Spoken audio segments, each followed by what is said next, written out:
Oh my god, there is a camera speed. Holy. Zooming. 1.5. Nice.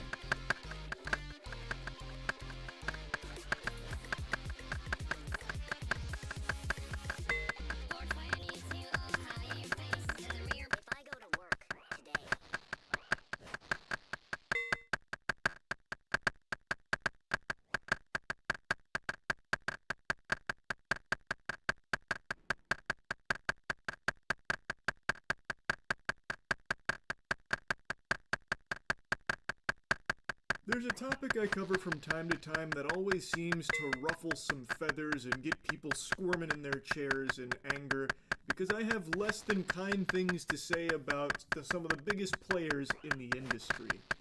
But I just can't help myself. I can't bite my tongue on it. I'm like Winnie the Pooh poking a beehive because I'm addicted to the honey inside. And in this case, that honey is vindication. For a while now, I have bah humbugged VTuber agencies. I've seen a lot of the contracts that some of the top talent were under locked in That's kinda crazy. with these organizations, and they are extraordinarily corrupt. I think the agencies in this space are exploitative and they treat their talent more like prisoners. It is unbelievable the depths of greed that these agencies in the VTuber space have succumbed to. Before I dive deeper into the spaghetti and the meatballs on my disdain for VTuber agencies in the industry, I would like to give you the catalyst for why I'm talking about it again today. It's because Ironmouse just made a really sad video about why she's leaving VShojo. VShojo being another huge player in the VTuber space. They are a massive agency that's represented some of the top talent. Unfortunately, I recently found out that for the past couple of months, I have been misled by VShojo. With the information that I currently have, I believe that I am owed a significant amount of funds, which I have not been paid. And most importantly, the thing that hurts me the most is that the Immune Deficiency Foundation, which is the most important charity to me, and also the reason why I'm here today, is owed over $500,000 from VShojo. For those that don't know who Ironmouse is, she is one of the biggest streamers on Twitch in terms of subscribers. She even broke the all-time subscriber record, and she has a primary immunodeficiency disease. She has CVID. So she does a lot of charitable work for this organization, and apparently she's just discovered that VShojo hasn't fully paid what they owed her personally, and they haven't paid the money that they owe to the charitable foundation that she was fundraising for, something that she does often, but VShojo is required in this process because they handle her money in certain cases, which is not uncommon in the space. Like, I'm gonna get deeper into like a lot of things with VTuber agencies that I've tiptoed around quite a bit in the past, but I want to like fully go into the weeds of it here. But let me just go ahead and explain where that number's coming from, the $500,000 owed to charity that VShojo still hasn't paid. They promptly sent the payment, and the subathon was a huge success. So I decided to do it again the next year. My last subathon was one of the biggest events I've ever done. The support was overwhelming, and I ended up getting over 300,000 subscribers and breaking the all-time sub record. But this also meant that we had raised $515,000 for the Immune Deficiency Foundation. I once again asked VShojo to make the donation on my behalf, but unfortunately, still a year later, VShojo has not paid the charity. So in a nutshell, Ironmouse ran a subathon. It was extremely successful and raised a ton of money, hundreds of thousands of dollars for the Immune Deficiency Foundation. And VShojo did pay it out the first time around, but when she came back for the second time the following year, it was even bigger, it broke records, and it raised over $500,000 that were supposed to go to the Immune Deficiency Foundation that has still not been paid out to the charitable organization to this day, according to Ironmouse. Now, I've seen a little bit of confusion, people wondering why would VShojo even be handling that money in the first place? Why wouldn't it just come directly from Ironmouse since it's her Twitch?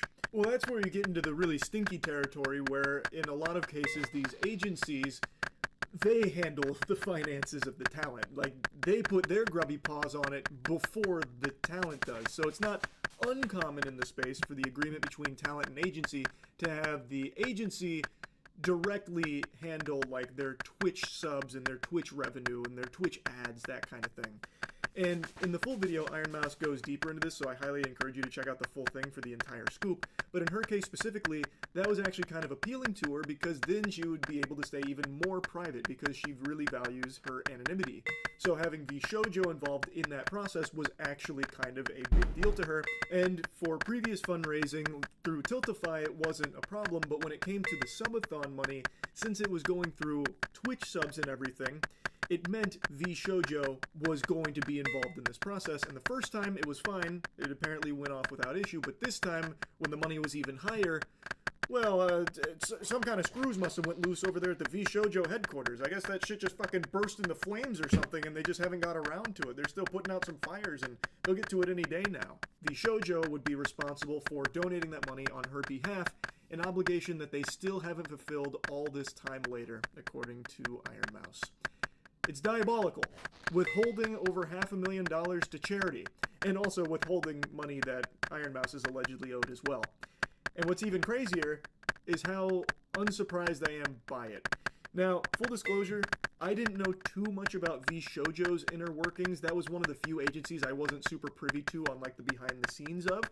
But I'd always heard good things, but I always had skepticism because of how the industry functions at the agency level from the other ones I know. And this kind of dirty, scummy, greedy business is just so standard for these agencies in the space. It is sickening. Now, V Shoujo is going through big turbulence right now. They're losing some of their top talent. Like, even before Iron Mouse's video, about a month ago, they made a post about how Giga was going to be departing V Shoujo. And then just 48 hours later, they announced Zin would also be leaving V Shoujo, one of their original members. So there's definitely been some, you know, curious Georges out there wondering what's going on at V Shoujo that's got everyone leaving. What's this exodus from V Shoujo all about? Fun fact, Giga is actually with us at Cheeky now. We're not like a VTuber agency. That's not what I'm trying to get across. Our soap. She really likes our soap, Cheeky soap. So she's partnered with us at Cheeky, and she's an absolute sweetheart. That's what I was trying to get across. The point is, some like really good people have been leaving V Shoujo, and now Iron Mouse have dropped this video about some very alleged scummy practices here at the V Shoujo corporate level. And I don't know how V Shoujo recovers from it going forward. They haven't made a statement yet. It's still a little too fresh as of me making this video. I'm very curious what they're going to say about it. If I had to spitball, I would imagine that their next play will be donating that money to the charitable foundation. I imagine they donate the $515K to the Immune Deficiency Foundation or whatever the exact number was. I bet they'll do that to desperately try and save face. I don't think the community will respond well to it because it's very clear that they're just doing it now because of the public pressure that's being exerted on them. I don't know how they move forward with a good reputation. I don't think all of their talent's going to leave overnight. I imagine a lot of those contracts, in fact, I'm confident a lot of those contracts lock them down for quite a while with like some non-disparagement clauses in there and everything. Like, I bet there is a lot of things at play where the talent won't be able to leave even if they really want to. And I can only hope that the community here doesn't start attacking the V Shoujo talent for staying, because I imagine in a lot of cases they don't have a choice. Now, that's kind of the situation in a nutshell, but I want to dive deeper into agencies as a whole. I've kind of teased it a little bit throughout the video, and I know people like to talk about VTubing as a whole, like it's some kind of niche that's not mainstream. That couldn't be further from the truth. It's a multi-billion-dollar industry, and it is so lucrative. And these agencies have swooped in and made sure they are the ones getting the lion's share of that money, and they'll kind of trickle down, drip feed a little milk from their titties to the talent that's under their umbrella. And what's even more disgusting is they fed people shit and gave them a taste for it, an acquired palate, normalizing their greed. Yeah, they normalize the fuck out of it. Crazy. The ones that are actually gathering the audience, you know, the actual VTubers, they don't see most of the money that they bring in. the agency does. That includes merch. That includes their Twitch subs. That includes YouTube revenue. Pretty much any piece of the pie that has dollars, doubloons in it, the agency is the one that's got their fingers in it, and the VTuber gets pieces of it, tiddlywinks. And I think it is so ass backwards. It has always rubbed me the wrong way. So I've always talked very negatively about VTuber agencies, much to the chagrin of the VTuber audience. The audience that watches VTubers is very loyal to their favorite creators in the space. So they get very upset when the 5'6" Florida man Neanderthal shoots spitballs at the agency that represents their favorite VTuber, because the community, like the relationship between the agency and the VTuber, is one that's supposed to be built on like a tight connection, like this partnership, almost like a family. But nothing could be further from the truth. It's about as much of a family as like the prison warden is to the prisoners. I just think it is completely unacceptable the way a lot of these agencies treat their talent. I also think a lot of people have been completely misled by them on the industry as a whole, where they act like there's only one path to success when it comes to VTubing. Or at least they did, not so much these days. It's starting to kind of get a little more clear that you don't have to sign with them, but for the longest time, it was as if there was only one path to success in the space, which was signing with an agency, where they basically give you a career. They grow you through their network. They give you all the tools to grow, but they basically own you. And I know the argument a lot of people make is, well, they gave you your career. You do owe them like 90% of the money that you generate. That makes sense. Without them, you were nothing. And I just think that is completely delusional. I think you've been brainwashed to think that. It's a little different nowadays, where so many people are doing really well independent. There are so many independent VTubers that are crushing it, and a lot of formally contracted talent for agencies have left to be indie and are still doing really well. So it's being proven that you don't need these agencies to succeed as a VTuber. And I understand, like, you know, they do help speed up the growth of the career, because then they just plug and play to like their network and just have eyes on you by default. But from everything I've seen, it just never really seems worth the trade-off. Like, you never get a better deal. So like, let's say you start with them and then you explode and become the biggest VTuber in the world. All the ones I've seen, the contracts don't scale with that success, so you still are locked into a bad deal. And now the agency just makes a killing off of your success, and you kind of stay in the same spot, more or less. Like, it just doesn't ever really feel 1.7K to do that when you can still be very successful without these agencies. And it just sucks to see that it is still so common that these agencies XP. are greedy scumbags. Like, in this case, On it was XP. the shoujo, apparently. But anyway, I just wanted to yap about this a bit. That's about it. See ya. I have so many bows, chat.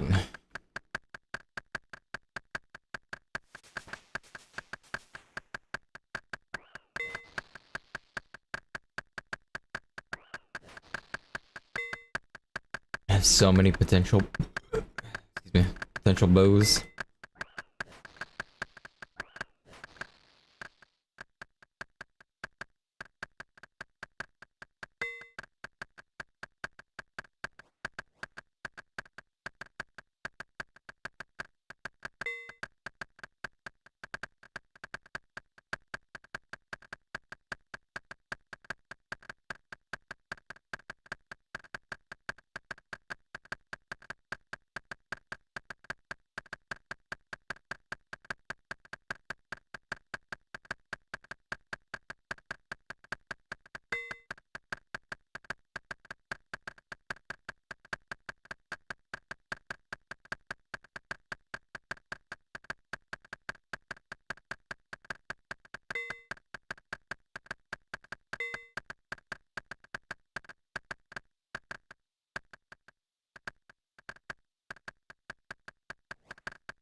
Pretty loud.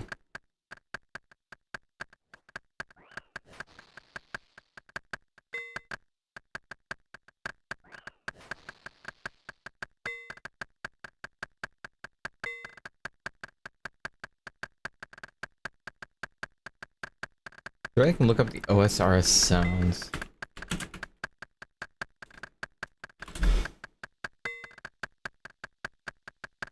Maybe go by length? Is that a thing?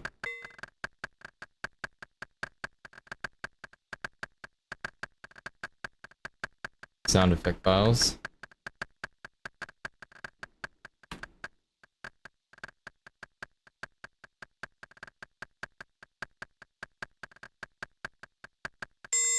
Oh my... I'm dying. Fucking hurt.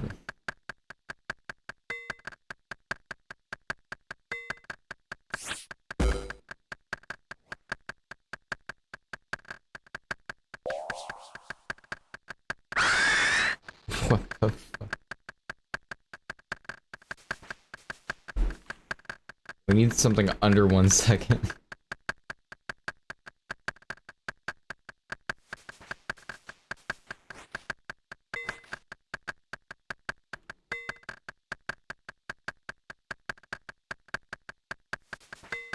Hmm.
Get the event.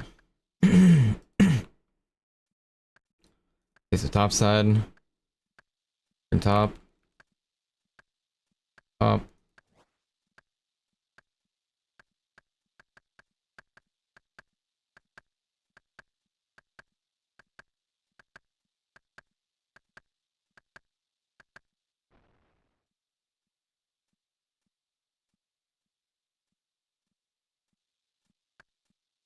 I'm getting fletching XP for that. Kinda funny. But definitely need to do this one. Gotta get that fletching XP.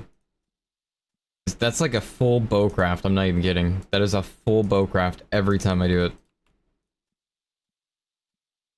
That's me saving 1 inventory space on a maple log right now. Minus the fletching.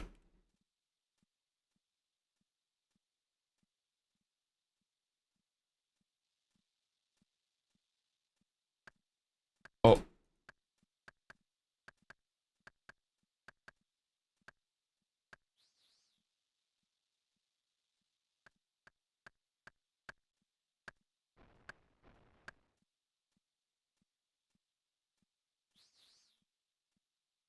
Top side, top side.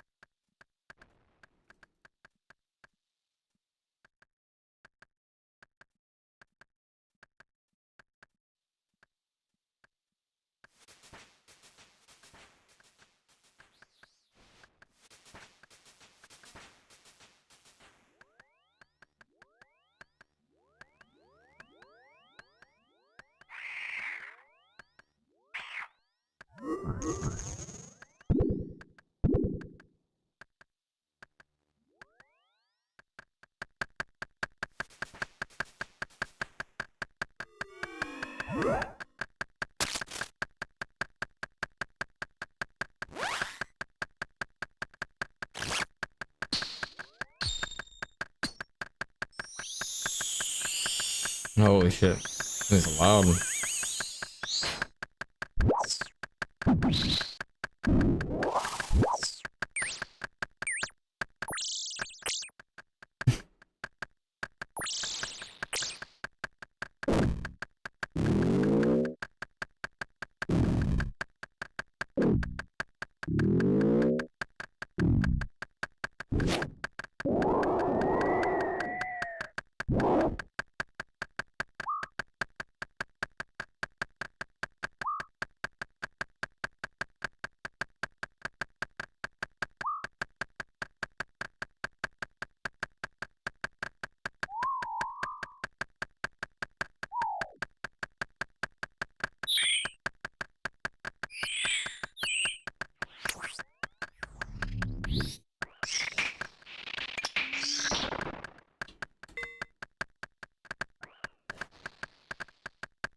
God, I have so many bows I need to make.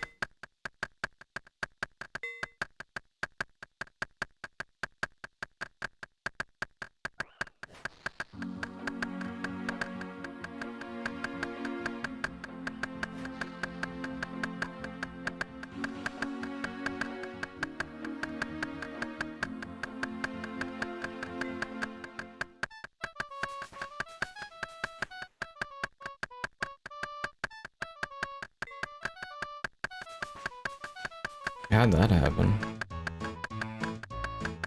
Pretty rare.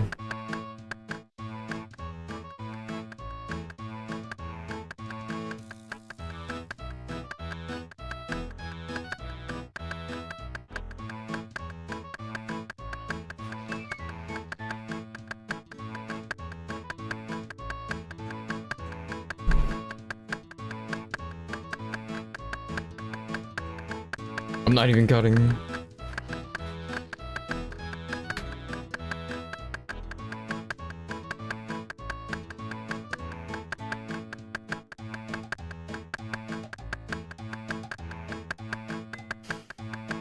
Yo, event?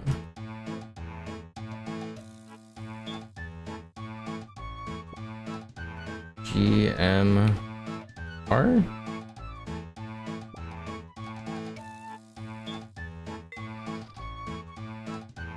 E G U R M G ID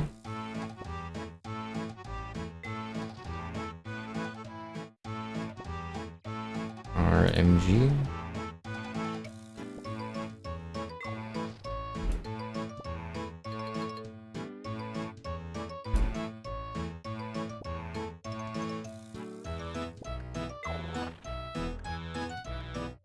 It's DRG.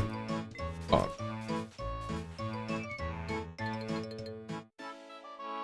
I need to Amina though.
Alright, I gotta see how many maple logs I have.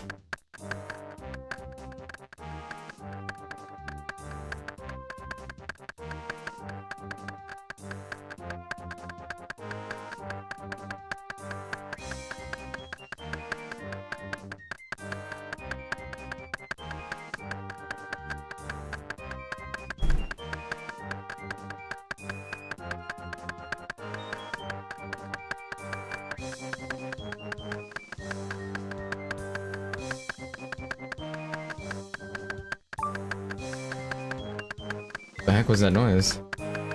Hey, it's oh, I was like, huh?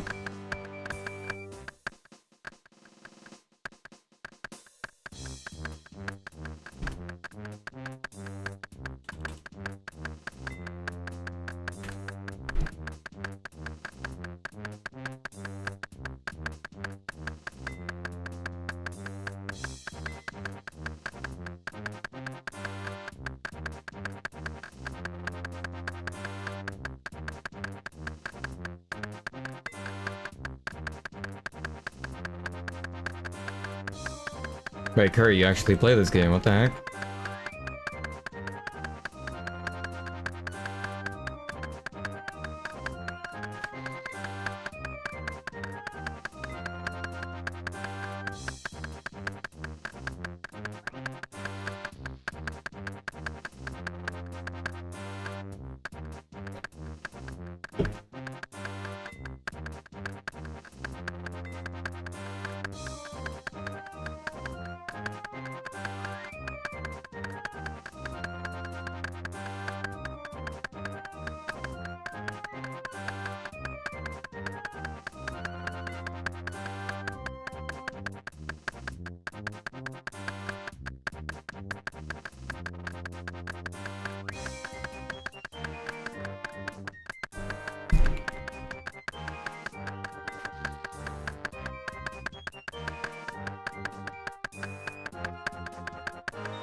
Alright, full inventory. How many do I have?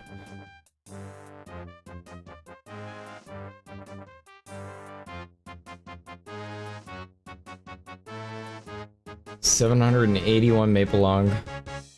I honestly thought I had more. This is less than expected.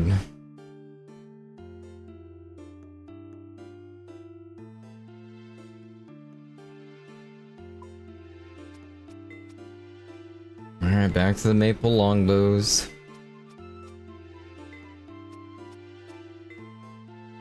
Yo. Is that the fox one? Is that the poacher? Poacher event? Poacher event? Oh! Tell me I didn't miss it. Tell me I didn't miss it. That's one. That's two.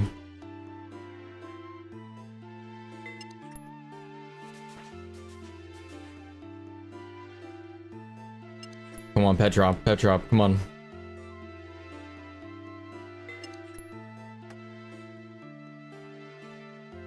Show me the pet drop.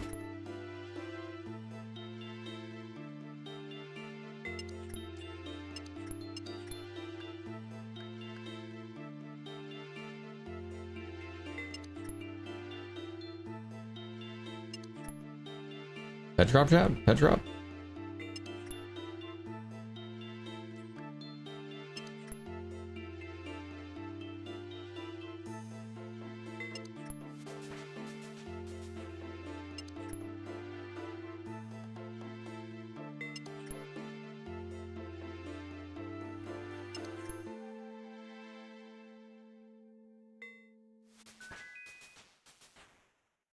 Lucky.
Maybe I should be doing the string at the same time. Like 14 string, 14 wooden. Or no, I wouldn't be able to. This is the knife.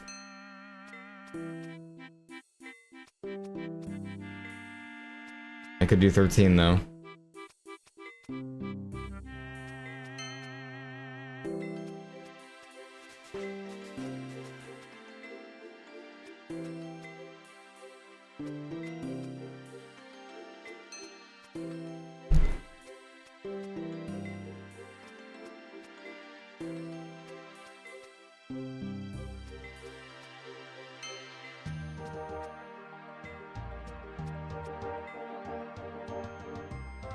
It do be tough out here leveling up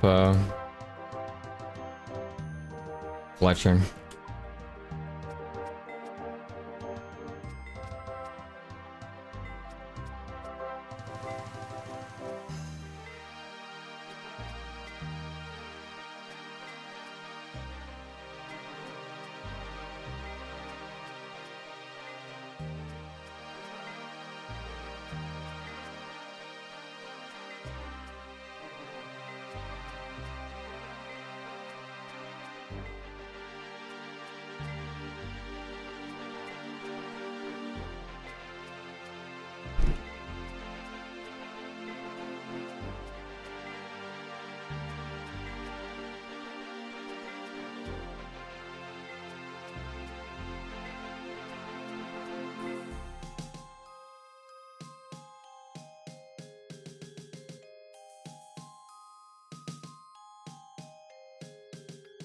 I'm curious, what did Oda think when the duel arena was done?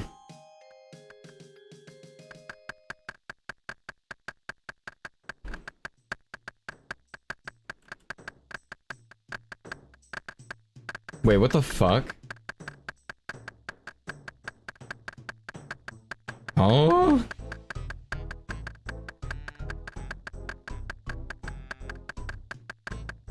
Kick.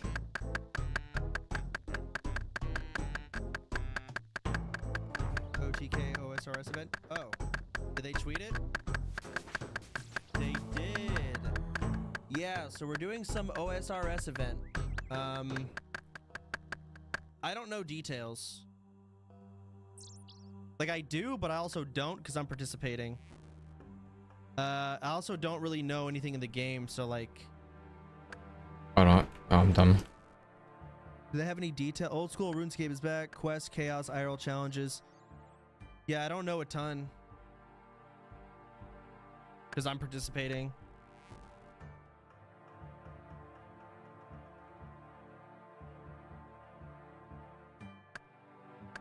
I think a lot of people are flying in for it. Hey, well, damn, they got a good picture of me with glasses. I look good.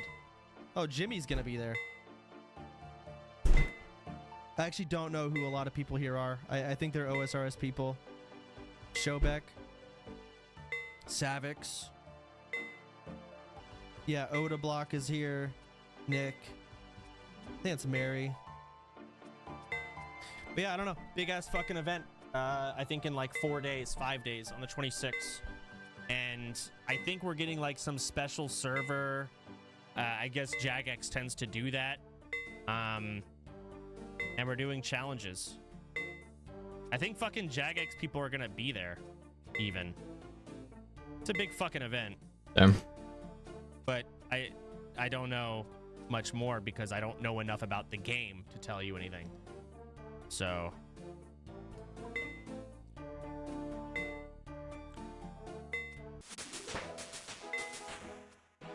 It's on Kick. Yeah, it is. It's crazy. Like, I feel like RuneScape's biggest streamer's on Kick. Oda Block. Yeah. Is he not the biggest RuneScape streamer?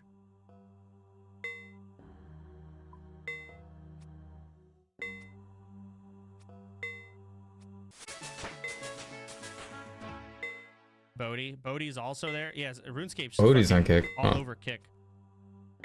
Kick signed most of them 2 years ago. Dude, I'm still... If I get offered money to go, I'm gone.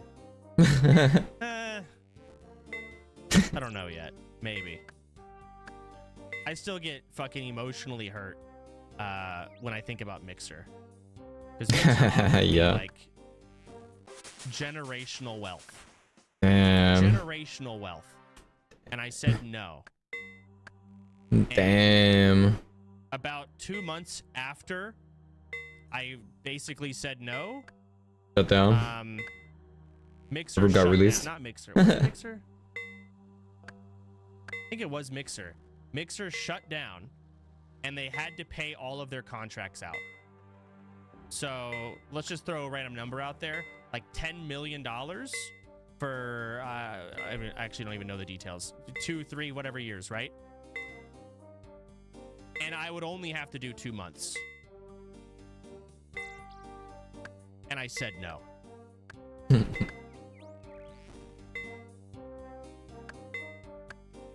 So, life's hard. Real. Now, that's a first world problem, but you can imagine how much that hurts to think back and want to blow my own head off. Yeah, it's a hindsight type mindset, but still. Oda has some of the richest oil prince viewers. I think it's just a bet. RuneScape thing. That's a RuneScape thing WoW for sure. has some oil princes, but not a lot. There's more than RuneScape guaranteed. Like High, and maybe like 2 others. None of them really donated though, except High. I feel like RuneScape definitely has probably more. It feels like that type of game. Oh yeah, Obeyed. I think they're in the same family. Might have been the same guy using a different account straight up. Odablock is saying everyone in the event is getting a damage buff besides him. So they sent me details. None of this made sense to me, but I'll read to y'all. All right. Okay, y'all ready? All players will have max level accounts. Parentheses, experts will only have 80 defense. All players will have 100% bonus accuracy and 50% Oh, is it a PvP bonus event? damage against all monsters. Oh, not a PvP Noob event. players will have 50% bonus accuracy and damage against non-noob players. Expert players will have 20% bonus accuracy against pro/bounty type players. Expert players will have 20% bonus accuracy and damage against pro bounty type players. Basically, I think the noobs are going to get like stat buffs. Players in the same team as each other won't be able to attack each other. Auto cast settings will persist on weapon swaps. I don't know what that means. Players won't have their prayer drained passively. I don't know what that means. Players will have 50% damage reduction against NPCs. Setting for shift click to drop and drop item warnings have been enabled and disabled respectively. That means round 1, the wilderness. Oh, it is a PvP event. Hype. Round 2, Varrock sewers. It has details as what that means. Round 3, speed running. Round 4, Theater of Blood, and round 5, PvP tournament. And I think there's a bunch of like IRL challenges. I'd be hyped to see. In between. You're fucked. I don't know what any of this means. I think I'm gonna have like a coach. Like someone's gonna be on my team that's really good. I think they're overestimating new player knowledge on a max account. That's what I said. Hey, I don't think you're understanding how clueless I am in this game, because they're asking me like, hey, how do you feel? How do you think this is gonna do? I don't know. I don't know what that even is. You're asking me how it's gonna go when I don't know what it is, so I don't know.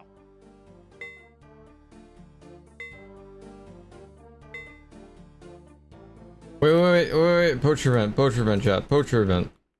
Yo, it's my fox. My fox is here, chat. It's here.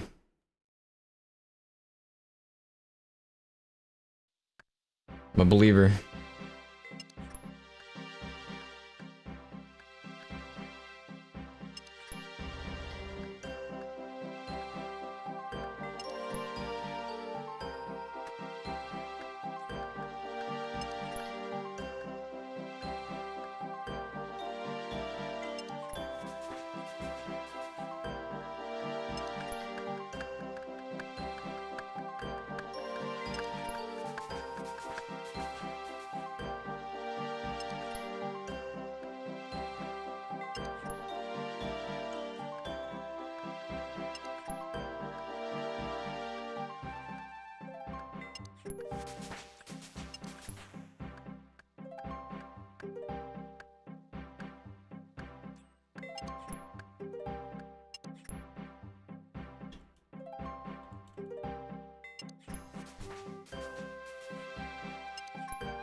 I actually didn't get the XP for that one.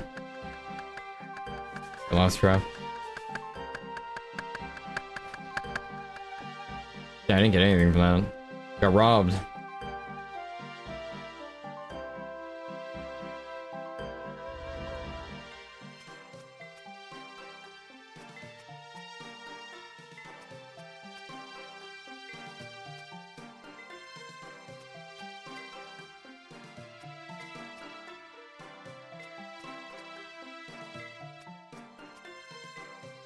Oh, about to be 58.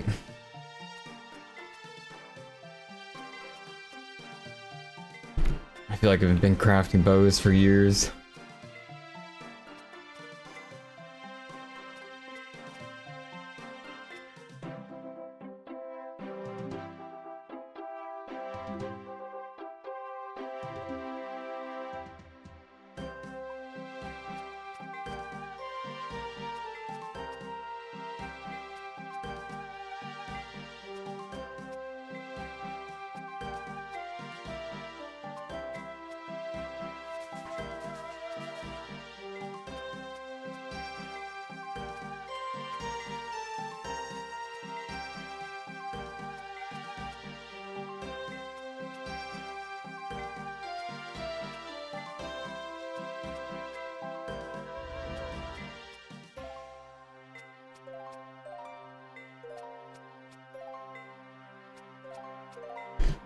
So many maple longbows.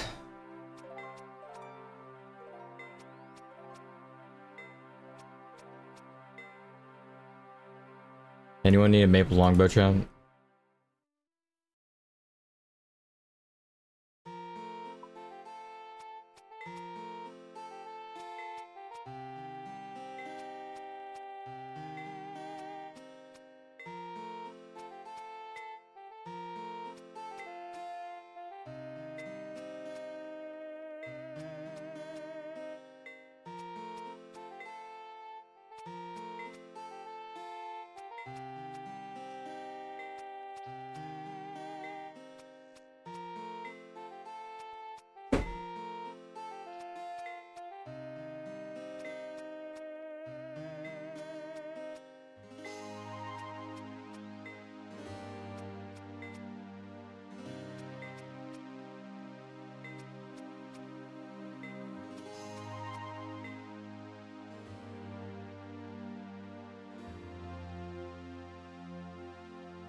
Oh yeah, that's what I was gonna look up.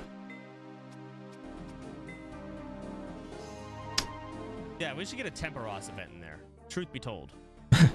See, I don't know who's on my team. I don't know if the teams have been decided. TBH.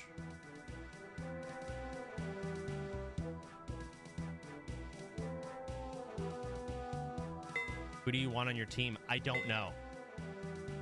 If this was WoW, I'd be able to tell you who the best players are. Like, cut the bullshit. I don't care if they have a lot of YouTube subs. I know who the best players are. But in RuneScape, I actually don't know. Oda. Oh, 58 fletching, let's go. Oda for PvP, Wooks for PvE. Well, it's a little bit of everything.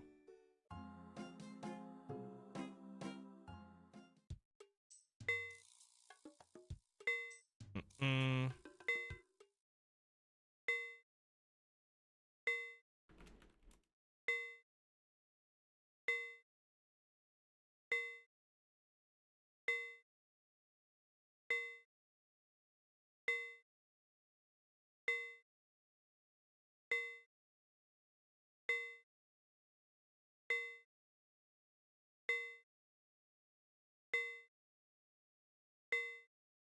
First off, I want to thank everybody for the moral support and everybody that's been supporting the videos and understanding what's happening. But I want to specify one thing. We shouldn't be harassing anybody or being toxic or disrespectful towards anybody. I want you guys to be respectful, get straight to the point, and obviously we want change. And the only way that's going to happen is if we respect everybody and, we apply that pressure but in a respectful way. Now, a lot of people in the last video were saying the evidence wasn't strong enough. This picture shown here was supposed to be in the first video, but I forgot to put it in. So this showcases that she knew that I was going to get banned the day before. Regardless, then asks if screenshots even show. It's just crazy.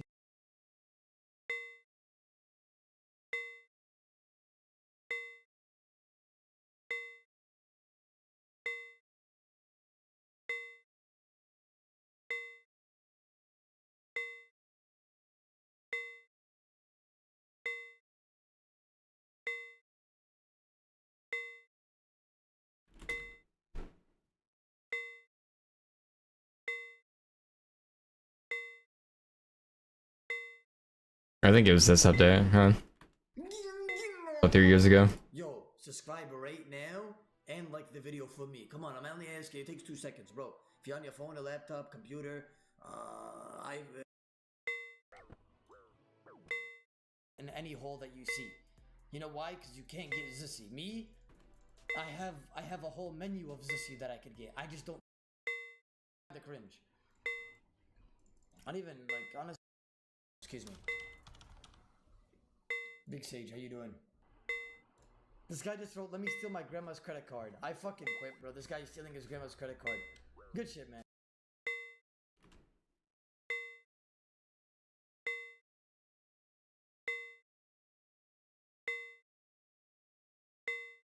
Wait, what? Surprise, bitch. I bet you thought you'd seen the last of me. Are you supposed to talk about the Visa MasterCard censorship NWO on Steam after they held Japan hostage? I don't even know what the fuck you're talking about, huh? I haven't been super tuned into, like, drama in general, just kind of what Matt and the boys send me. What happened with Visa and MasterCard? Valve confirms credit card companies pressured it to delist certain adult games from Steam. It's MasterCard's world, we just live in it. It's my understanding based on recent communique from Valve to PC Gamer, which confirmed that, yep, the company sure did recently remove a whole spate of adult games from its storefront because it made payment processors upset. We were recently notified that certain games on Steam may violate the rules and standards set forth by our payment processors and their related networks and banks. Crazy. As a result, we are retiring those games from being sold on the Steam store. Yikes. Ooh. Valve's reaching out to devs impacted by the change and issuing app credits should they have another game they'd like to distribute on Steam in the future. What? They're bending the knee to the processors, the payment processors. Classic. Were they threatening to, like, pull processing from Steam over having some adult games on the platform? Yeah. That's crazy, man. That is so absurd. To be fair to the house that Gabe Newell built, I don't think it has much of a choice. Valve explicitly said it was removing the offending games because loss of payment methods would prevent customers from being able to purchase other titles and game content on Steam. It seems quite clear to me from those kinds of statements that Valve's chafing a little under payment processors' tyranny, but I suspect even Steam can't really go toe-to-toe with the likes of Visa and MasterCard. Valve didn't say which games specifically have been yoinked off Steam as a result of the credit card companies throwing their weight around, but I don't think it takes priority to put this one together. Priority. I don't think it takes... I don't know who that is. Is that the guy from Pink Panther? I need 65, which is crazy. On Steam's new rule for forbidding content that upsets payment processors, the appearance of this new regulation in Steam's documentation coincides with the sudden disappearance of a bunch of adult games with a theme of keeping it in the family. Incest is the word. Well, I guess payment processors can now just bully companies into just removing shit from their services. Which I think they always have. I think they always have been able to do that. Just maybe not this blatant and in your face. Cool. That's exciting. You love to see that. There has to be some reason other than moral, right? No, it would 100% just be like a moral thing. I guess. Like, I can't think of a single other argument. Because it actually has zero effect on the payment processors. So some dude up the food chain must have just said, I don't like that there's the incest adult games on Steam.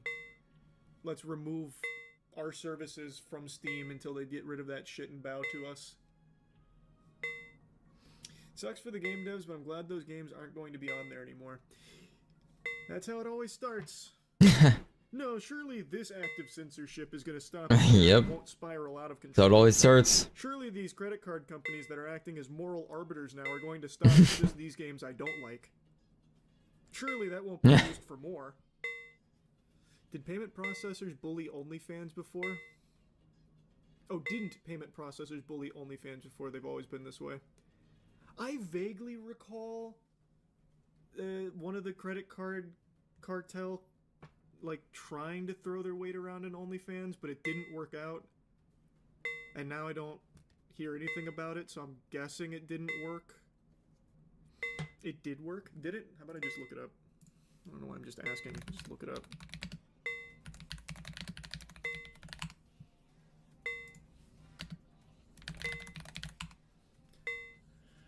Nope. As of January 25th, 2025, MasterCard and Visa failed to stop payments on OnlyFans. Oh, wait. I should have read the rest of the headline. MasterCard and Visa failed to stop payments on OnlyFans for child sex abuse content. That headline was different than what the search was looking for. I didn't hear shit about this. What is this about? Apparently it has to do with people laundering through OnlyFans for that material. A whistleblower filed a complaint with the Treasury Financial Crimes Unit about it. Collective Shout is the one behind Steam censorship, and it's come out they've protected people who abuse kids. They're going after Detroit Become Human. The hell is Collective Shout? Sounds like a cult game site. In other words, it seems virtually impossible for Steam to host any adult games depicting child abuse. Rather, Collective Shout may be targeting popular video games that depict children in scenarios where they face distress or harm, even if these depictions are intended to encourage concern and care in the player. From there, the organization may be describing these titles as featuring child abuse. In 2018, Collective Shout encouraged its supporters to sign a petition to ban Detroit Become Human for sale in Australia, claiming the game features child abuse and violence against women. The petition focused on an abusive father's violent behavior towards his housekeeper and daughter in the game. This dynamic, core to the character Kara's story arc, is intended to encourage empathy for the abused woman and child. While it's unclear whether Collective Shout is actively targeting Detroit Become Human in 2025, the removal of such a game would be akin to artistic censorship of material discussing misogynistic abuse against female family members. Targeting the game, in other words, could be considered anti-feminist in intent. That's fucking baffling. I'm curious then. This is a really Pretty baffling. broad scope here. Like what they discuss as child abuse, which is any game depicting a child in scenarios where they face distress or harm. That would include things like Little Nightmares, Out of Sight, fucking Limbo, any game. Yeah, Limbo. Like, actually. Last of Us. That'd be like an unbelievable amount of games. How perplexing. Detroit Become Human is a really weird one for them to go after for that as well. That doesn't really make any sense. In 2014, the organization called on Target to remove Grand Theft Auto 5 from store shelves, sharing a petition that claims the game encourages players to commit sexual violence and kill women. Collective Shout described GTA as if it were a misogynistic funhouse, stating the game lets players enact their fantasies of committing extreme violence against women, including punching women to the point of unconsciousness, killing them with a bat, gun, or machete, running them down with a car, and setting them on fire as they continue screaming. What world are we living in? What? Hello everybody! Recently, I posted a Jiggly Eye video on Twitter, and people seem to like it a lot. So, I thought I could show you how I did it. I found out from Kana Fuyuko's video, this one, that you could use Water Doll to add pendulum physics to things. So, I wanted to try that myself. I was kind of unsure how I wanted to do it, but I knew I wanted it to have a live 2D feeling, but in 3D. I studied some videos of live 2D riggers setting up the eyes to know what they actually use, like in settings and just how they set things up in general. The one from iris and the pupil into separate meshes so that I could animate them later. Oops. My eyes have like 7 parts each, so 14 parts in total. Since I made the eyes with eye animations in mind, I made effect. The highlights were just me experimenting with all the blend shapes that I made to get something that I felt was decent looking. Trying to place them different from each other, scaling them, making the star rotate, pendulum physics perfectly on what I did in Blender and what I did in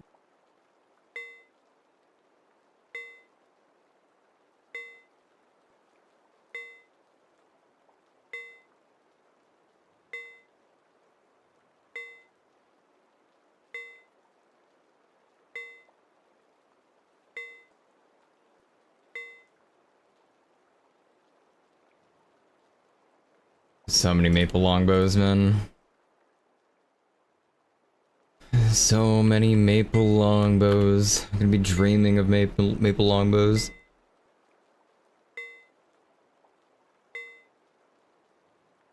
Hello everyone, let's get right into it.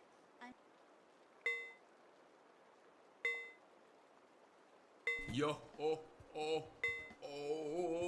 ladies and gentlemen. What is going on, everybody? How we all doing? What's in the group storage? There is no rune scimitar in our group store. What the hell is going on here? Who is putting burnt food into the bank? Are we really not trolling here? So Soda is coming here because he saw us. You not have group tabs? That he's fishing for us all, and is putting burnt, useless garbage in here. And then where's the other rune scimitar? Yeah, bro, I don't think so. I do not think so at all. This is extremely sus. Should I take the bass or the salmon? I'm going salmon then. That's what we're doing. Zaryu has 2 of them in his bank. What? He's selling the rune scimitar? Oh my god, you know what I can do then? Watch this, watch this. I will take all of the food from the bank, every single food, and then I will say I will trade all the food for the weapon, and then no one can do anything. That's completely insane. I'll take all the food, and now they have nothing to bargain with. That's completely unbelievable. That's fire. Here, matter of fact, here's what else I can do. I can go to my bank, I can put out these weapons, and I'll put all my steel weapons and my bronze sword into the group storage. Yeah, so I'll be controlling all the food supply from now on. That's actually genius. You were just yapping about getting it yourself, now you're hostage food for it? Well, because Czar said he's gonna sell it to the highest bidder. Let's go back, let's hold on to the food supply for now. Oh, actually I need to have a food here in case I go kill some mobs. Okay, I'm gonna go to the Grand Tree right now, and I'm just gonna go back and get a quick rune scimitar and then be done with it. Just a quick rune scimitar and it's all over. Massive incel reached construction level 12, Cold Sigma? 31 defense, 28 prayer? What? How is he doing all that in one day? Is that all questing? There's no way. So while I'm sitting here wasting time farming a rune scimitar, this guy's actually leveling up? It's completely fine because we'll just get a rune scimitar right now. We'll just quickly, right now, start the day off with a drop, and then we're back. And then we'll just quest it up all night. Yo, dude, have you seen any of our fish? No. What happened? I don't know if you're like speaking through like the wrong mic or something, or your mic does not sound insane, but like I'm looking for our fish and the group storage is just completely empty. Yo, yeah, I opened the group bank. There's nothing but burnt fish in there. What happened? I don't know. I went in there just to get my normal supply. I'll get like 5 or 10, 20. 59 fleshy. So I don't die. And then for some reason the supply's gone. Like, oh, dude, no, I have a bunch of fish in my bank. If you need anything, let me know. Yeah, I heard like some people are like rationing in our group or something, so it's extremely weird. But no, I have a ton of fish. If you need some, I can give you some. Okay, cool. Yeah. No, I actually have a rune skimmy for sale too. Really cheap if you. Oh, it's for sale? Yeah, so it sells for 15,000 gold to a vendor. So I would give it to you even cheaper than the vendor price. Oh yeah, how much? A little under 10 would probably be fine. A little under 10, huh? Dude. I mean, it sells to a vendor for 15. Okay, how about this? How about if I give you like 150 salmon and 10 swordfish and like 50 carp? How long did it take you to farm 150 salmon? I've been fishing off stream for hours. Seriously, it's been crazy. Like my phone, I thought my phone was gonna blow up. It was so hot. It doesn't like being charged and playing at the same time. But literally fishing all night. Yeah, how did you get 2 rune scimitars? What happened? I've been farming the rune scimitar for 100+ kills now. Haven't seen it. I got one after like 30, and then I was like, you know what, I'm feeling pretty lucky. I'm just gonna farm a second one for my boy, and then a second one dropped at like 69 or something. So then I was like, all right, perfect. And then I found out that, I don't know, someone ninja'd the entire group bank, and now we're starving out here. We can't even eat any fish. So you said you farmed it for your boy, as in like you were just gonna give. I was, and then I looked at the guild bank. Yeah, I looked at the group bank, and there's nothing in there. Yeah, so there's now nothing I have but to burnt like food in there. I don't know what our fisherman's doing. Our main fisherman. I'm the secondary fisherman. Yeah.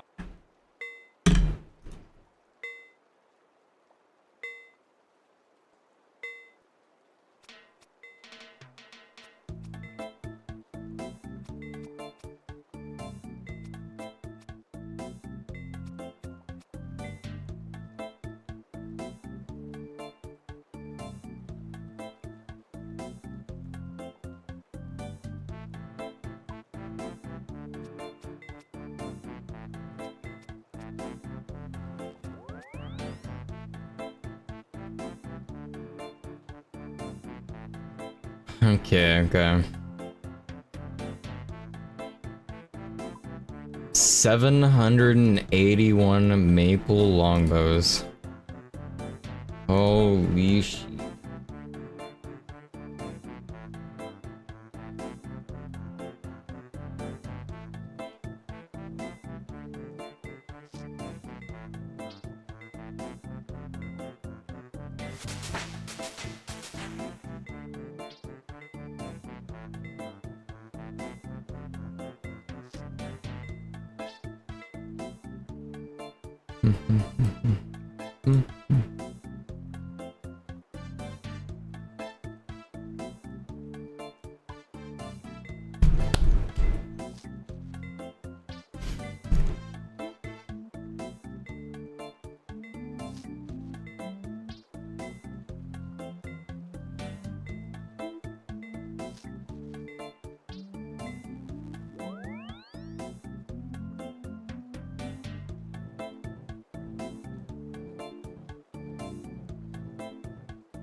This guaranteed gets me 60 at least, or not 60. No, yeah, 60. This definitely gets me 60 at the very least. Fuck, man, we got 10 levels though to go. Got 5 till you.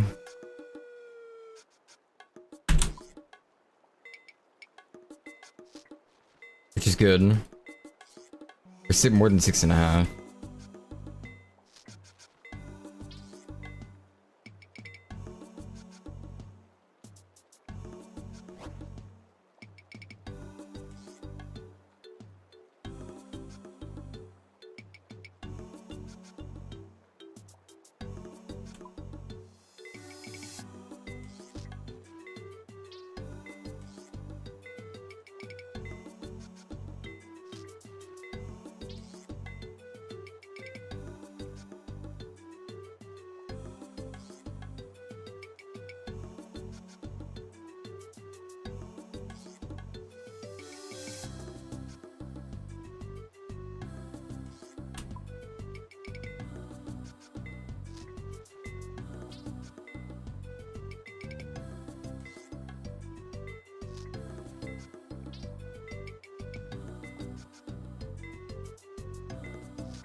Okay, so I got a high elk, a maple longbow for only 384.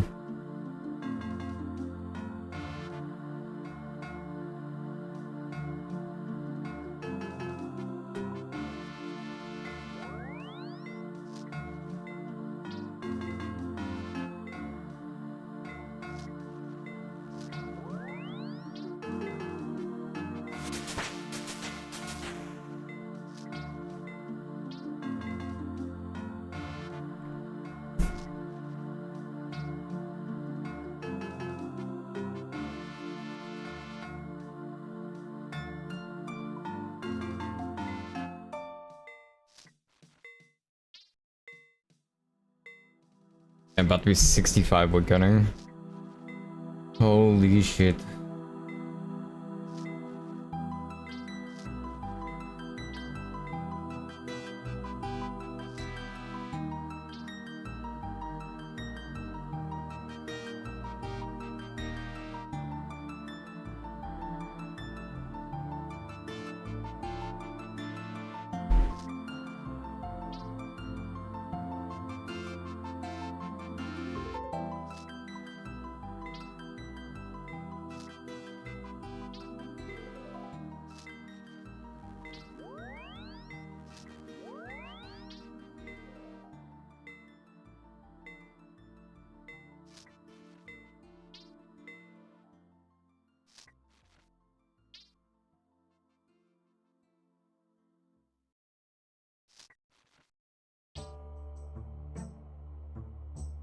I'm gonna run out of bowstrings, man.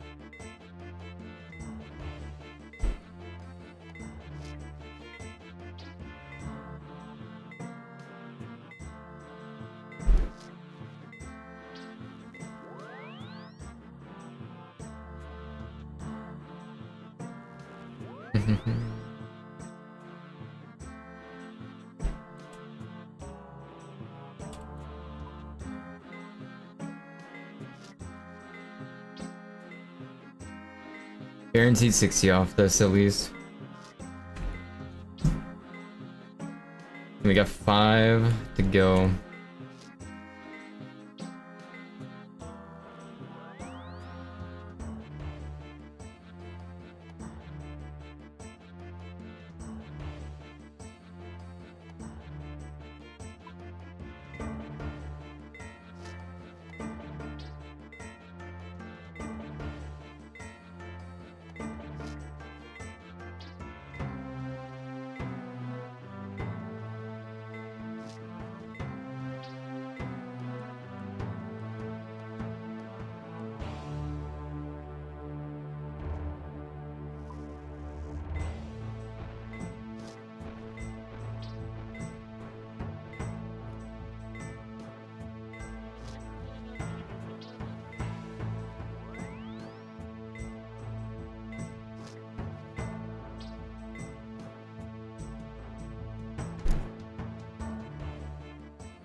Dude, it is a process leveling fletching as Ironman. Like, holy shit.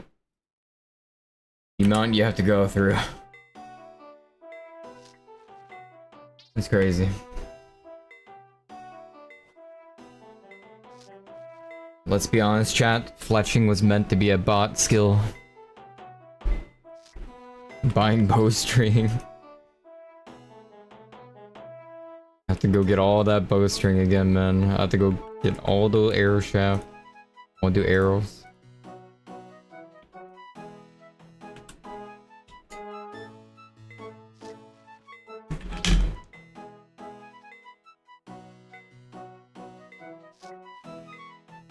It's a GE skill, chat.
And 60 Fletchy.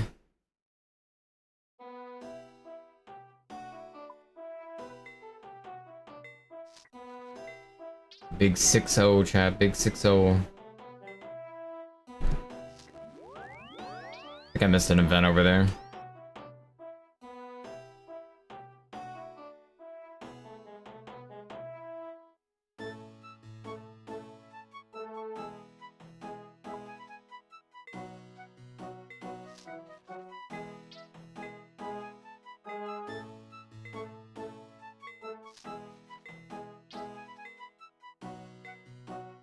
Oh, 5 levels from you. I think the U's are gonna go faster though, because then I could just go to the Woodcutting Guild.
Oh, my mic's muted.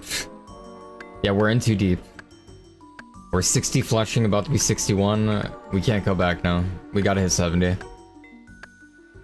This has to happen. The moment I hit 60, it was over. We just gotta go to 70. Actually, it was the moment I hit 59 that it was over. That's when I just have to go to 70 now. Huge.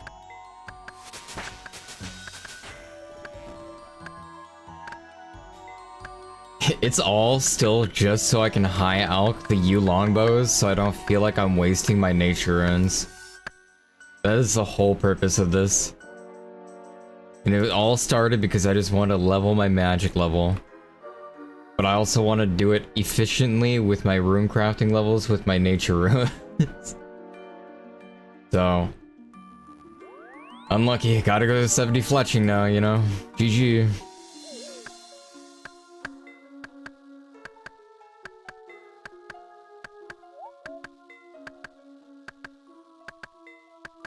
Actually, I missed a part of the tree of things that I was gonna do, and there was supposed to be level range in that somewhere. So there was also that, and then leveling Slayer in between with my range, so it's all connected, okay? Am I gonna TP grind? Nah. I'm not saving my laws, but like, I don't need to use my laws.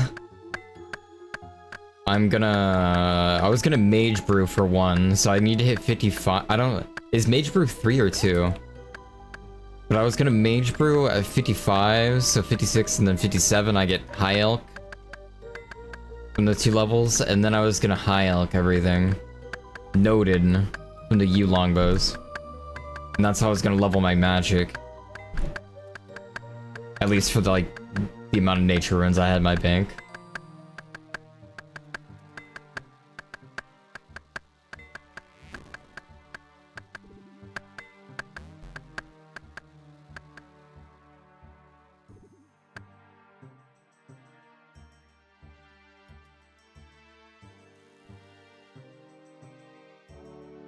We're at 242, so we can almost get the log basket.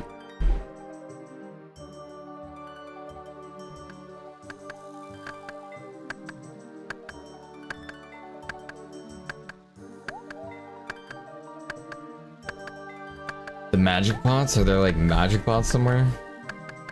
I know I can make a magic pot, and I think it was early, but I don't remember how early. I know I can make a magic pot, and I think it was early.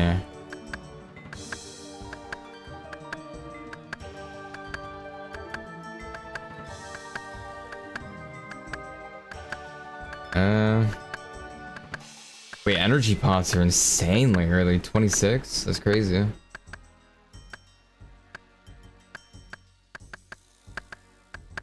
don't think magic pots were that early. Never mind.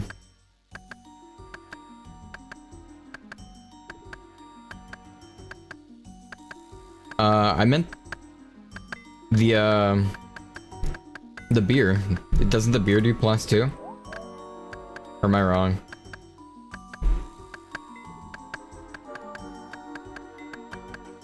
I was talking about the mage beer though. That you can get, or I think you can get. I'm kind of just going off memory a little bit. I just remember there being like the beer dude up here. Hold on. Wait, no, here. That guy. I think that guy does.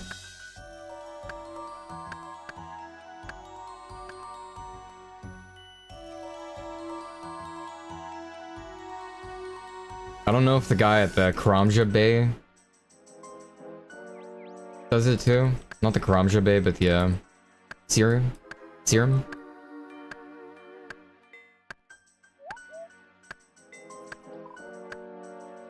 They might too.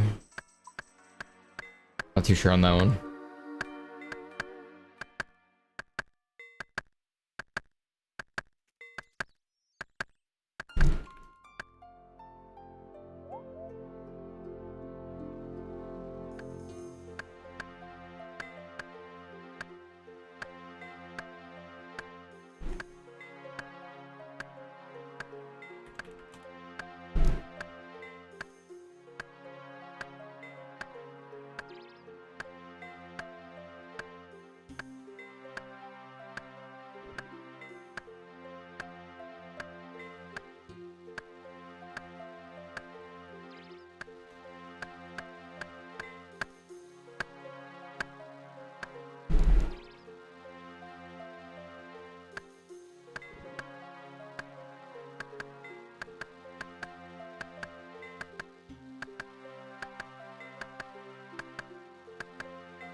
Okay, 296. A few more. 97. 88. 9. 100. Now we need an earth, a water, a law.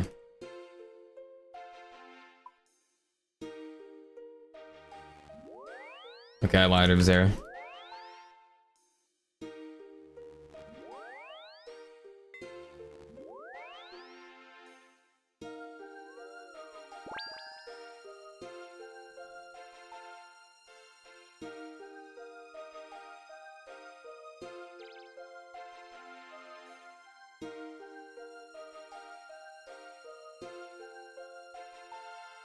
We'll drop this guy a free water room.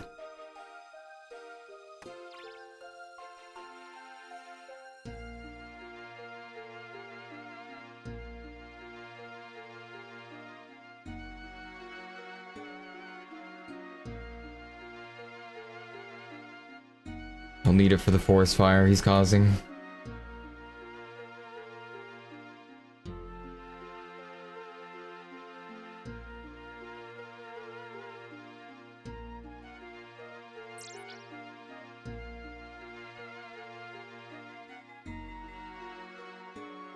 He's 300 willow here.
Backside. Oh. Top side. Wait, where's top side? Both?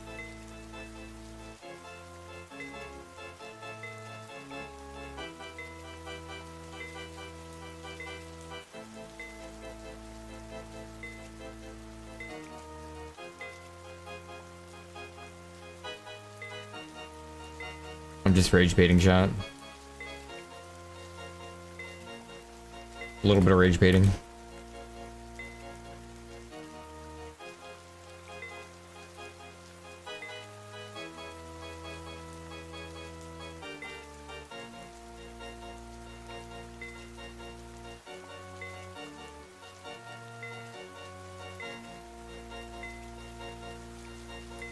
Oh, this one's such good fletching XP. The free bow every time. Free bow. Longbow, it's a longbow. It's more like a, not a longbow, a maple short bow to be honest, but hey, short bow craft, short bow craft, short bow craft, hey, we take that.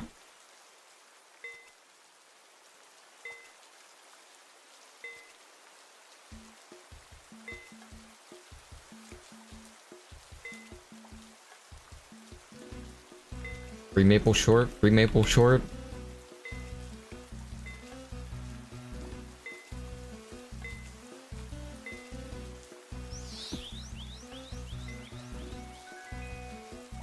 Pretty good, pretty good.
Oh shit, wait. Another vent, let's go. How did we all get stunned? Holy shit, come on, let me move.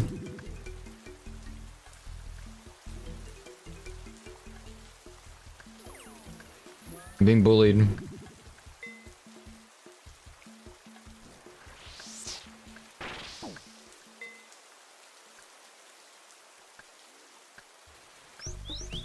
Fuck.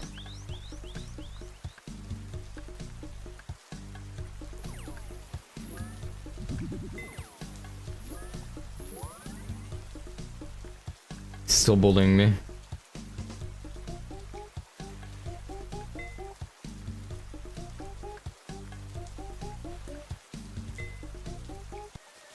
Yo, thieving 30?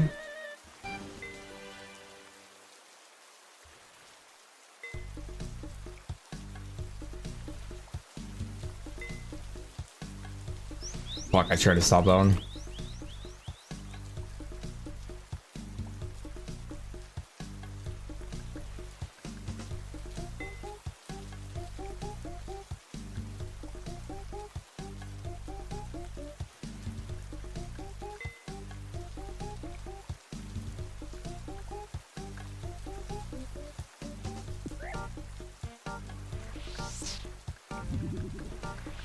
I just hit the mage again. Damn it.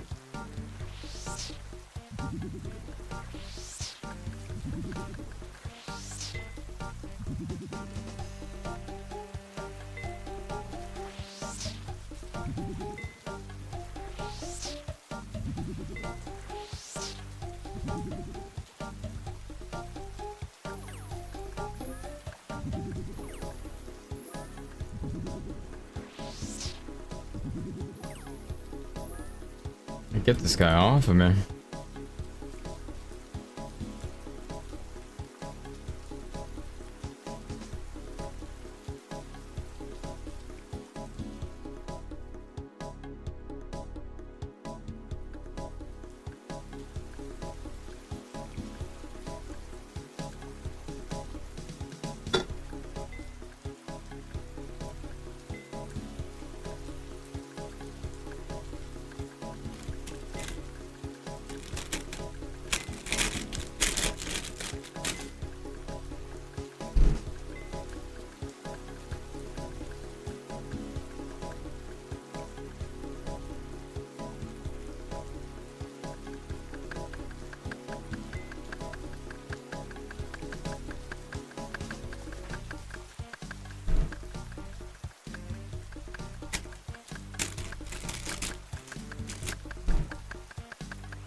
105.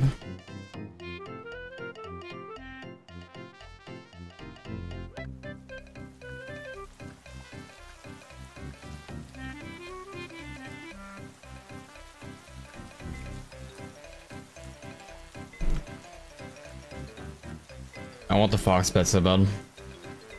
I gotta get that lock basket though for 5k first.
Where's my character going? What the hello?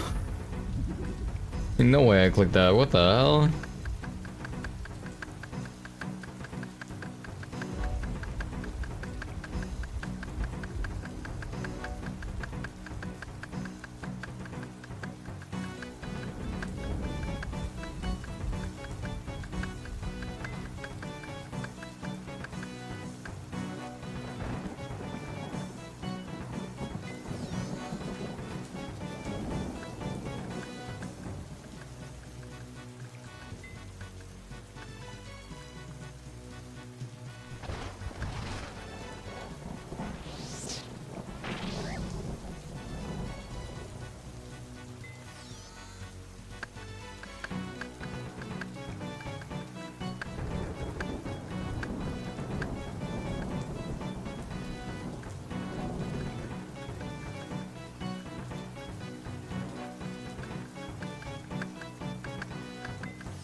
Yeah, I think everyone was trying to click that tree and kept moving off the square.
Alright, come on, come on.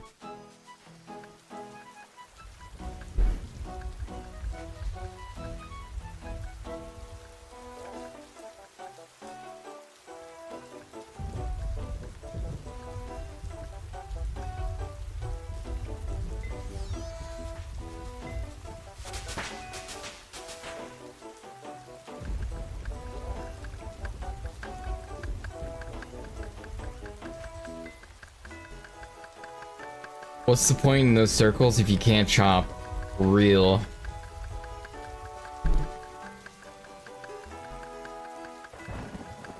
Those circles that aren't next to the tree shouldn't be like that. There should always be circles next to the tree.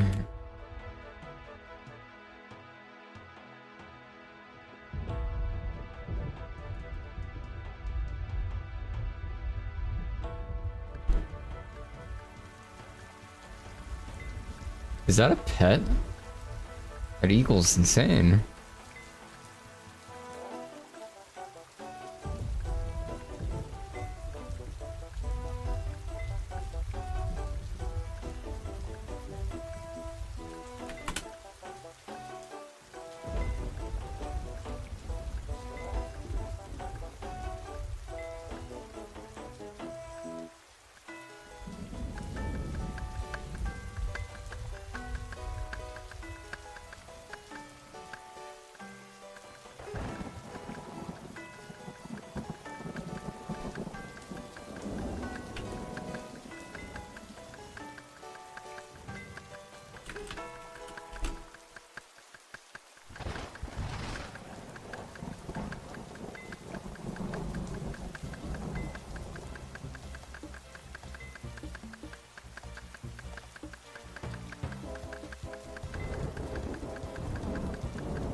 Pretty close to 300.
The corner's supposed to be like that?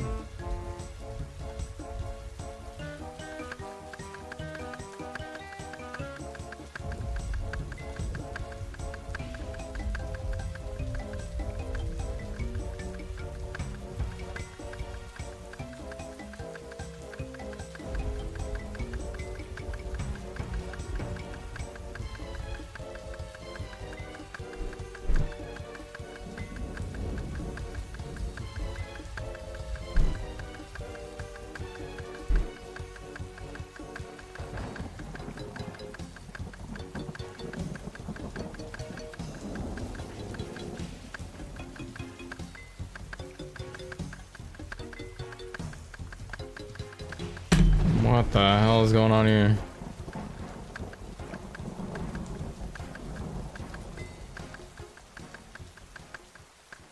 Okay.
I don't want to give up my willow logs, man. Not worth.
$238.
I fucking ruined the trainer chat.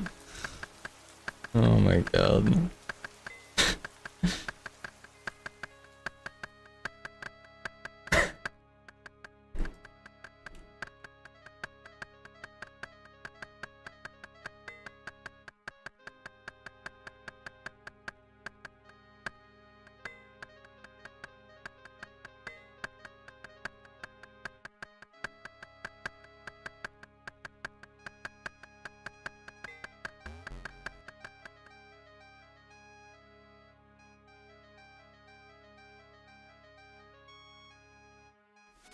At 265.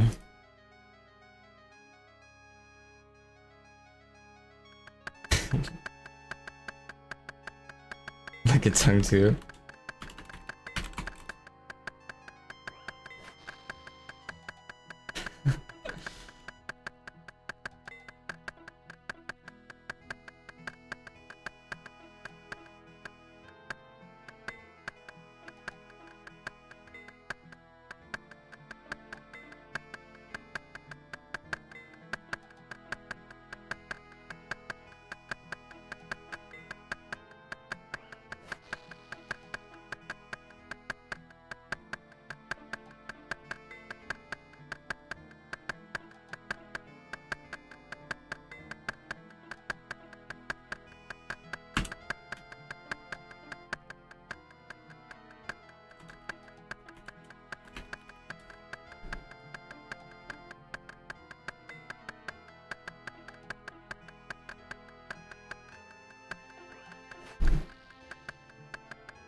Hey, what's up, man? How's my day going? It's going okay.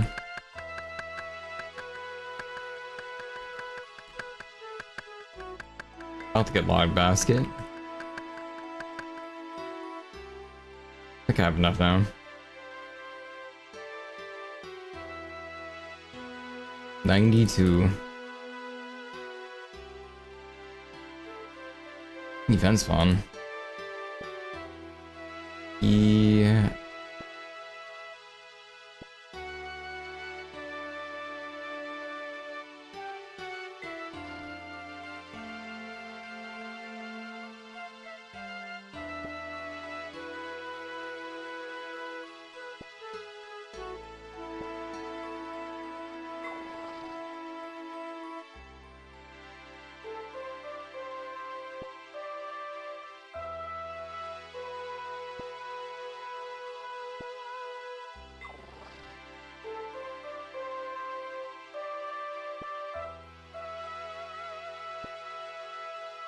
Oh my god, the RGM was bait.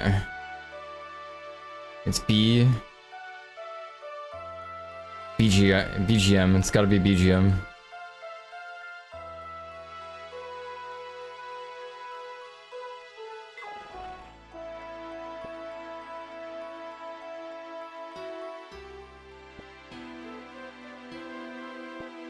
Legion remix? I mean, it might be a little bit fun, maybe. Kind of depends on like what else is going on. If nothing else is going on, it's like pretty dry. Then I might check it out. Legion was pretty good. It wasn't that bad. It's fun. Isn't that the one where they're like bringing back older content though and scaling it up? So I mean, it sounds good. It does sound like it's more fun. Like it's gonna be more fun, I mean, then. Or it should be fun, I mean. Cool.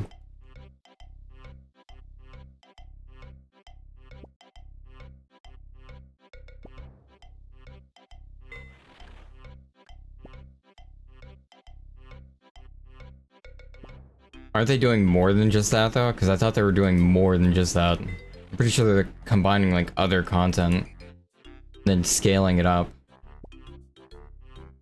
Or maybe that was only for the Chinese one. It was like a Chinese post.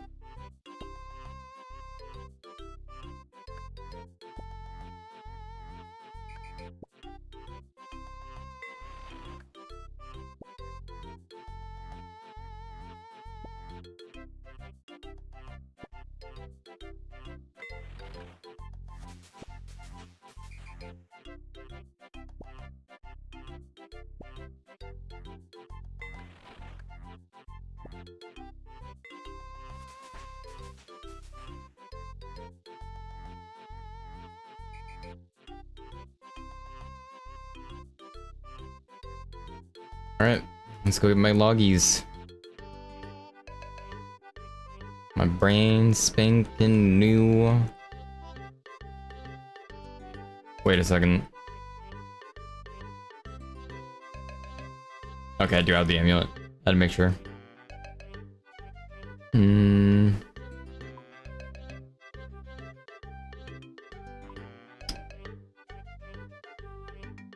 Note.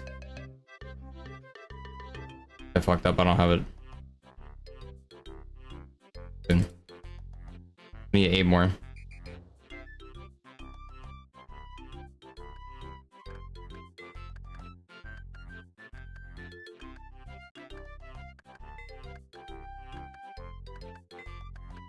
Oh yeah, it's gonna be a remixed event, so it's gonna be like speed leveling.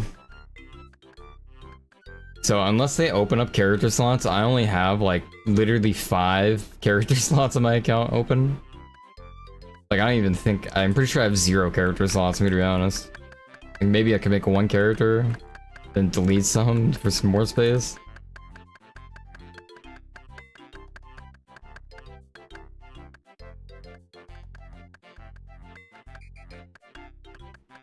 I do not have any character slots, so I probably wouldn't go as hard as I did last time.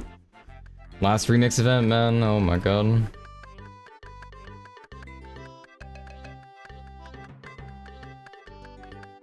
Those mop remix characters are all level at like 80. I'm definitely not gonna delete like a high level character, you know? I think I have some human characters that I can get rid of. That were from like the Stone Ages.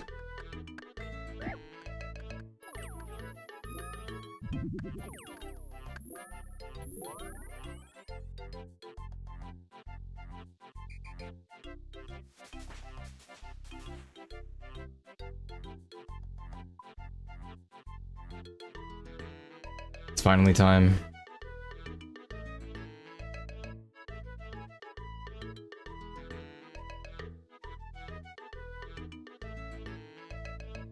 My log basket. 300 oak, 300 willow, 5,000 anima bark.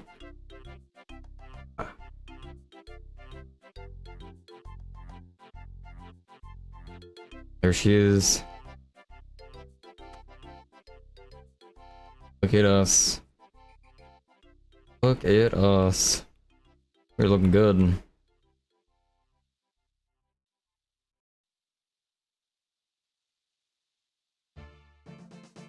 Although I probably should wear the forestry kit on.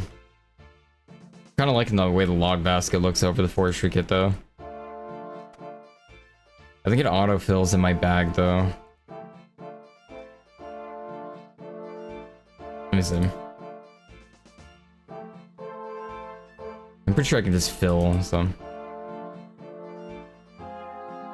We don't need to be here though, so we're out of here. We are going to Camelot again.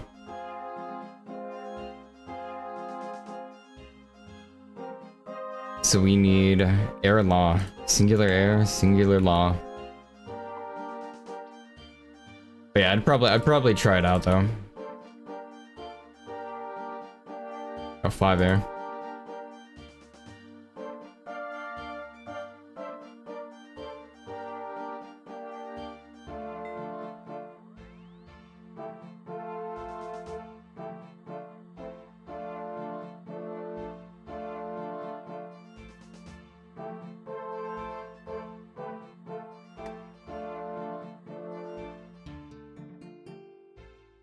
There's a bonus from this too, right?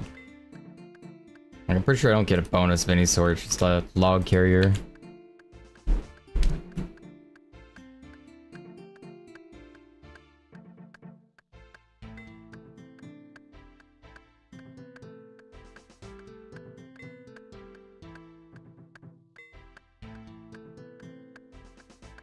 Yeah, but the thing is, the way I'm doing things, I'm kind of multitasking. I'm leveling a lot of things at once without sacrificing, you know, levels in another area. And if I use all my law runes, which I only have 800 of, then I'm gonna run out really fast. I'm not gonna have a lot of teleportation options on top of... I can just already use my 4,000 nature runs. And that's just way better if I just do that. And if I level woodcutting, if I get my U, and then I'm also getting gold at the same time. I'm leveling my woodcutting, I'm leveling my fletching, I'm getting gold, I'm leveling my magic. It all happens by progressing this way.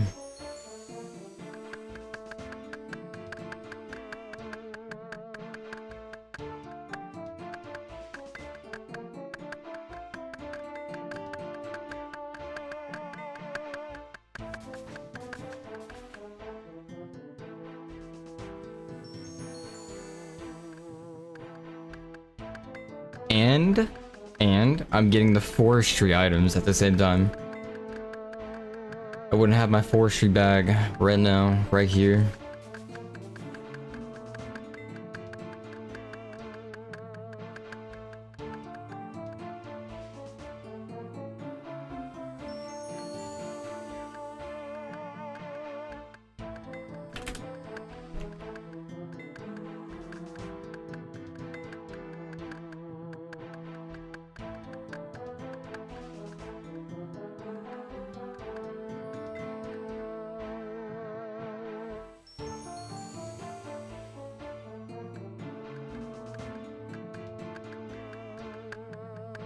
Wait, did I miss that one?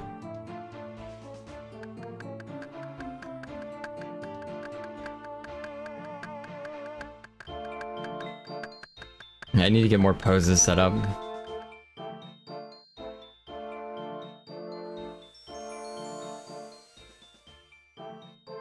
I have some like clothing assets for like the model too that like come with it, but I just don't know how to get them to work, you know?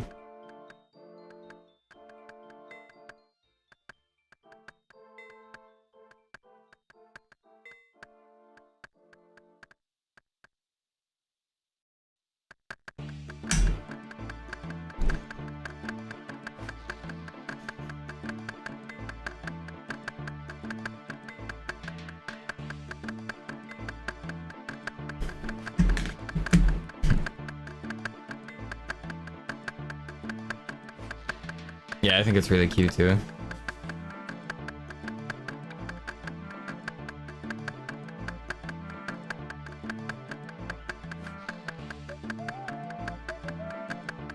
Log basket's so good, that's crazy. Log basket is insane.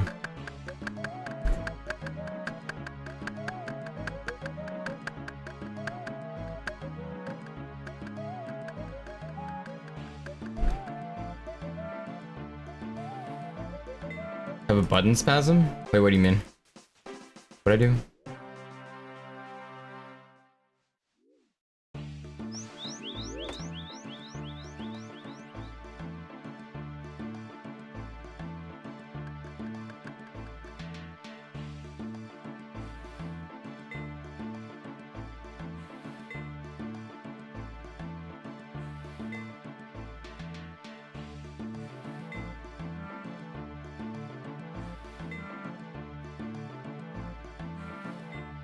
This event is so good.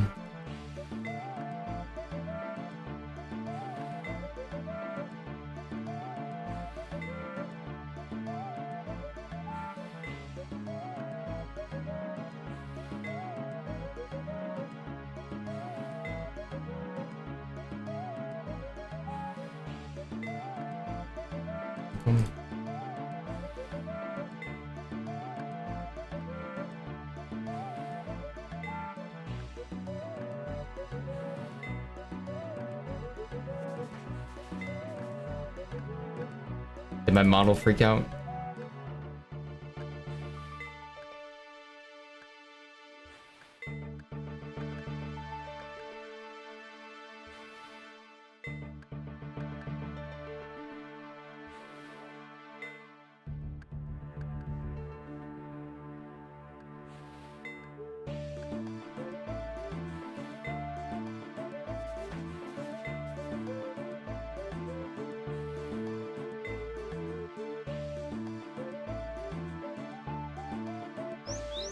No, I got stunned by one. No.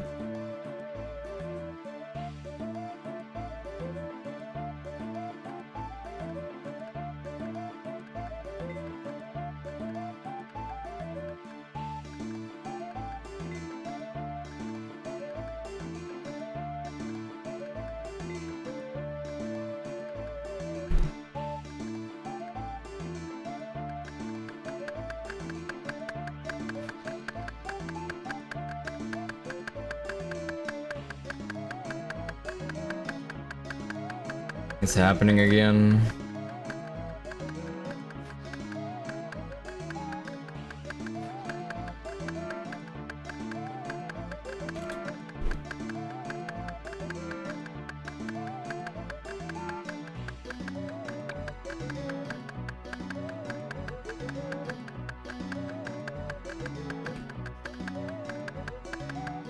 What the heck? I thought he was riding the like turtle or something. Whatever the. I thought it was a mount for a second, like they were skateboards. I was like, what the hell?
And they're gone.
this one worth like investing into?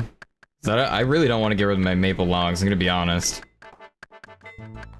And for what, construction XP and a little bit of anima? I don't know, man. I think this one's a skipper.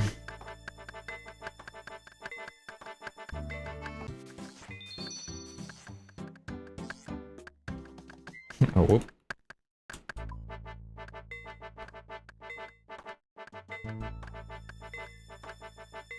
Wait, what are the sturdy beehive parts for? Sturdy beehive.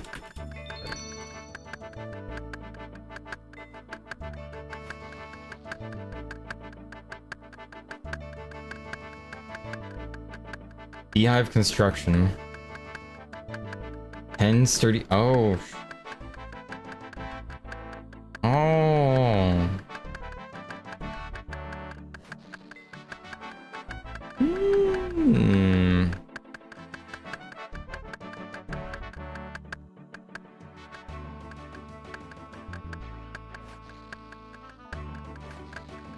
Oh wait, this is still going on. Okay, so I think it's kind of worth, right? Isn't honey kind of good out? Sort of. Got another one.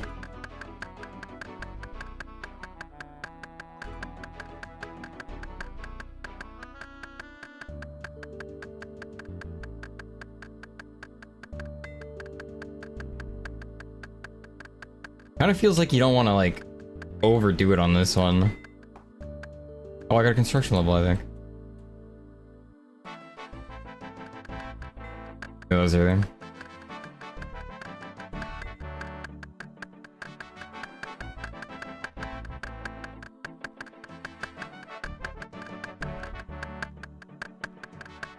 $28 maple.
That man is a carrot.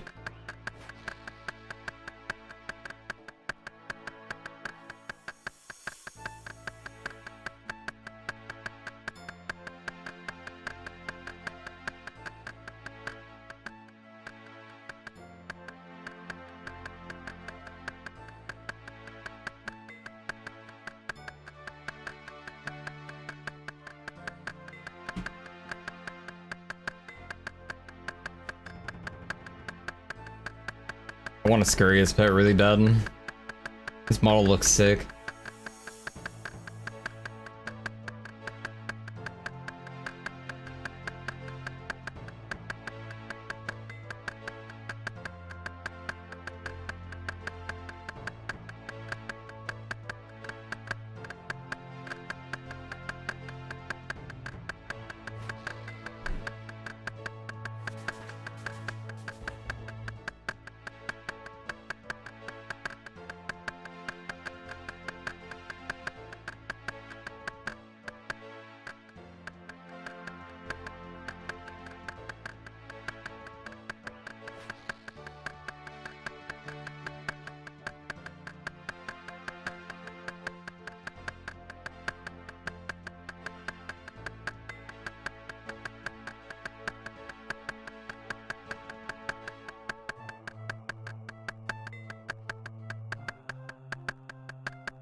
Oh my god, it's still going.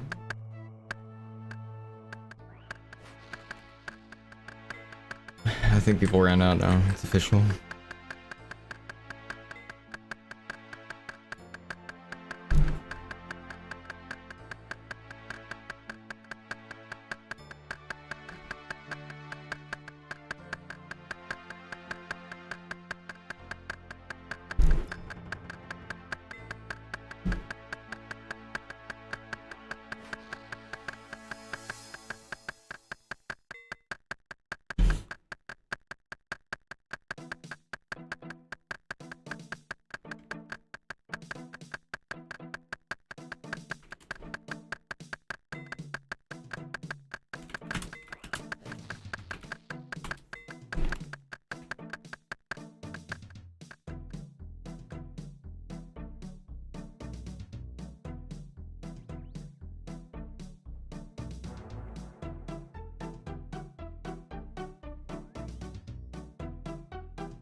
Wait, they deposited the whole bag.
143 anima.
still need to get flax.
Shit. I don't think I was cutting.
I gotta see how much flax I have.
Man, I didn't know it could be 2 for one of them. That's crazy.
$181 anima.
Okay, low-key, this basket kind of made it worse for leveling.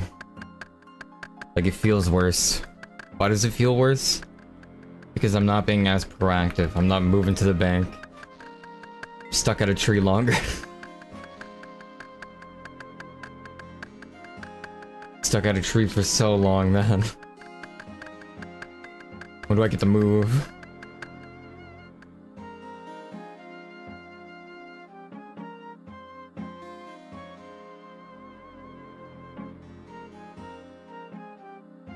Alright, so we're at a good amount of log at least.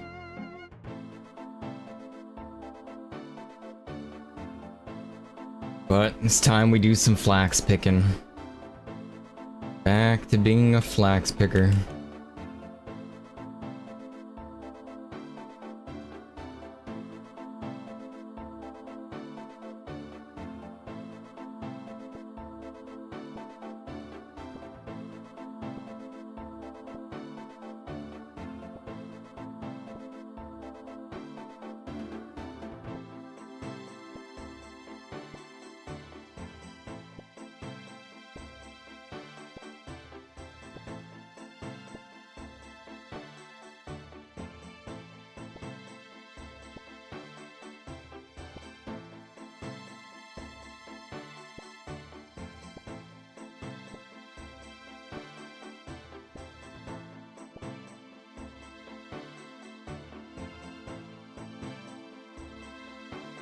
Am I hitting 70 wood cutting tonight, chat?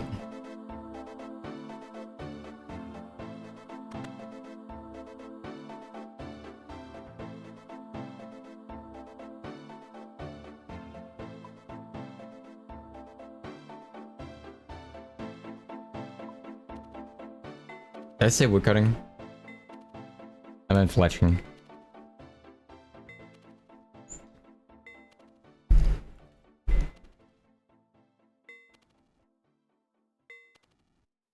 It's tough out here, chat. It's tough.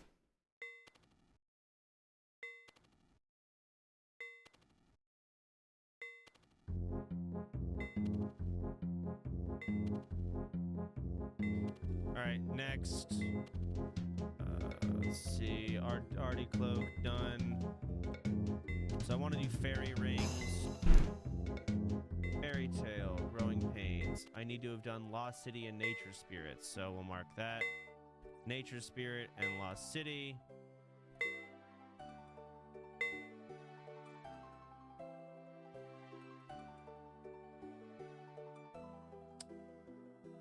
Okay. So we'll start Lost City then.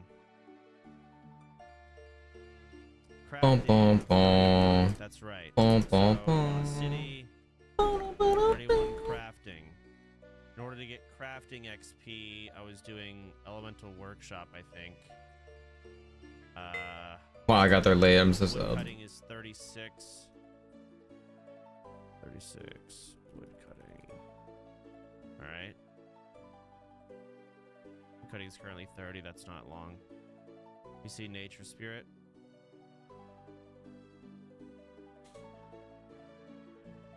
Two salve graveyard teleports. I need Ghost Speak Amulet. That's from that one other bullshit quest to unlock that zone. So let's put that. I think.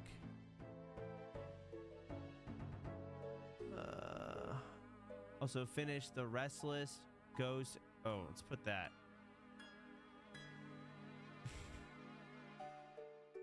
The Restless Ghost and Priest in Peril. I remember those quests. Okay. 31 crafting. My crafting currently is 16. What are some... Actually, I could just go spin some weed or whatever the hell. Let's just do that. And here's where I grab the flax. I don't need to do anything else. Just grab flax and then go spin. Hey, that's where I'm at. Night Sword is another quest I could do. You're right. I've done that before. Knight's Sword. 10 mining. Okay. 12,000 smithing XP. Definitely want to do that.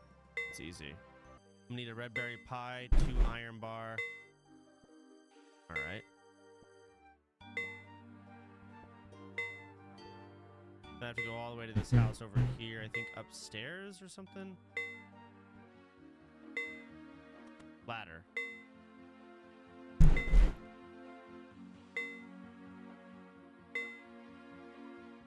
Okay.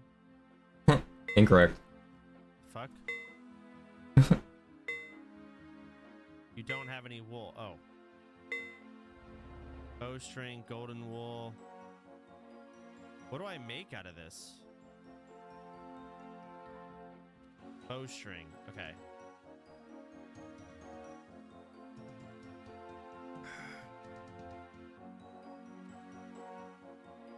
My crafting is at 16. I really just need to get it to 20. Do I even need to, though? I don't even know if I need to do this. I get to start with the Knight Sword and then probably get into Elemental Workshop. What does Knight Sword reward? It gives a lot of smithing XP. Okay, so I really just need to power level my mining. Because I'll get the smithing XP from Knight Sword. But the mining XP is kind of fucked. 6.8 weight on Rune Chain Body. That is ridiculous. Yeah, I gotta swap this off ASAP. I spaced out. I think there's a bank over here, though. Yeah, bank booth.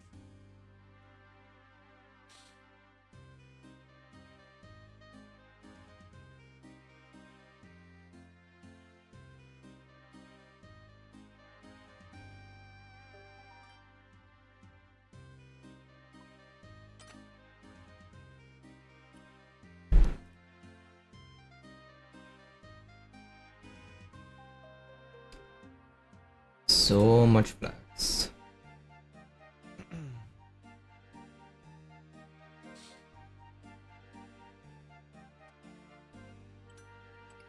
Good enough.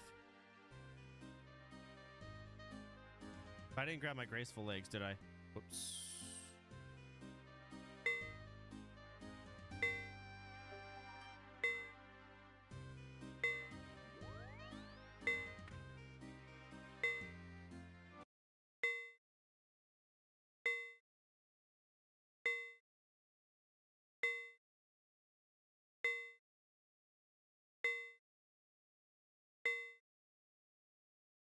It's always so painful when someone whose work you've admired for so long pops out a steamy stinker. And a new trailer just dropped for an upcoming movie on Netflix that is spearheaded by legitimately one of the goats of animation, Genndy Tartakovsky. He is the mastermind behind Oh shit. like Samurai Jack. Primal is good. Samurai Jack was good. Clone Wars was good. Dexter's Laboratory was good.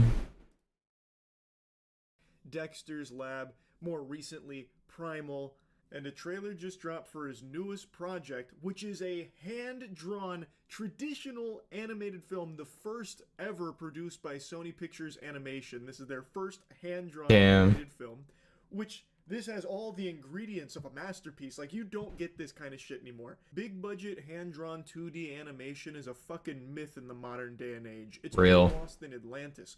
Studios don't do this anymore. Like, I cannot stress just how rare of an occurrence this is. So you've got all the ingredients to a wonderful stew here, brewing up a masterpiece in the cauldron.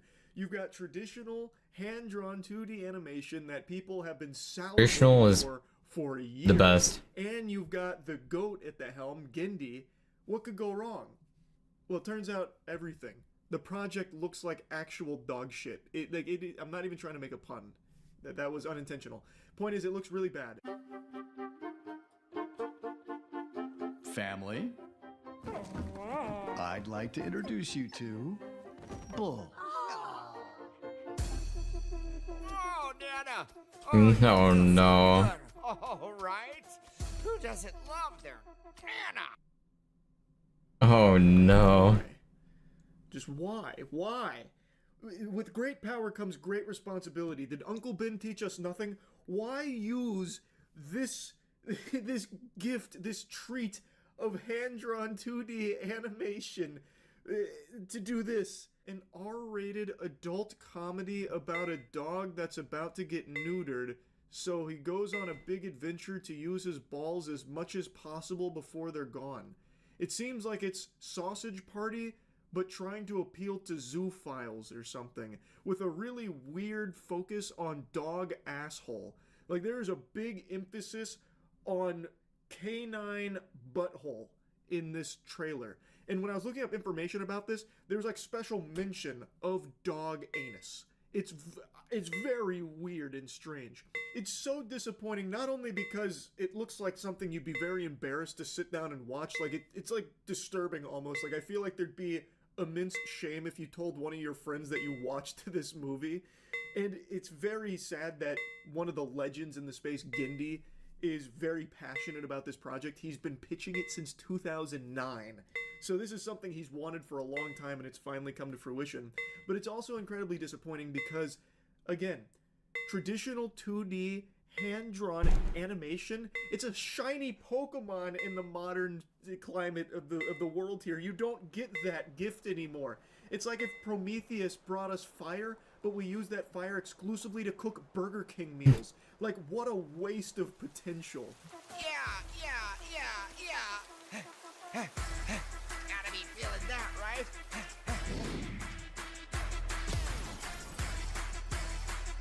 Fuck me. And suck every bit of fun out of those balls before you lose them. We're all gonna suck your balls. What? That was my handiwork there, censoring the dog's butthole and nutsack flying at the camera. That's not like in the official Netflix cut. I just don't get it. This is like Big Mouth, but with the animal skin on it. It is just my most hated type of animated show. Big Mouth is my least favorite animated show. Big Mouth is awful. And this has like the very same DNA. So bad. I can't stand it. I absolutely hate the trailer, and I hate even more that Gindi is making it. That is very, very much a tough pill to swallow as a huge fan of his work. Then, in the rest of the trailer, they go to like a dog strip club where a dog is like showing her asshole and then moaning on top of a shoe as she rubs on the shoe. It's just so uncomfortable. And the final shot of their trailer to try and sell you on the comedy here and get you hooked and wanting to watch the full thing when it drops is a scene I don't think I can show you in any capacity.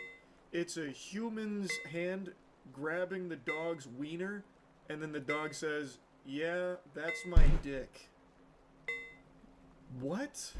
I was so surprised to see Gindi's name on work like this. I had to double check just to make sure he wasn't just being slandered here. He was being credited for something that he had no part in and just having his reputation ruined for it, like this giant blemish with this work.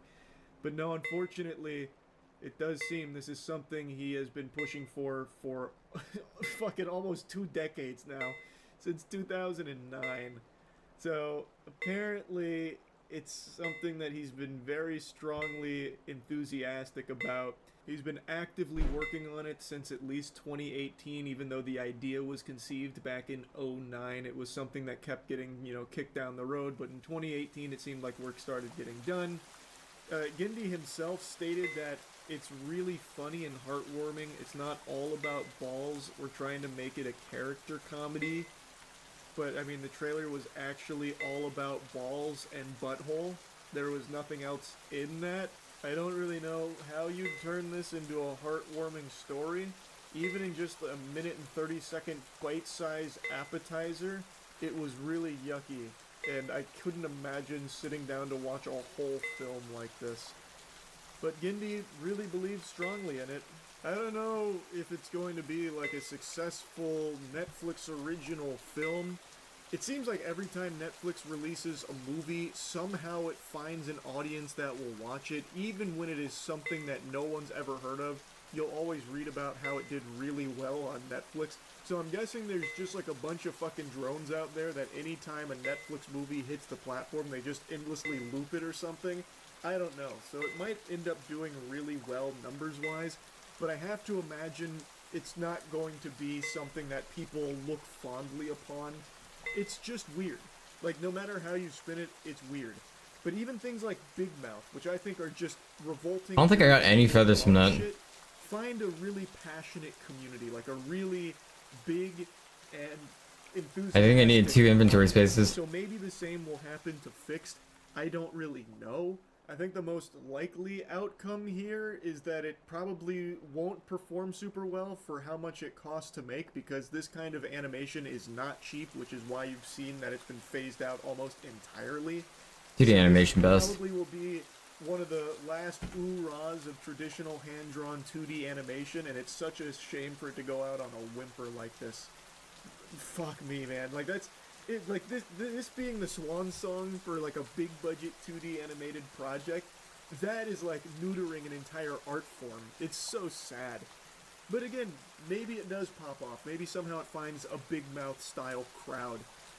But it won't be me. I am not in that group, and it's really sad that one of my goats in this industry, Gindi, is producing this kind of work that I have no interest in seeing. Now, another thing I think is also very possible with this is a bunch of parents that just sit their kids down in front of the TV or the iPad in order to just endlessly, like, fucking corrode their brain with whatever nonsense scrolls by so that way they don't have to deal with raising their kid. I think there's a good chance they'll put on this thinking that it's a kid's show or a kid's movie, and it's going to be one hell of a blunder there. Anyway, though, I talked about this on stream a little bit and just wanted to talk a little more on it. That's really about it. So, yeah.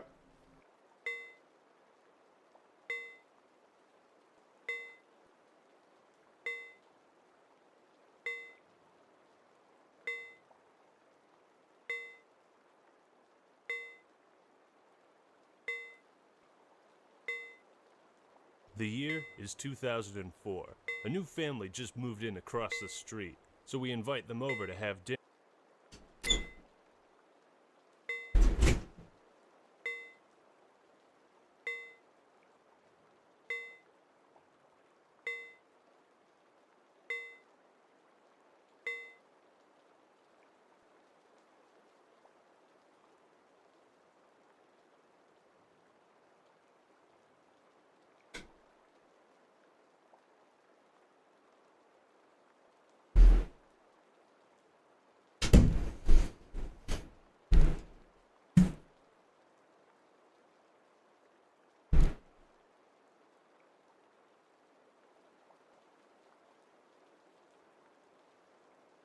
While the boring parents sit and talk about boring stuff, my brother and I bring the new kid, Mark, upstairs to play video games. As we're playing Mario Kart Double Dash, Mark asks us, "Hey, have you guys ever played RuneScape?" My brother and I looked at each other and shook our heads. RuneScape? What's that? Mark jumped onto our computer, opened up Firefox, and he showed us. Mm-hmm.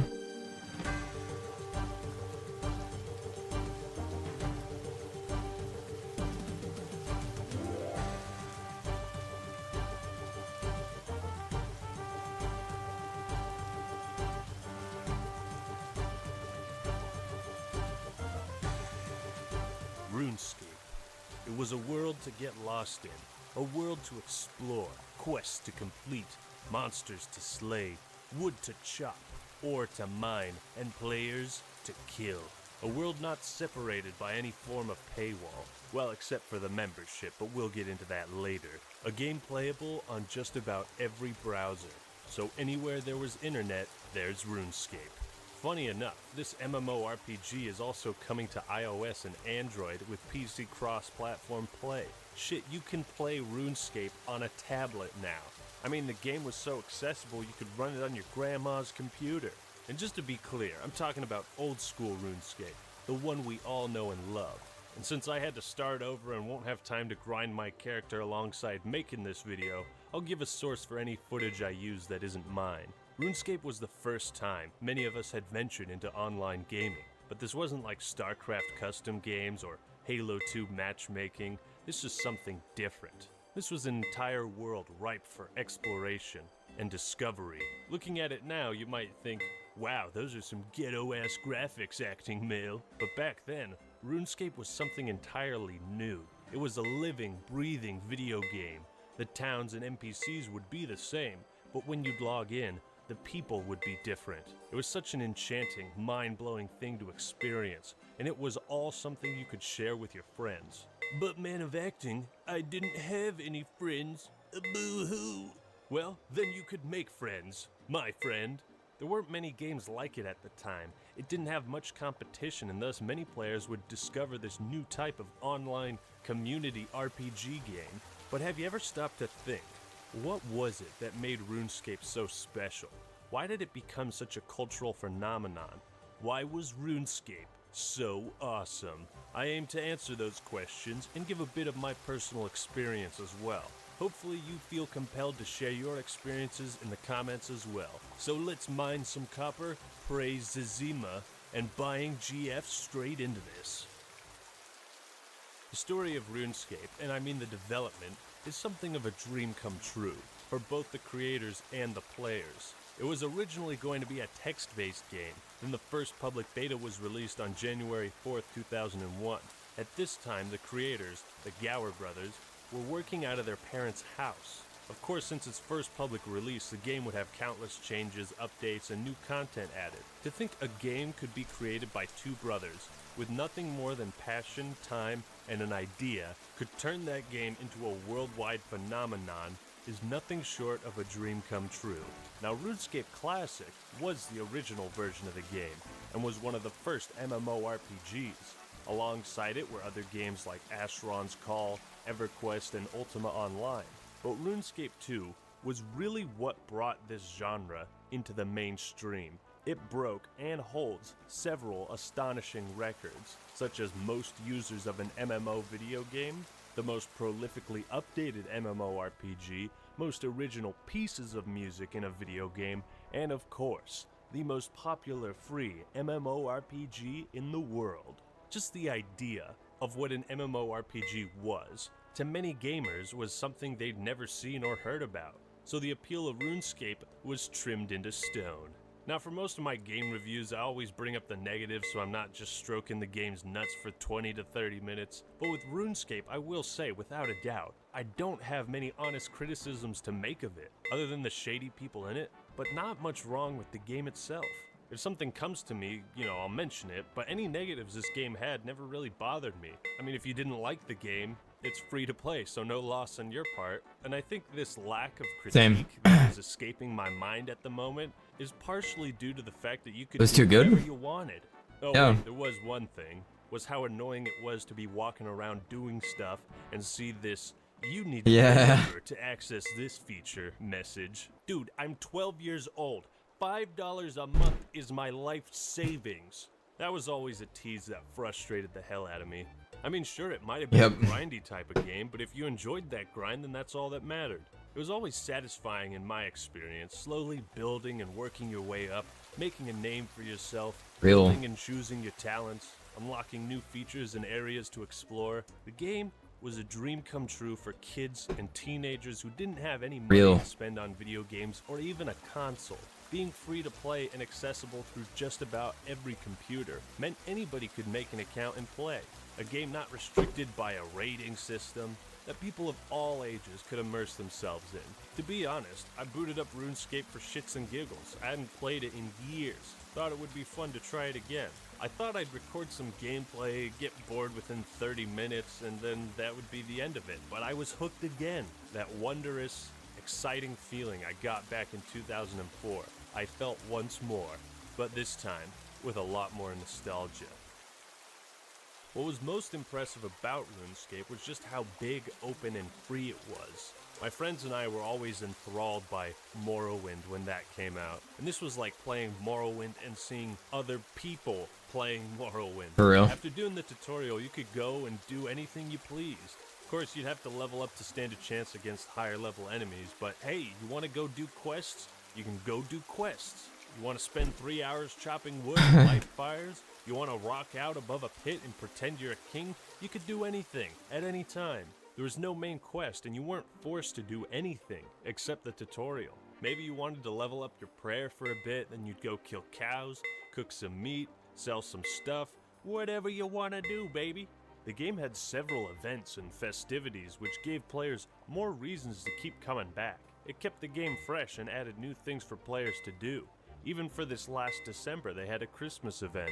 It's kind of crazy to think they're still adding new stuff to this game, like a free-to-play quest and a new area to explore. Guess that shows the level of dedication Jagex has for old-school RuneScape despite its age.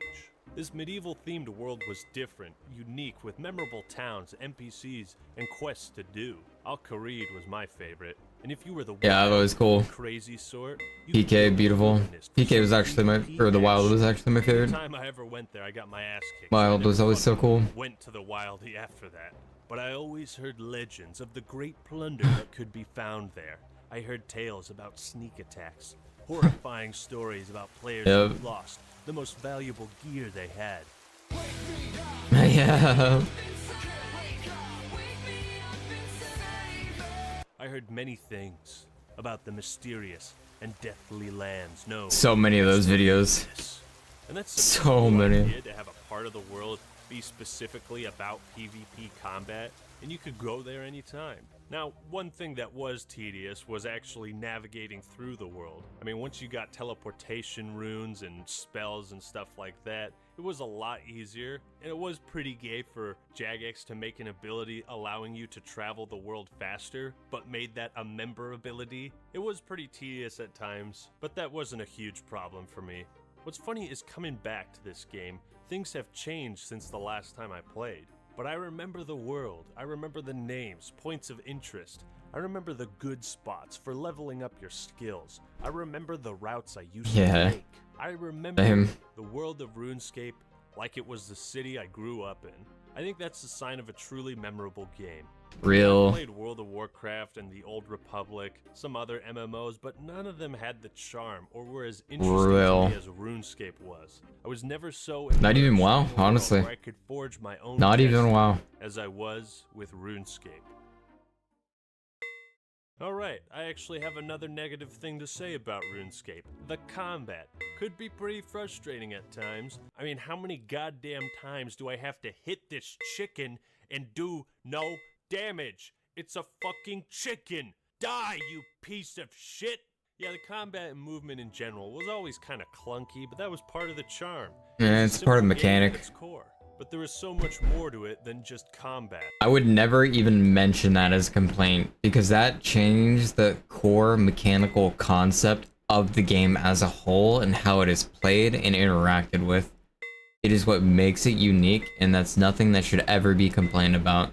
Once you get a feel for it and can appreciate and understand how it is used and how it is implemented, then I don't think you can ever mention it as a defect to the game. You know what I mean? That was just one piece of the puzzle. You could honestly beat the tutorial and just spend all your time fishing or cutting wood without even fighting enemies. You progress through the game how you choose to progress. And that sense of freedom is something almost entirely exclusive to RuneScape. But there is something about this game that just keeps me coming back. Even as I write this, I want to go play. Want to know what it is? Buying girlfriends like a fucking pimp.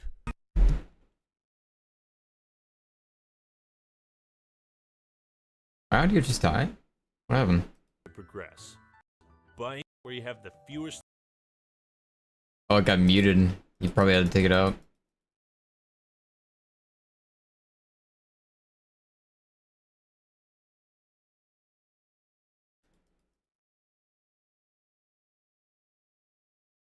Progression, kids. As I said, the game can be pretty grindy, and when you start off at level 3, you're at the point where you have the fewest options for what to do next. But as you level up, you can fight stronger enemies, take on harder quests. As you increase your skills, you can craft new items, you can sell and trade more, chop down more valuable trees.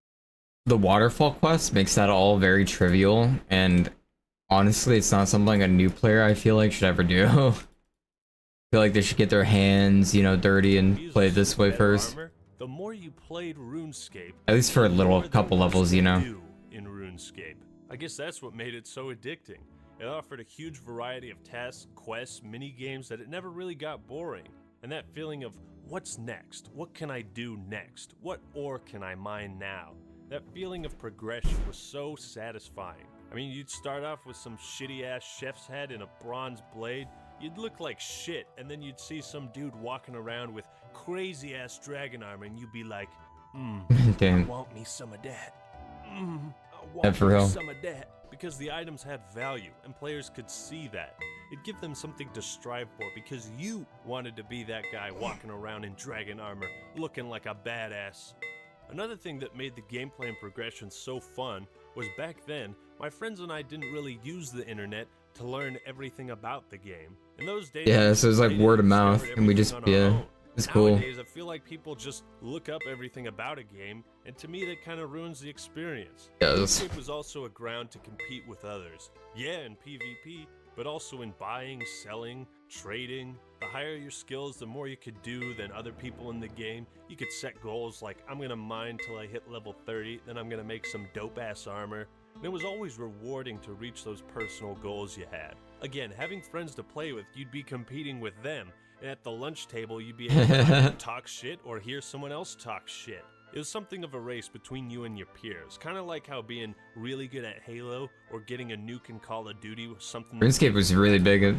I want to ask you, you watch Like even in school back then. Have you ever played a really long RPG? Then you stopped playing it for a few weeks or a month and found you couldn't get back into it. You just couldn't. For some games, Yeah, it's not like that with hard to RuneScape. jump back into playing them after taking a break because you might forget what was going on in the story. Back into playing them after taking a break because you might forget what was going on in the story or what you were supposed to be doing. But with RuneScape, you could easily take breaks and log back in where you left off without feeling like you forgot what the story was about or how to play. Above all else, RuneScape was a fun way to pass the time. For middle schoolers, kids in elementary. But I mean, how can you forget something you do a billion times, though? Let's be honest. Like right now, me making this bowstring, I don't think I'm ever gonna forget how to make bowstrings ever again in my life with how many times I've done. If you finished all your homework, you'd get There's on no RuneScape. way Why I would not ever grind it forget how to make a before you went to bowstring. bed?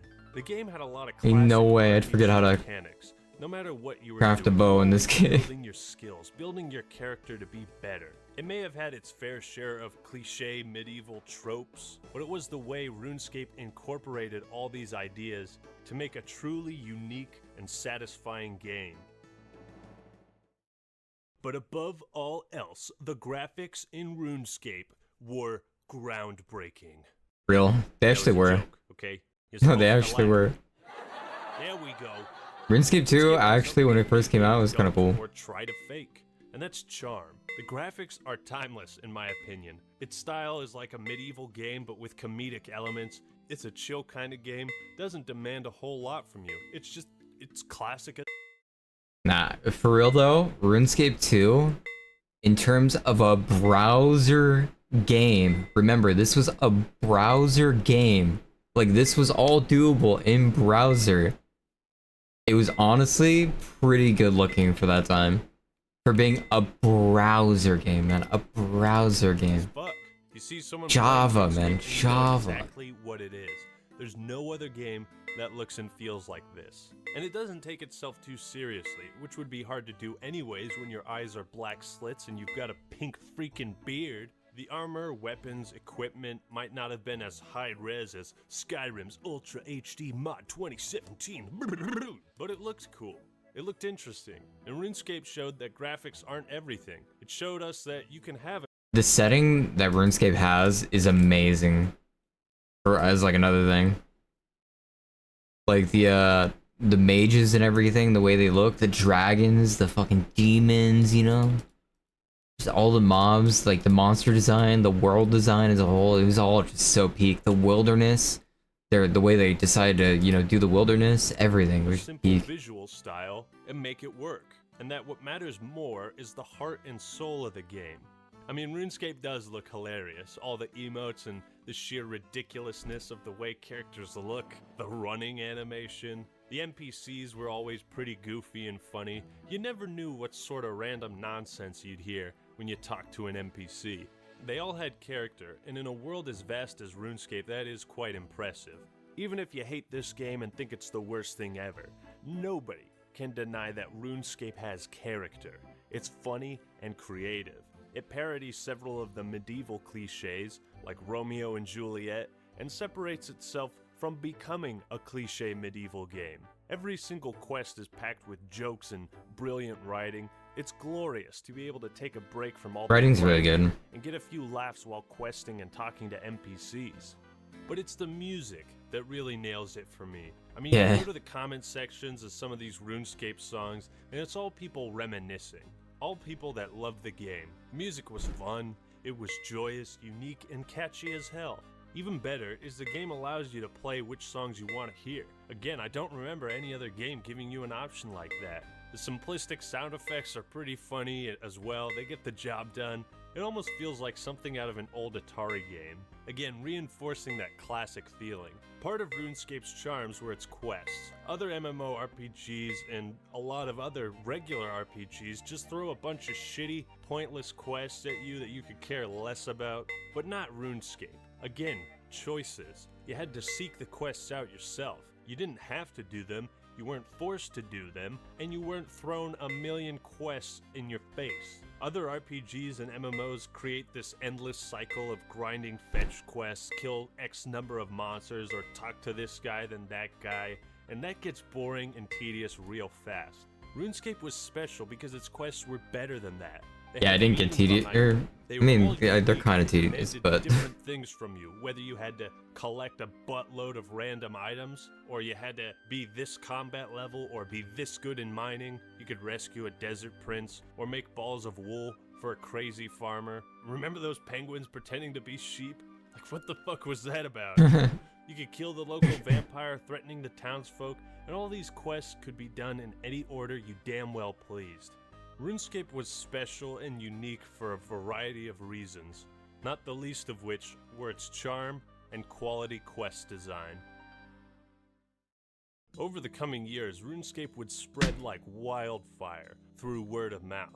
My brother and I found out about it through our neighbor at our mom's house, and when we were living at our dad's house, we told all the neighborhood kids about it. We showed them this incredible world they could play for free, and soon enough, all 10 kids in our neighborhood— I literally learned in elementary. 8th grades were all playing.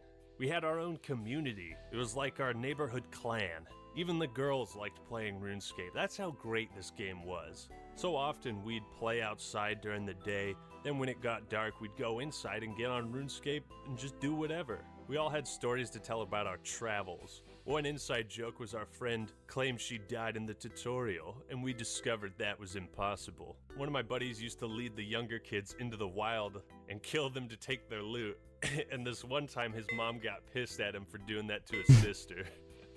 Another great memory I have is me and ActBro and one of my best buds all conspired to make an account called Sexy Poop Monk, which we'd use to harass other people in the neighborhoods. Ah, good times. But it didn't stop there. Word spread, and soon enough everyone at school either played or at least knew about RuneScape. We'd brag at the lunch table about our highest skills or about the secrets we discovered, how good our armor was. RuneScape was something we all had in common, and I made so many friends through playing and talking about the game with others. I guess the point I'm trying to make is the best things in life are those you share with others. And that might be a bit cheesy in regards to a video game, but it's honestly true. RuneScape wouldn't have been nearly as fun if it weren't for all the people I knew that I was playing it with. I'm sure the same goes for most other RuneScape players. That nostalgia, those memories from years ago, is why some people just can't leave the game for good. Even if you play like an hour a month, it's hard to leave a game you invested so much time in and had so many great memories. Of course, as with all trends, one by one, we all just stop playing. All us neighborhood kids are still good friends to this day.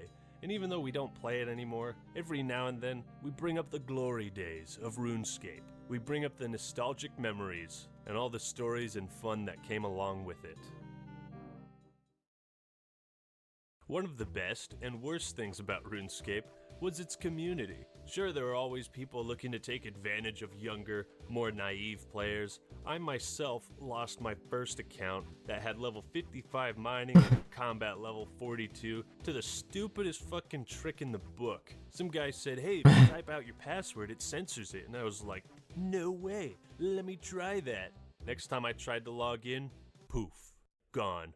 Now, that might not sound like a lot of big stats to some of you, but for a young kid who didn't know shit about this game and did things in the most inefficient ways possible, I was damn proud of that. But even then, I wasn't discouraged because my friends were down to give me some new gear on a new account. I scammed with dragon skimmies back then. Pulled through for me and helped me out. Though it sucked to lose my account, I did learn a valuable lesson that day. I mean, sure, that guy who wanted to trim your armor just fucking stole it from you. That girl probably isn't a real girl and is using you for free shit. But if you know about these shady tricks, then you never fall for them. Since so many people played RuneScape back in the day, the game, of course, is the subject of countless beautiful memes. You might think it's silly bringing up the importance of memes to RuneScape, but I think it goes to show the love people have for the game. These memes wouldn't have been posted or made if a lot of people hadn't played RuneScape and understood the memes. The community of this game was truly something special. You'd be mining for a bit and just say, hey, what's up to some guy, start having a conversation with random people. Sometimes you'd make a friend or you'd find someone who had just what you were looking to trade for. Sometimes it was just so fun to try and trade with a random person and see what they had to offer. Oftentimes Yeah. I'd try to trade with super high level players and they'd put up all this super expensive shit, adamant trimmed armor, 100k gold, and I'd offer to trade a fucking pot or something. Watching their reactions was always priceless. It was fun to troll people as long as it was harmless, you know? The world was your oyster, and you were free to make it in any way you could think of. You could have been that one douche who convinced some nublet to follow you into a wildie, where you then proceeded to penetrate his tight, noobling anus and take his gear. The gods of luck could smile on you. Maybe you'd be walking around and see someone dropping gold, runes, or other useful items just because they felt like it. As I was killing cows, I saw this studded armor, and since I had like 20 gold, selling that stuff for 600 gold was like a mini miracle. While I was killing cows, this guy came up and offered me a rune dagger for free. I put up 300 gold and then he offered a gold ring, and just gave it to me like that. Later on, in the same area, same day, some guy just gives me a rune scimitar, the best free-to-play weapon in the whole game. That would have blown my balls away if I was still a kid. Some people in RuneScape were really, really nice. I remember I'd made a friend online. A lot of nice people in RuneScape. Forgotten, and he was someone I always talked to. We'd give each other free Lots of gamers at the same time. just because we enjoyed the game and helping each other out. The idea of having multiple worlds or servers was awesome too. If you wanted a more lively, popular experience, if you like to see more people running about or wanted to trade, you could go to one of the big servers. Or if you wanted to make sure you could mine all that good ore, wood, or whatever by yourself, you could log into a less populated server. Unfortunately, RuneScape had a huge problem with bots, and I think to this day it still does. But you can hardly blame the game for that. Maybe Jagex could have cracked down on that harder to make the world more authentic. But Jagex also added polls, allowing players to vote democratically on new updates, features, and that's a really cool way to get players involved in the game and updates themselves. I mean, what other game actually does that? Allows players to vote on future content? I don't know of any. It's kind of crazy to think a game like this would have its own economy. You could trade whatever for whatever, and it was up to the players to decide what had value and what didn't. So you could find out you got a really good deal on some armor, or you paid twice the price for an item. Each trade making you wiser and more knowledgeable about the economy. Certain items were given out for special events. It was so much nicer when there was no indication of how much something was worth, and it was just players. Because that trade limit there, or that trade thing, and then these didn't used to exist, like the Grand Exchange and the little thing that told you like how much you were trading to the person in terms of like value. It's much better without that shit. You got a really good deal on some armor, or you paid twice the price for an item. Each trade making you wiser and more knowledgeable about the economy. Certain items were given out for special events like the party or Santa hats, and those became valuable collector's items. In fact, RuneScape's economy was so powerful, some items and accounts were worth real money. Loads of money, too. Not to mention, if you saw someone with a Santa or party hat, you knew they were either a long-time player or were rich as balls. And you couldn't make a RuneScape video without mentioning the god himself. Zazima. The first e-celebrity I had ever known For about, real. and the paragon of RuneScape. This dude For was real. top of the charts. It was crazy.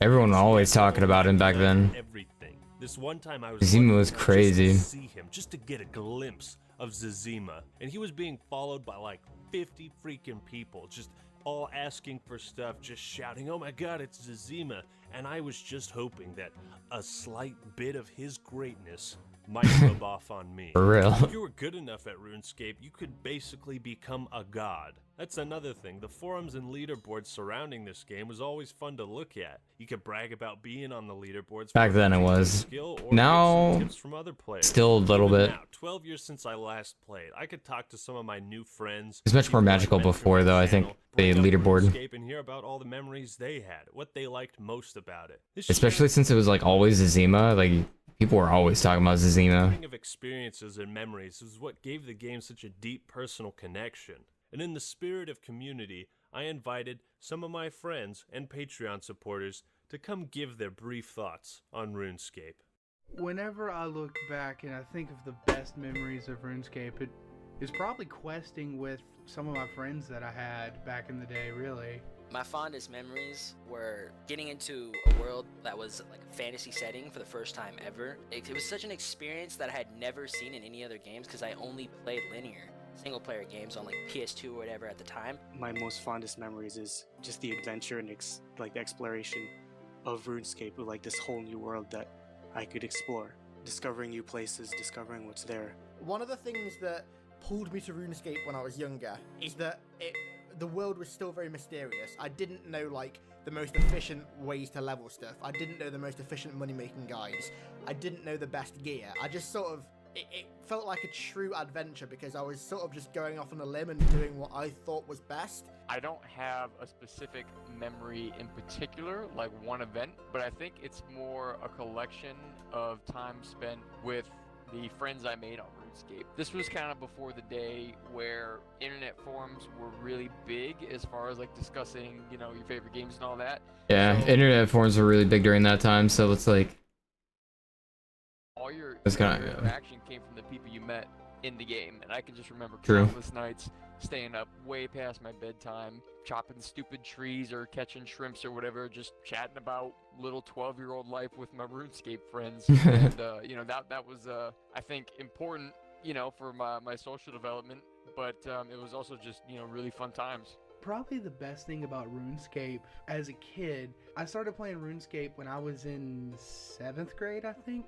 And as a 7th grader, you don't have any money. And so just the idea of there's this free game that is relatively fun and I can come back to every single day, and there's always something new to do, and it's free. That definitely had something to do with it. For even a little kid like me to find my way, to level up and to max out whatever I wanted, do like whatever I wanted to do. It's something that's always going to be special to you. It's always going to have that nostalgia. Just talking about it makes me want to go play it again and actually do more. Back then, people didn't care about efficiency. People didn't care about making money or XP gains and that kind of thing. It's just such a casual adventure game. Back then, people just didn't care because no one knew what to do either. And that was the fun of RuneScape, was that you didn't know anything, and it's just discovering all these new things was part of what made it such a great game. It was how I met friends on RuneScape. Me and my friends from school back before Skype existed and even before MSN was a thing, a popular thing at least. We used to get home from school and just talk to each other on RuneScape. World 15 was the thing back in the day. Everyone from my school would get on World 15 and we just talk all night on RuneScape. For me, RuneScape is the one MMO that I've played where I've genuinely made friends on the game that have lasted. Looking back, I think RuneScape was a game that taught me more about a lot of things than any game really has any business doing. Real. It taught you about how economies work. It taught you about how friendships work. It taught you about Goals and everything, dude. saving your money and setting goals and having aspirations. And so I think the best thing about RuneScape as a whole was, you know, just the lessons you could take from it.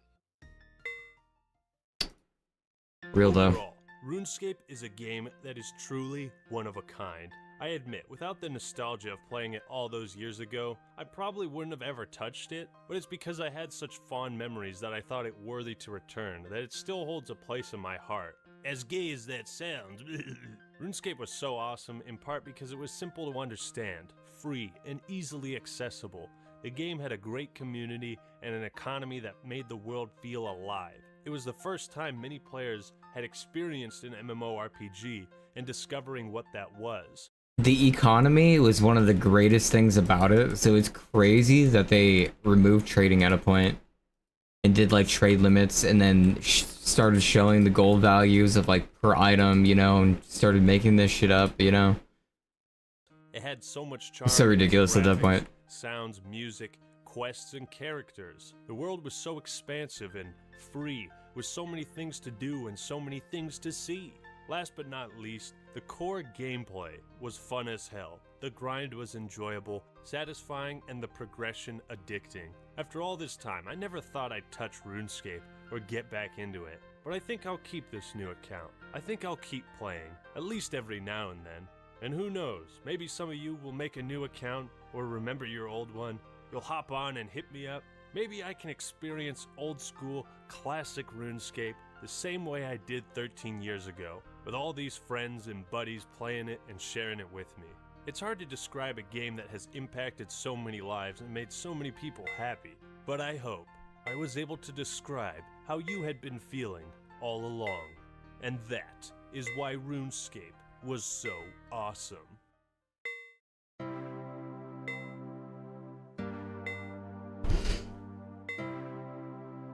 It was in fact peak.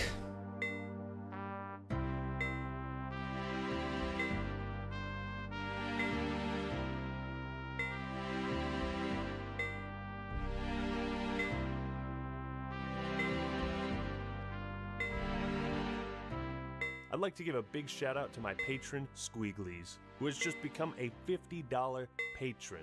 That is incredible, my dude. If you enjoyed the video, leave a like and subscribe to the Act Man for more awesome content. Alright everyone, that's all I got for today. This is the Act Man signing out. Peace!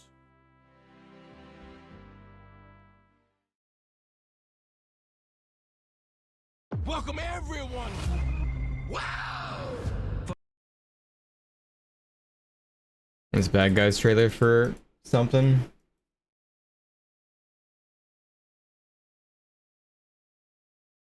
$700 orbs. No.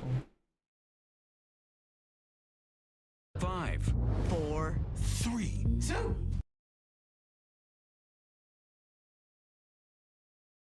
I do not have faith in Bad Guys 2 at all. That shit looked like they were starting to alpha and omega it. Because they kept doing like spin-offs, or Madagascar it as another term. But you know how like Madagascar had a whole bunch of spin-offs, you know? Of like kid show versions that were like really bad, low quality, and just awful. Like it was getting the same treatment. Not looking good.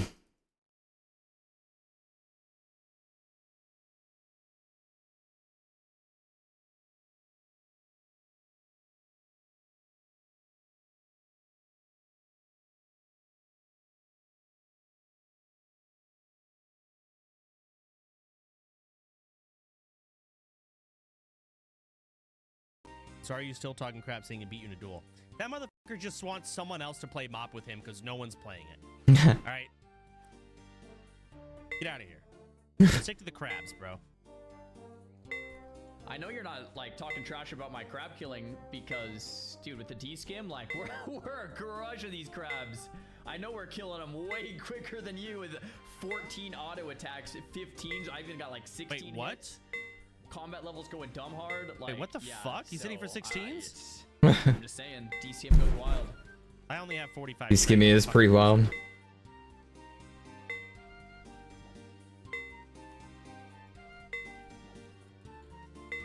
Then again, what's your agility at? Craig wants to duel again? Alright, Craig. Combat What's levels your are so agility fucking at? easy to get. It's so easily AFK-able. I don't know. I'd have to look. Oh, I can check for you. He's actually right about that. He's actually right about that. 31. Bruh.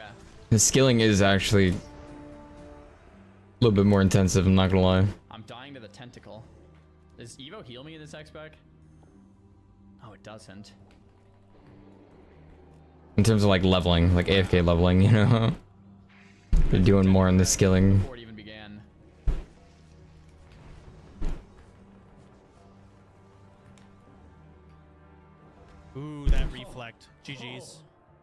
3% health. Big charge. Dead. Oh. Yeah, you lost. You got the charge. It does with the glyph. There's glyphs. Yes, there's glyphs. Bro! I don't have glyphs on. Dude, Crap. we're All right. at that point where like I don't even know how to play any of these. All these expansions are fucked. Sorry, you said he'd beat your ass in a duel in Missa Pandaria?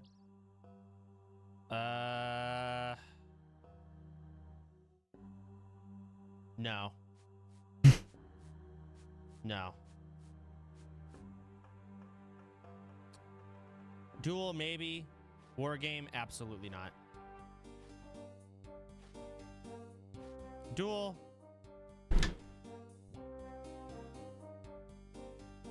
Is mop out now, chat? No.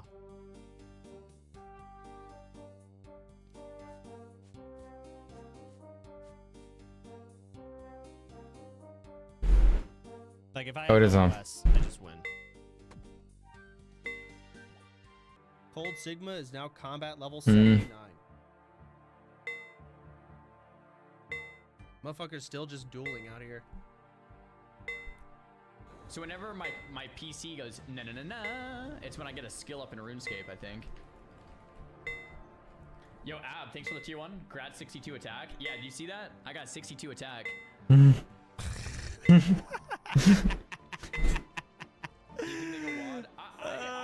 It's so fucking sad. The state at which we're in. I really don't know. I could see him doing it. I could see him doing it. So we'll see what happens.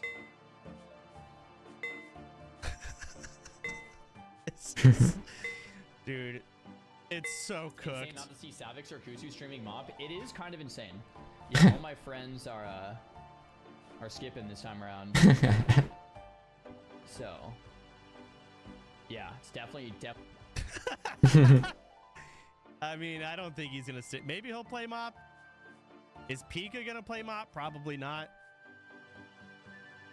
That sucks because Mop. Pika's locked in. Expansion. But it's just not a good time for it. People are just RuneScape, yeah. with 1,000 other things. RuneScape being one of them. Yep. I'm still a bit. I got things to do. From hardcore WoW, and I'm trying to save my WoW cooldown. Gotta make some for, bowstrings. The next iteration of hardcore. It's too many versions. Pika's playing more League than OSRS. Well, he's probably playing OSRS at Crabs.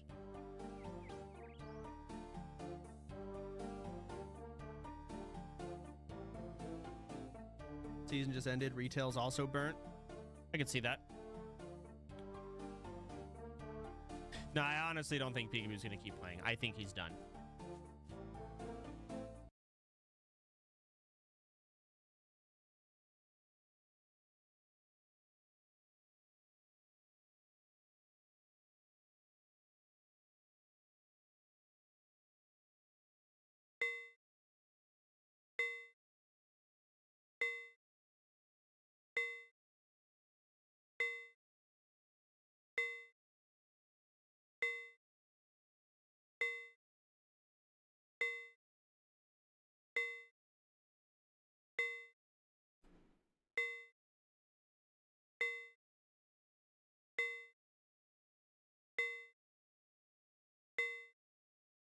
Surgency Sandstorm, that's a good game.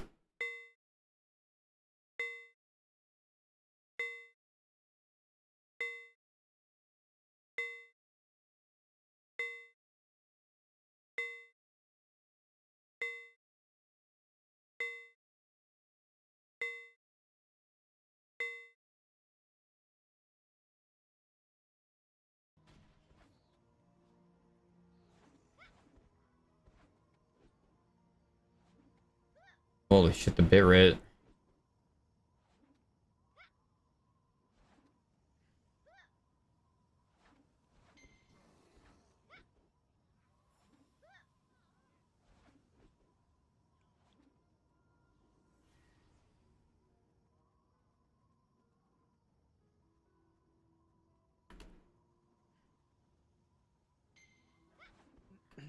That thing's probably dead before I get there.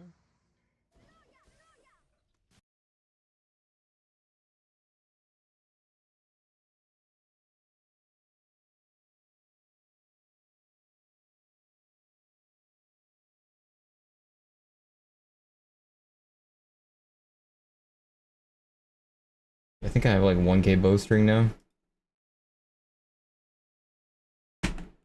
Like pretty much.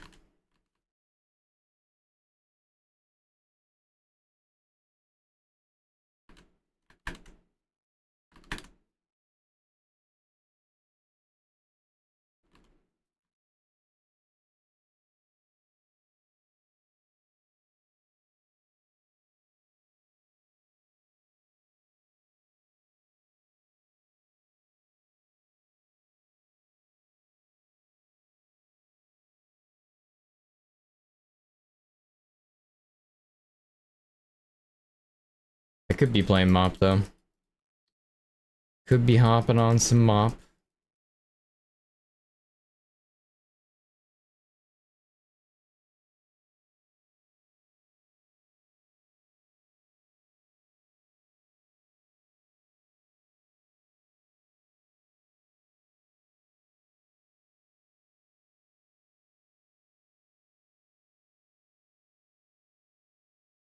I think Guzu's definitely not gonna play mop, to be honest. I think Guzu is hard locked into RuneScape. I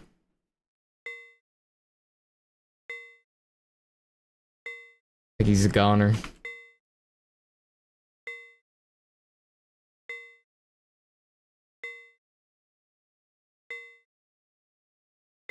Yo, Grayson is not though.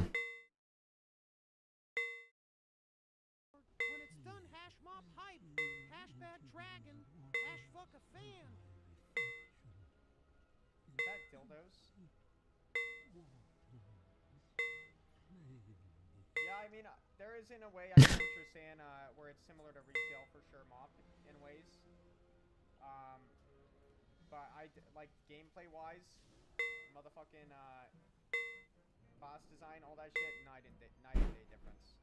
This is like some of the peak class design, in my opinion. Dude doesn't know any cultural references for the past 20 years, but he knows the dildos.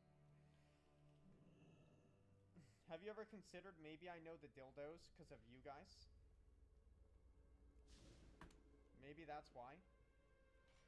Because you guys say them, like, right there in TTS and shit. It's not like me fucking just knowing them, like, because of some information I picked up. Like, from myself. Like, I'm not, you know? See how they pour from every letter of these sacred scrolls, corrupting them, defiling them.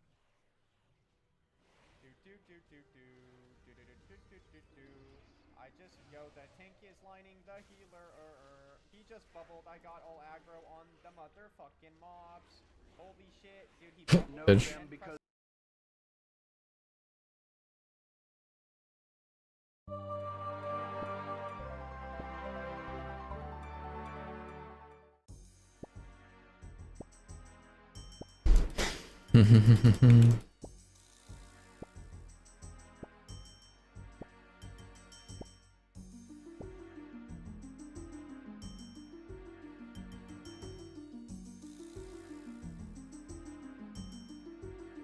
Alright, we'll do one more inventory. That should put us at 1K.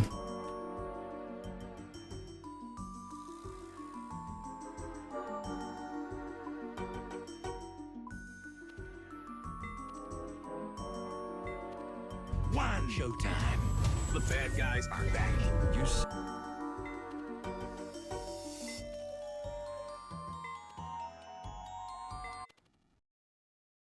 Say the naughtiest things. We had a pretty good run as bad guys. They're out of jail, trying to go straight. It's not going great. What the fuck? Like tripping? His shirt looks so like low texture. Like IRL? Like he looks CGI. It looks so weird. Memories are at banks. You robbed us 3 times. That was this bank? We have 3 new characters. So you're like the bad girl. And you're like a mango with teeth. What? Is that what I look like? We're planning something big. We need extra hands. Professional. We're good now. I'm not exactly asking. All right, hot sauce. What's the job? So, are we bad again? No, we're gonna sabotage him. The cast is killer. It's really funny. Lockpicking is like a romance. Master of Disguise, you're up. I promise to play you respectfully. Where's my flowers? Prego, cappuccino. Really cool action sequences. First time for everything, right? You've never seen so much shenanigans in space. Bad Guys 2 is coming out, baby. You'll laugh, you'll cry, you'll get handcuffed, possibly. Stop playing. Let's go. Well, I'd love to get to the theater to see Bad Guys 2 once I get the keys to these handcuffs.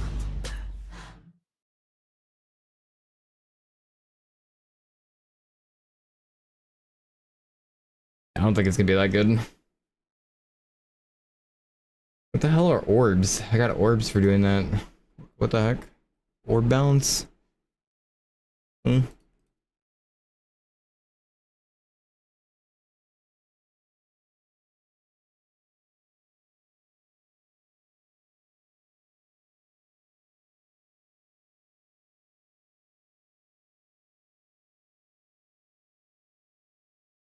They added some Discord stuff.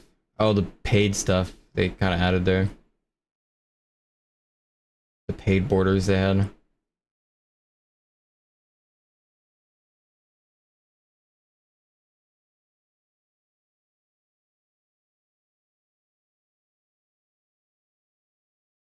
The animation still looks good though.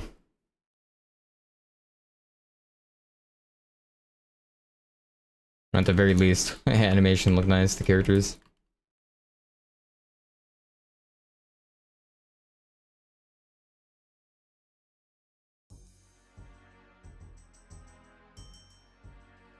We're gonna get one more stack here.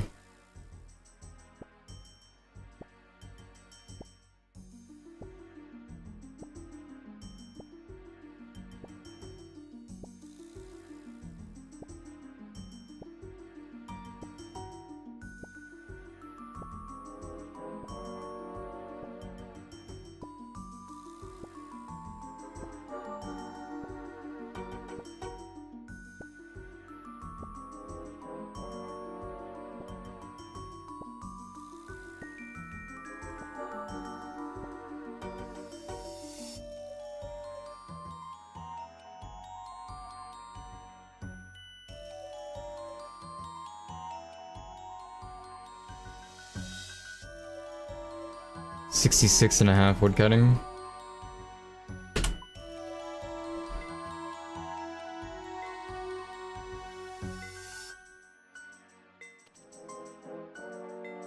Okay, we got 1,000 bowstring after this.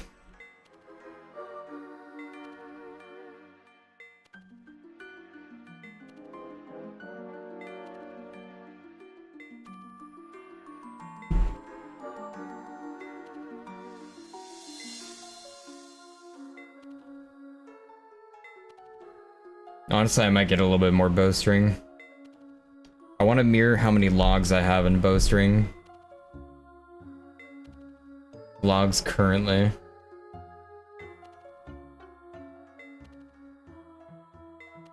On top of my 1K. So I think it'd be like 300 and something. Yo, Bark?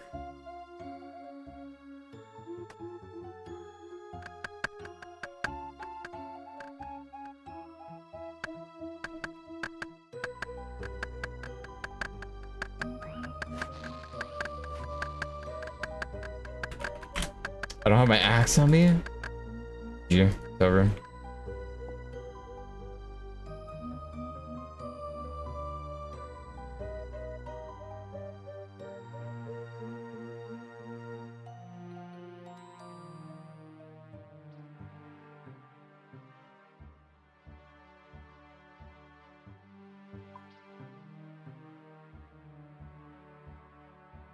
Yeah, I'm only at 185 maple. I gotta start crafting now.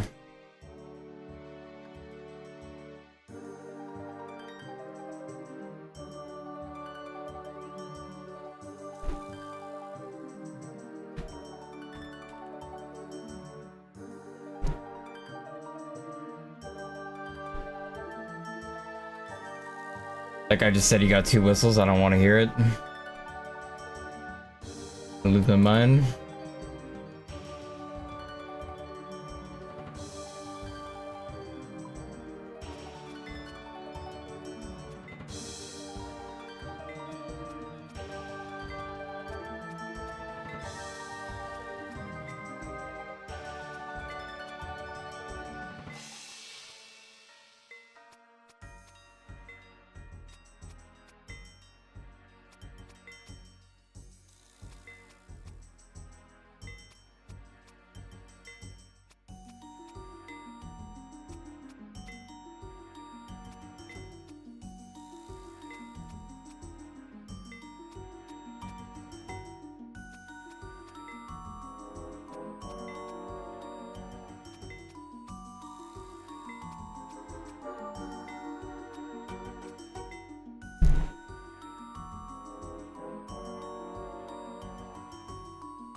Watching 61.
Fletching's brutal.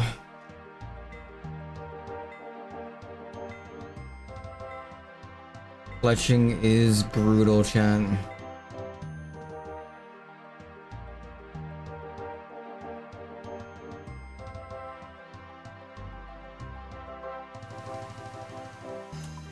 Why'd I do this to myself?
They put us halfway to 62.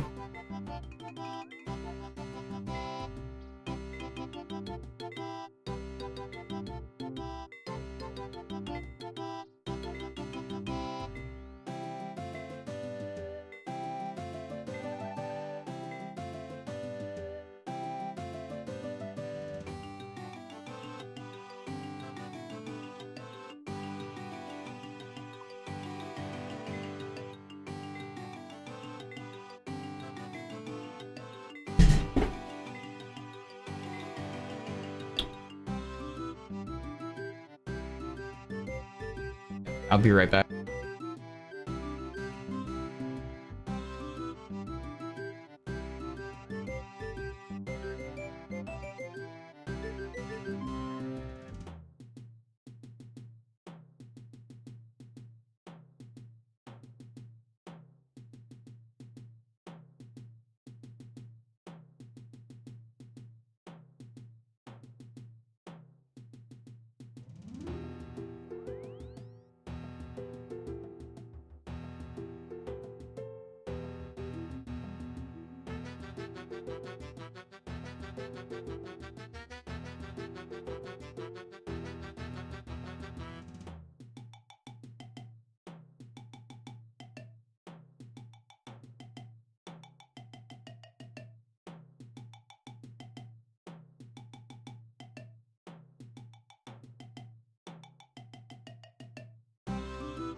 I'm gifted.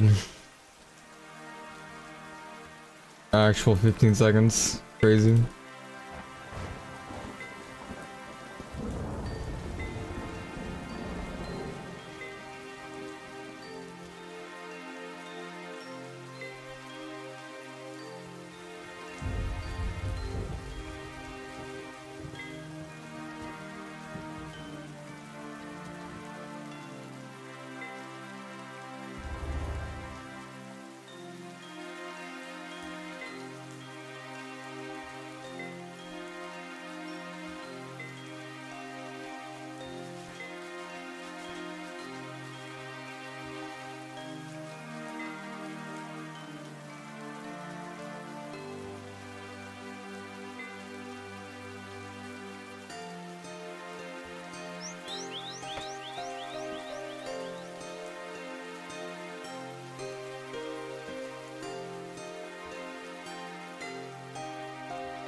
Thanks.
What do you even use maple leaves on?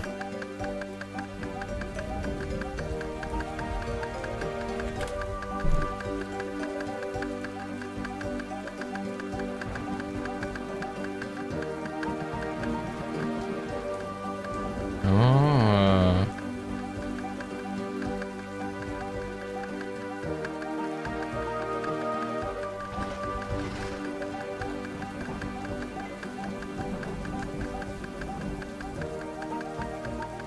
Weird. Make like a ration, I guess.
When's the patch for this game hit? I don't know. On launcher?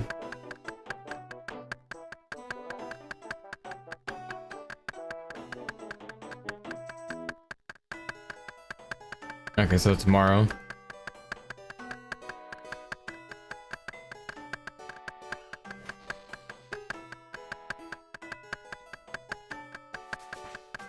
Well, tomorrow's gonna be too long, chat. I'm gonna have my 70 fletching by then. Surely, right? It'll be too long.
Ooh, I got something blue in it. What is that?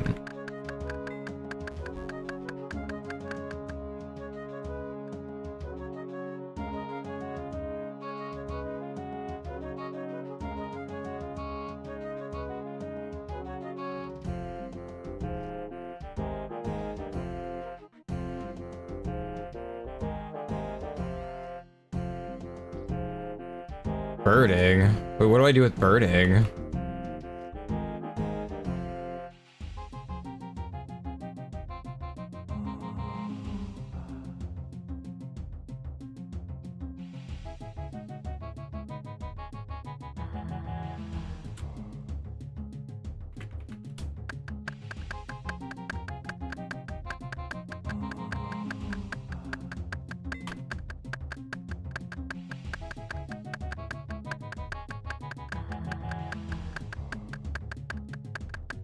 $100 prayer XP? And a bird's nest with seeds or a piece of evil chicken outfit as a... Wait, what? What the fuck is that? Can be obtained by offering bird eggs to the shrine. Okay, okay.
Alright, where's my Fox event?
Yo, Foxy. One KC at one of the bosses on a hard. Yeah, if you watch me enough, you'll notice that I'm not that great at it, dude. The Jagex should host a tournament of who can do the. Okay, yeah, I thought your name was. I don't know where that Wooks came from, but Yeah, no. I just knew Wooks was coaching you. I thought you'd pick it up. You didn't even notice it. Well, I was trusting you. I didn't know you were lying to me. my bad. Oh my god. Just say Fox, man. Everyone else says Fox. Okay, That'd be Fox. fine. Okay, so I want to show you this. Badass name, by the way. Thank you. The thing that everyone gets wrong with prey flicking is they just go straight into it, right? They just go straight into it and start double click, right? Okay. So what happens is they turn their prey on and they turn it back off every single tick. So that's just not going to help them, right? Hang on, I'm gonna do something to make this a little bit easier for your viewers to follow and for you. Should I take my phone out and take a picture of that agi thingy in the middle, or? No. Don't worry about that. Don't worry about that. Block that. You put your webcam over that, honestly. I got it, guys. It's a drink. Oh my goodness. I'm gonna get one for you. All right. Dude. Okay, so unmute my stream, and I'm gonna stop using Discord so you can actually hear me real time here. So it'll be a little bit easier to get the timing. Let me mute myself.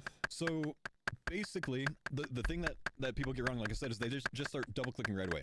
You have to single tick it first to turn your prey on before you start double clicking. Everyone gets that wrong when they're trying to learn it.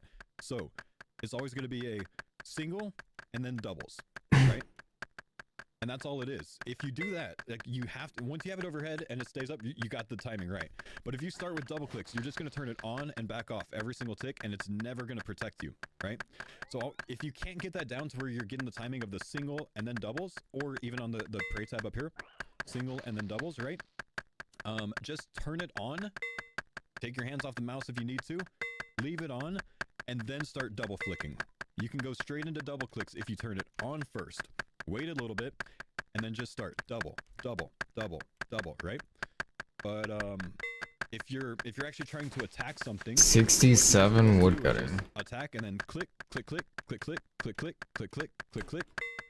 Easy Holy, as that. this guy's so you good. do the single click first to turn it on. This guy's so good. All right, so how's that? Wait, can I see how long you can do it? I hear him too. How long do you have? How long's left in your live stream? Wait, you can. Wait. You know how people do those Guinness records of like pull-ups, and there was this guy that did pull-ups for like 2 days or something. Well, he did like 10,000 or something, right? Yeah, that guy was fucking crazy. What if you guys like hold a RuneScape tournament, like who can flick the longest? And you guys There's genuinely people in this game that can do it for an entire 6-hour login without messing up. Like 6 hours. That's, yeah, like there's usually people that can do that, man. Wait, Jagex? I can. I will eventually screw up, definitely, and I get distracted. And nah, you're being humble. I don't get it perfect all the time, but there's guys, people that can do it. Guys, is he being humble right now? Non-stop. I saw you flicking. That was 10 out of 10. Yeah, but if you watch me enough, you'll notice that I'm not that great at it, dude. The Jagex should host a tournament of who can do the longest flick. That would be so cool to watch. Too long. A guy doing it for like No. just like, No. Guys, I'm 10 years more older. But please no, man. Like there's people that you don't understand, man. There's people that play this game that go for records, and they will do like you've seen people like tick manipulate like mining and stuff, right? Yeah. They'll do that for 30 hours straight. And almost miss nothing. 30 hours. RuneScape players are different. Rank 2 smithing, because it like to be rank 2 smithing in this game, you have to make sacrifices. Oh my god. I think I heard about it. Somebody shat his pants, right? Yeah, unfortunate. Man. That is so crazy. And he's doing that daily to be number 2. I think he was just going for a record one time, and that was the story behind it. I don't really know him. So. Okay. But yeah. Okay. Yeah, that's insane. But the joke about it is, he went through that and didn't even get rank 1. Oh, that's why you guys got rank 2. Yeah, but he was going for rank 1. Okay, I never heard about that part. I only heard that he shat and he's rank 2.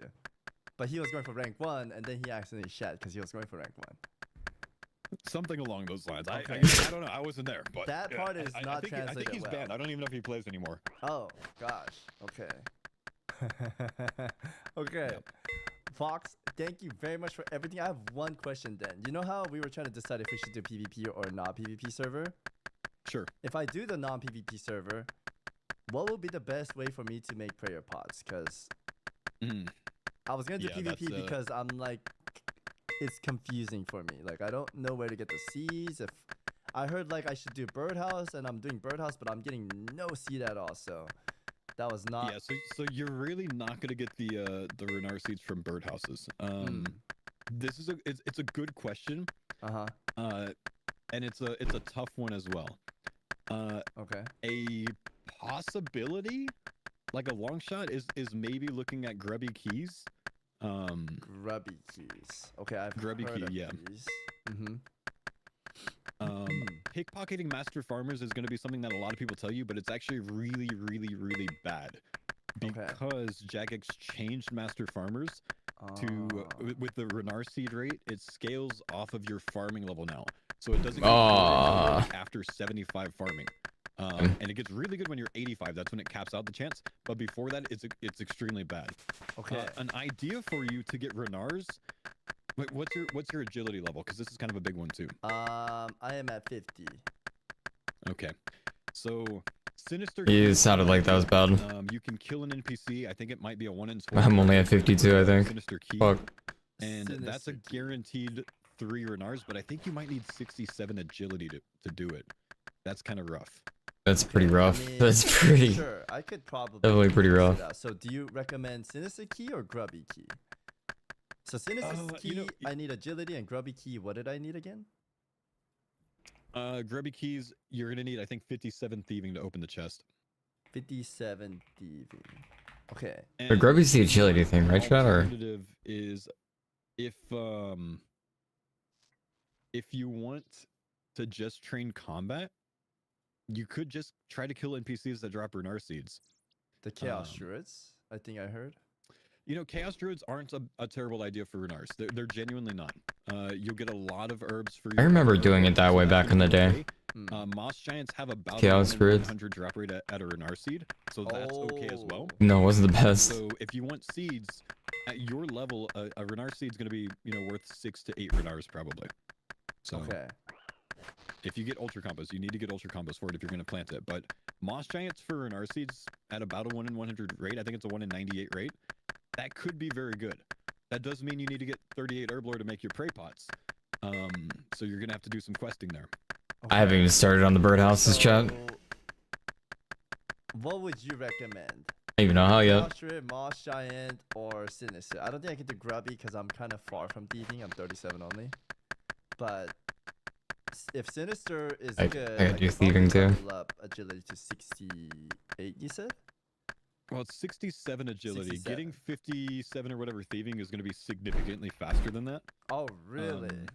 Yeah, but by a long shot. I mean, 67 agility is A mission. Let me think. That's got to be about 550k XP. Like, that's a 12-hour grind, if not more. 12-hour grind. Okay, so that's like a 25-minute grind in RuneScape turn. Because they tell me it's gonna take 10 minutes to farm, and it took me like 5 hours last time. Yeah, something along those lines. Okay. I mean, thieving's good. You need thieving anyways for some other things that might come up in the future. So Sure. if you did grubby keys, hang on, I gotta actually check the grubby key chest to see how many you get off of that. Okay. Because I'm really thinking Moss Giants might be your best route, or Chaos Druids might be your best route for it. Got it.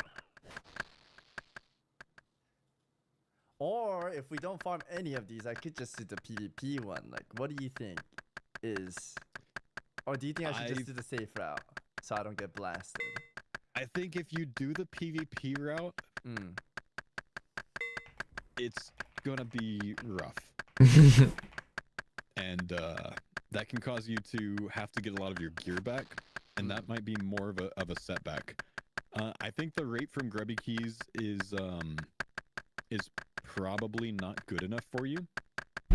So we need to look at either Moss Giants for Renar Seeds or just Chaos Oh, Druids. Grubby Key's not good. Yeah, I don't think so. I don't think it's enough Renar Seed Renar Weed and Prey Pot Return to be worth it. Got it. So you recommend one of the Druids? So Druids are a like 1 in 32 rate for Renar Weeds. Sure. So if you kill, 100 of them, say, you're gonna get an average of like 4 to 5 Renar Weeds from it. If you kill 100 Moss Giants, you're gonna get an average of about 6 to 8, but they have more HP. So either way, it's a good route. Chaos Druids are gonna give you more herbs overall for your other, needs. So Chaos Druids is probably your best chance. They're low HP, they're easy to kill. You can get some prayer off of them because you'll get ensouled heads, and you get really good herbs for your other herblore as well. Wait, what do I do with ensouled heads, chat? And prayer. That's not bad. That's right. So I think that's a really good play. I would recommend looking at the Chaos Druids that are northwest of Artie. You're going to need a couple of thieving levels for that. Oh, what thieving, you think? 42, I want to say. 42, okay. So I guess that would be my homework then. Thieving to 42, and then kill Chaos Druids. Above Artie, you said? Yeah, I'm gonna have to look at this just to make sure what the level requirement is, because I haven't been there since Nom, so okay. I might, it's rusty. Yeah, because like this is such a baby content, and you haven't been there in like 10 million years, right? All right, it's 46. It's a little bit higher, but 46, trust me, sure. you need 46 anyways later on, so that's okay. Okay, yeah, that's fine.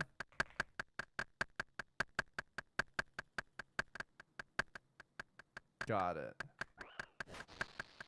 I mean, that gives you a simple setup for it. That's it's gonna benefit your Ironman overall if you wanna grind this. Okay. 46 is fast. It's not that bad. You're gonna need higher levels for other quests in the future. I'm not gonna tell you for what. But, it's a good way to get Renars. It's some sort of way to get Renars. You know what I I'll mean? probably kill Chaos Druids too. Got it. Once I'm eventually free from this fletching chat. Perfect route. Holy Thank shit. you, man. So level up to 46.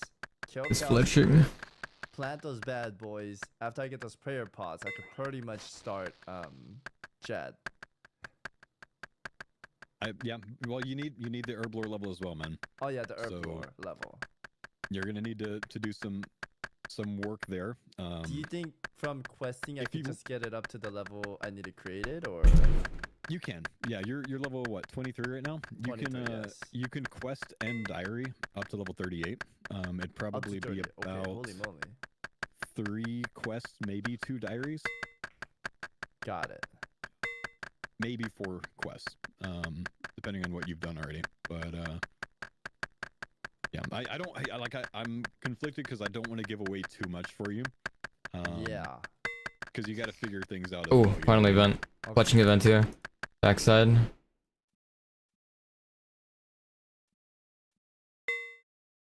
On top.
That's it.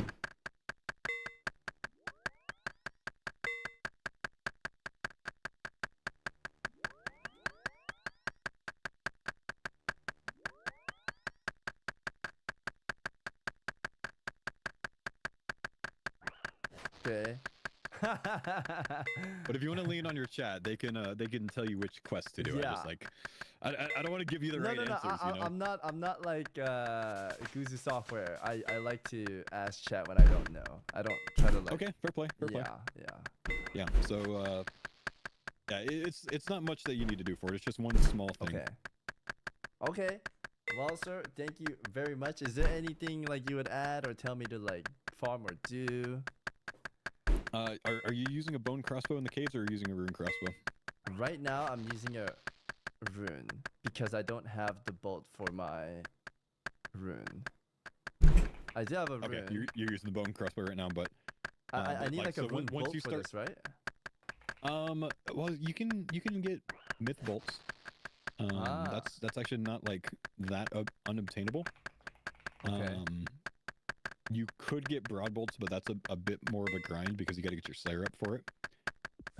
But myth bolts, you can actually get your smithing level up for that not too difficultly with Giant's Foundry, and they're almost as strong as broad bolts. Also, if you decided to do that Chaos Druid route, they also drop myth bolts. So it's not going to be like a significant amount of them, but they do drop them.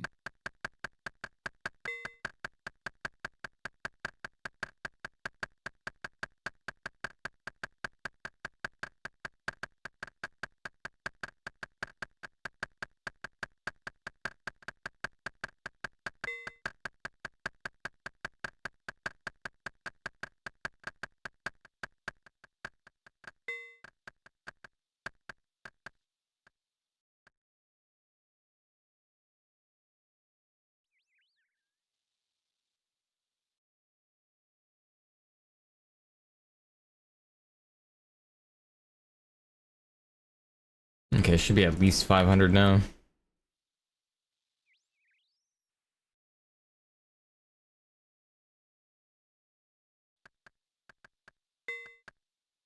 The making of Valamore exclusive behind the scenes. This just got released.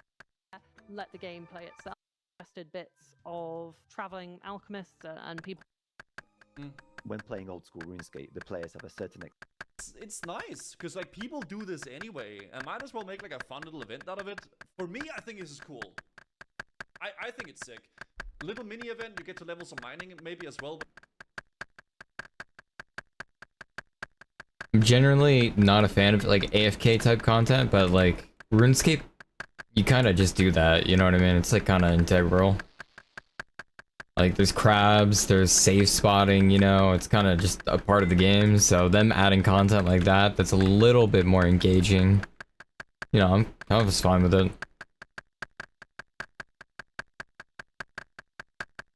Like, nothing bad about it.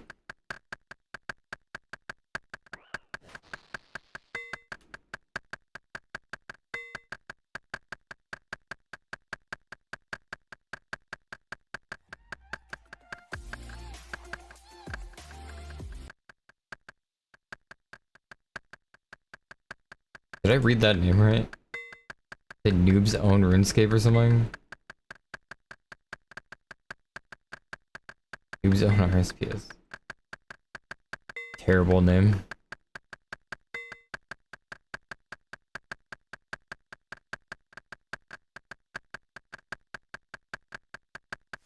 Keep getting private servers in my feed.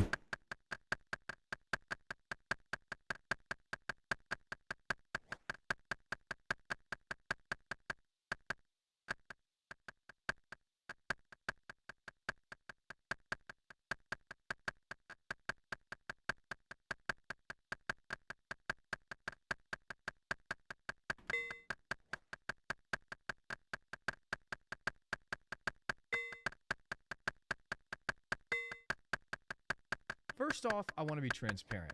I started this mage because I broke the cardinal rule of hardcore. I alt-tabbed while looking up Asian girls on the internet. What games does she stream?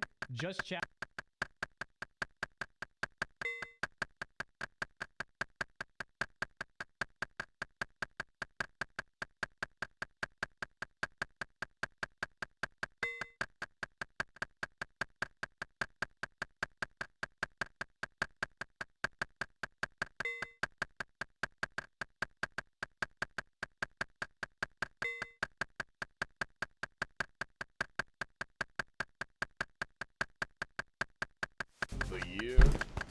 2016.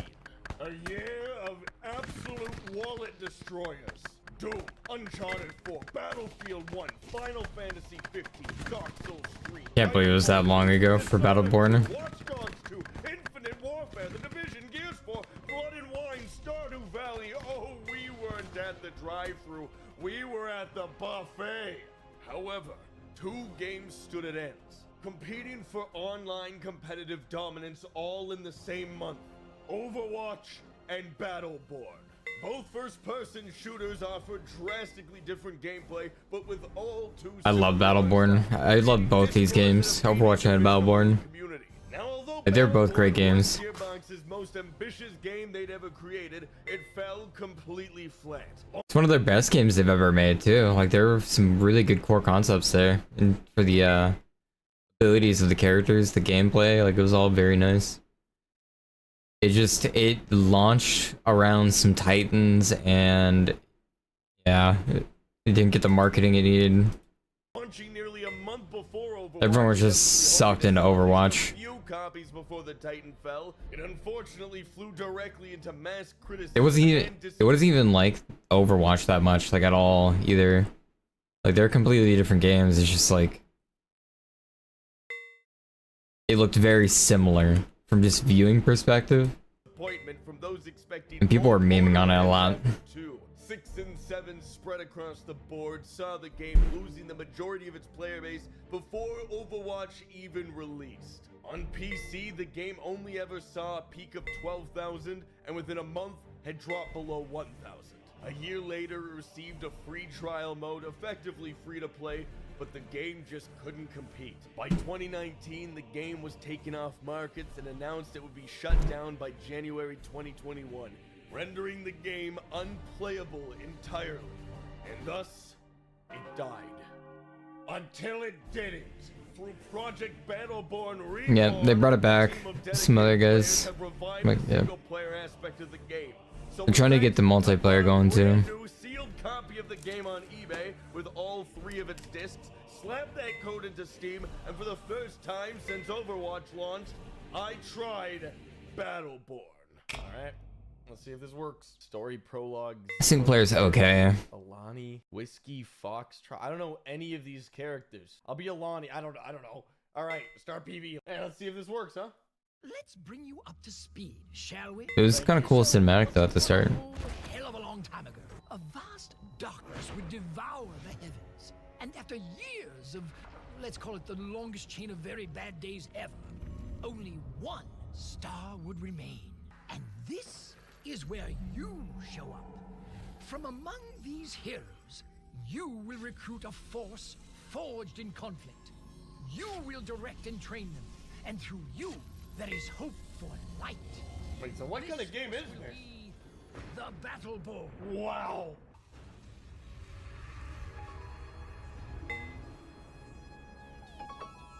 Wait, what? Cutscene was sick back then. This one, I love this cutscene. So cool. What?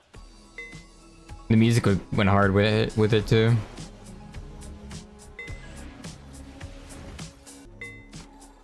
I'm actually very, very entranced by this game right now. This is like freaking Fall of Cybertron levels of intro to the game. This is amazing.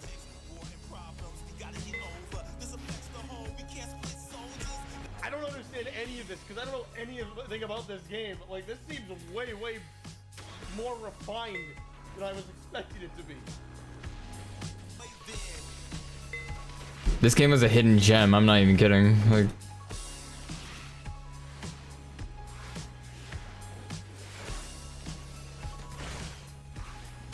and this is like all just so well done. I don't know what this game is even about yet, but man, I'm invested.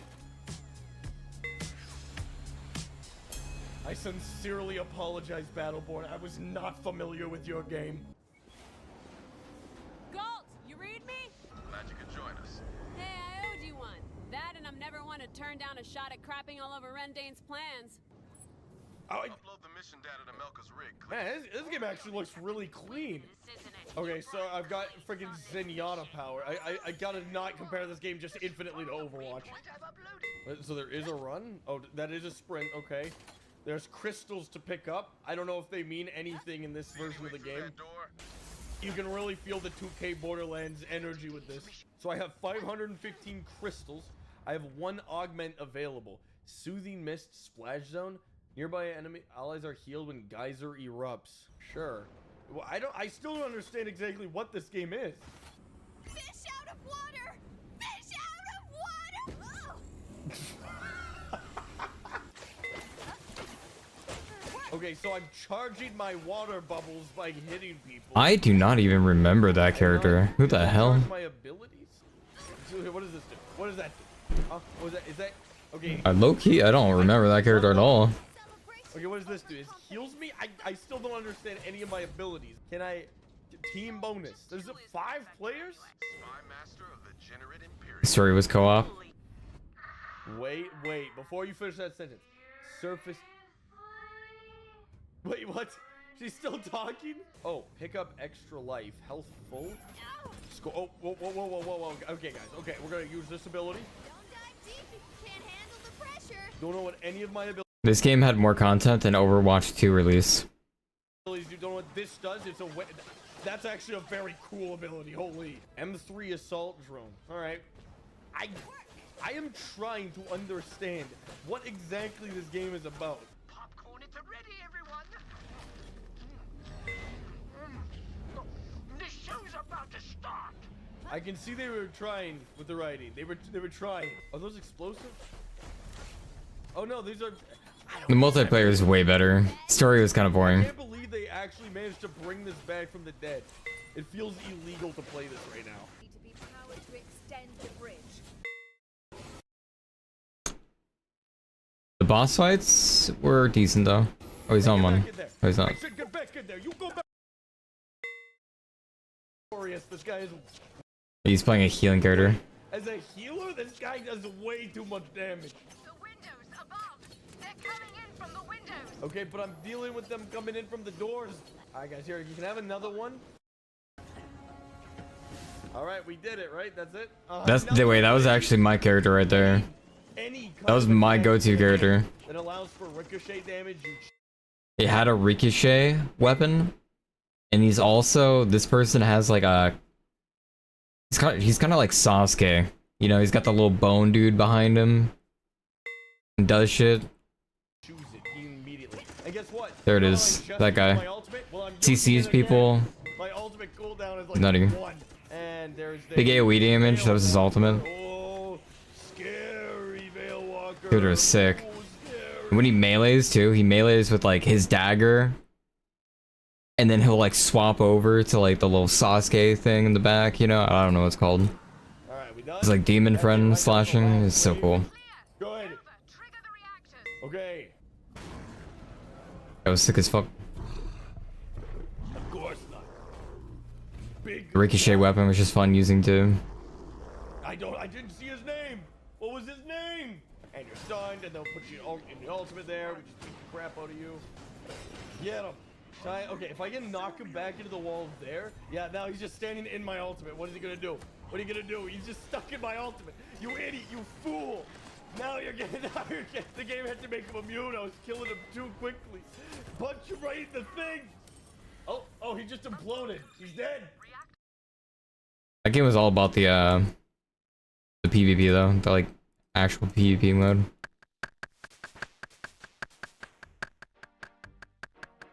Because the game mode wasn't like Overwatch either. It was you kind of had mobs and you were like pushing lanes.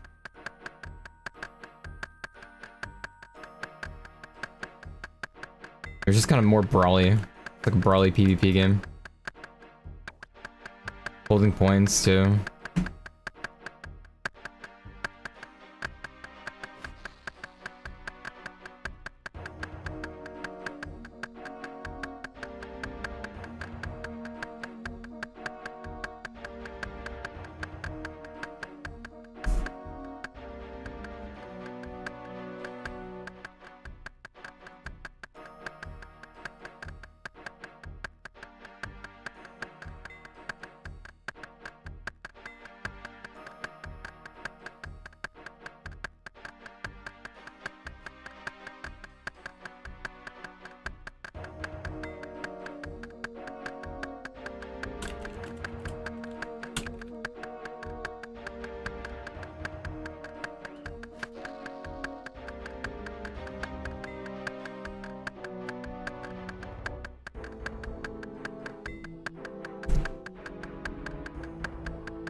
or something? What is he doing? I'm confused.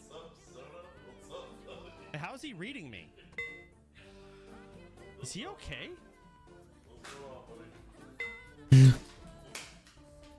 What the fuck are you doing? I don't fuck spell check, whatever. You take mop pipe? Look, I'm laying on my couch. This is pre-mop. I'm excited for Mr. Pandario, bro. Why is he saying like this is a casual? Dude, mop's coming out. What do you mean? What am I doing? Like this is just, it clearly goes hand in hand. Weed? Shrooms? Yeah, of course that's cuddly, dude. You obese fucking ogre, buddy. Weed, shrooms. I don't do either of those. That is illegal. Alcohol? Portobellos. This is crazy. How long has he been doing this for?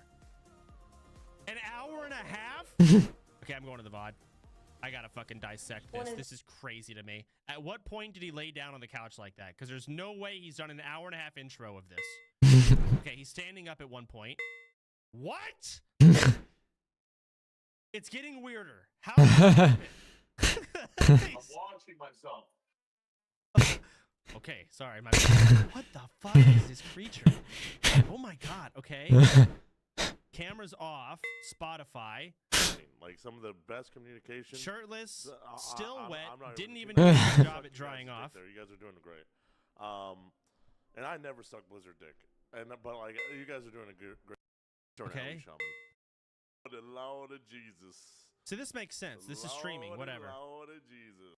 Yes. Okay, walking around. Wait, and Not here. for real. Wow. What the fuck is going on in but Silkstream? He looks exactly like this guy in the middle, like. That's an hour, 30 minutes ago. Wow. What's up, you? Massive. Does he put a shirt? Dude. Back on the PC. Okay. Crazy.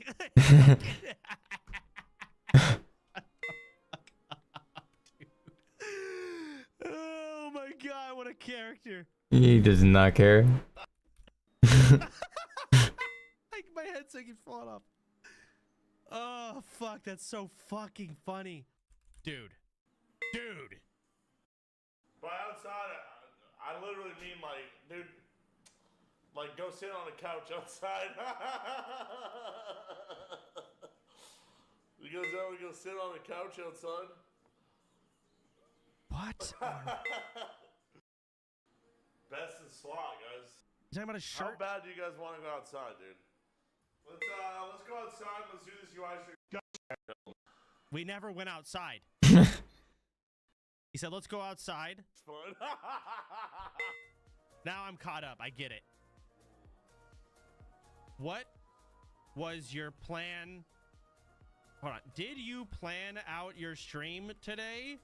Or did this just pan out this way naturally? This is crazy. Did you plan out your stream today? Or did you... What fucking ass? Did it pan out this way naturally? I kind of woke up like an hour or two ago, and I just kind of got some peanut butter, and just had some breakfast. Okay. And yeah, you know, the thing about MOP, you know, I'm not that excited. I don't have Adderall, you know, so maybe this one will get me excited. I love MOP. Oh my god. Shout out to MOP. MOP. Shout out to Mop. Not that excited.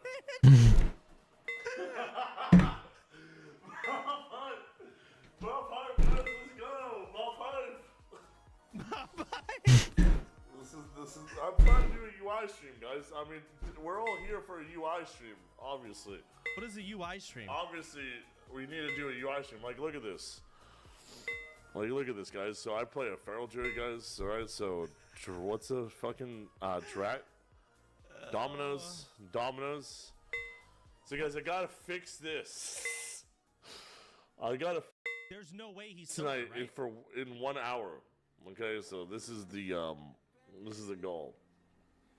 Oh, this is the goal right now. So, but I'm just feeling nauseous looking at this. It's I think I gotta just go lay back on the couch for a little bit more, like 2 more minutes. 2 more minutes on the couch. Maybe another water. I need a water. He has to do his UI, but he can't do it.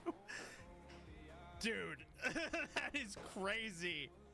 Can someone put another water in my fridge? There's no more waters in my fridge. Oh, fuck. I would love another water. Thank you. I love how authentically degenerate this is. It's so stupid. Real. I fucking love it. Dude, this is crazy. Launch in 1 hour, guys. Miss the Pandaria hype. Mop hype. Woo. I just love it. Mop hype from like the back of the room. You could really use some more magical TTS to go with these magical vibes. I cannot handle that TTS.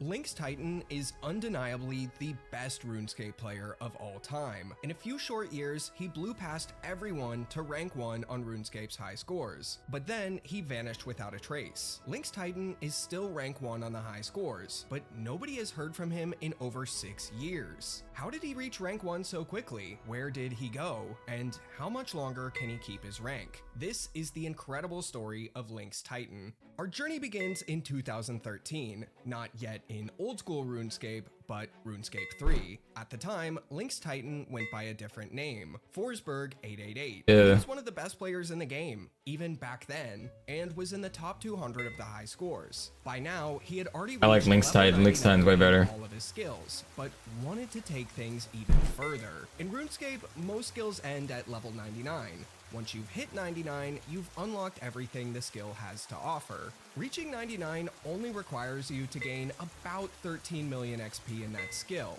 but you can continue gaining XP all the way to 200 million before the game stops you from gaining any more. Outside of a few select skills in RuneScape 3 that do go past 99, there's no real benefit to going past 99, let alone all the way to 200 million XP. But for many players, it's the ultimate long-term goal.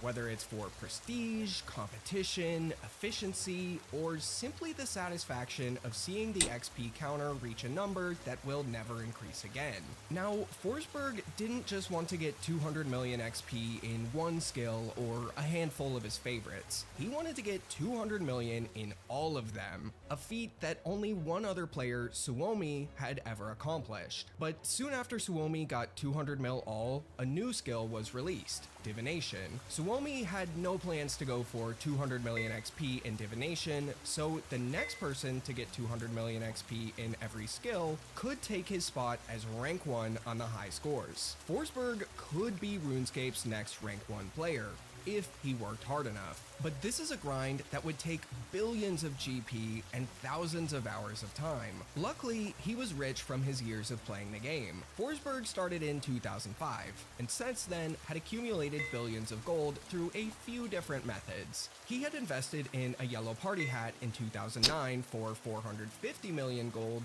which by now was going for about 1.4 billion. He spent a lot of time killing Glacors, which earned him about $1 billion, and he had earned a few billion from selling dungeoneering floors, a process where he and the buyer would enter a dungeon together and he would complete the floor while the buyer sits back and does nothing. Cheater. Forsberg would get paid handsomely in GP, while the buyer would earn dungeoneering XP and tokens while AFK.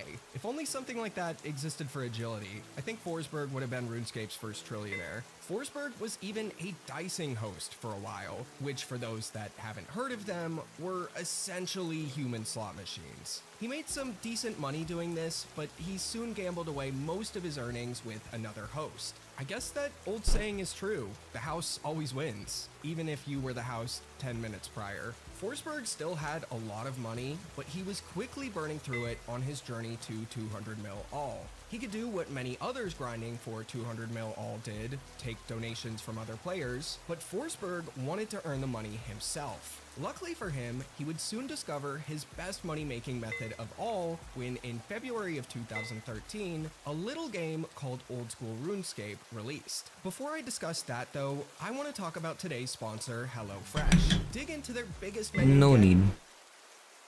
Old School a try without cutting into the gains he was making on RS3. So he created a new account to play it, which he named Link's Titan. After a few months of playing, he earned himself a quest cape and got bored. So he put his focus back on RS3 full time until he learned about something called swap. Man, is that survival in RS3 that makes me want to puke? Swapping is the process of trading gold in one version of RuneScape Why is that in RS3? the other version.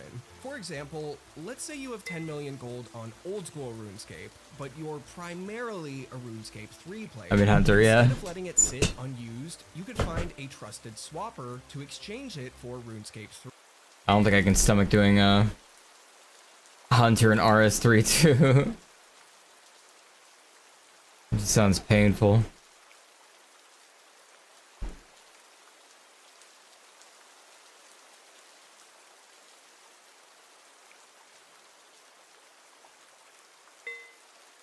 Is it time I play RS3 chat?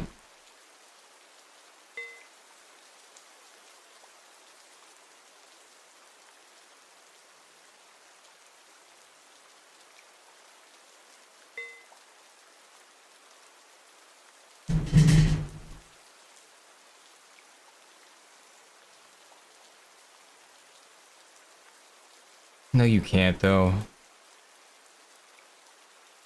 It'd be Ironman.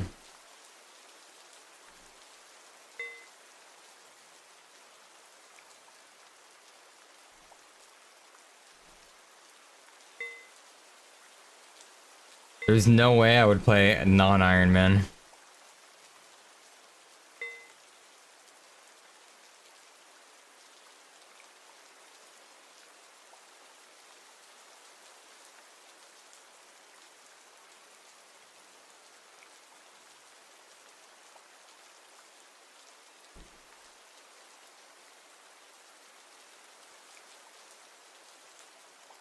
It's just gonna feel like pay to win if I don't do Ironman.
Yeah, the thing is though, there is like no PvP in RS3.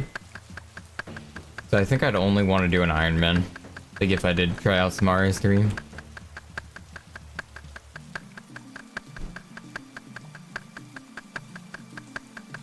Especially with like how much pay to win there is in the game. Like lamps and stuff, and yeah, it's just nah. Such a mess.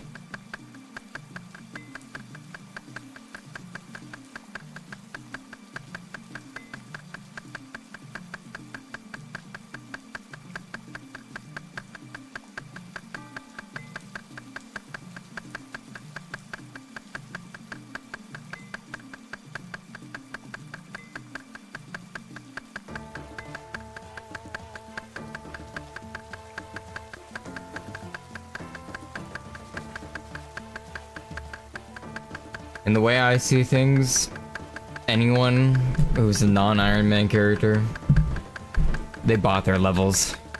That's instantly what I see now. They're bot leveler. It could not be true, but it will forever be that way in my eyes. Because at some point, they went to the GE, and at some point, they bought some material, and at some point, they used it for their skills. And how dare they? How dare they? All those token buyers, cringe.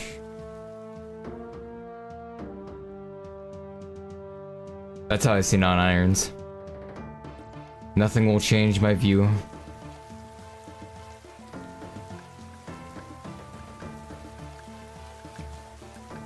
The only way to change my view is if we were back in 2007 still. But we're not in 2007, and we are today in the age of microtransactions and bot level ups. Bot XP modifiers, bot, you know, Grand Exchange, bot wild token, bot gear, bot... We're in an age of bot gear right now. And bot prestige. It's cringe. All those Grand Exchange, auction house, dweebs, man, who bought tokens and stuff. No need. Not I. No, sir.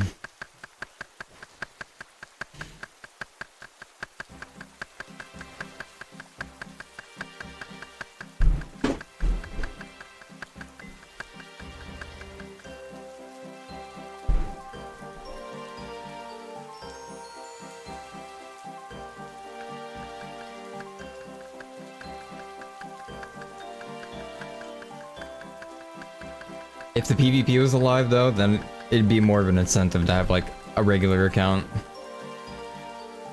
An RS3, but...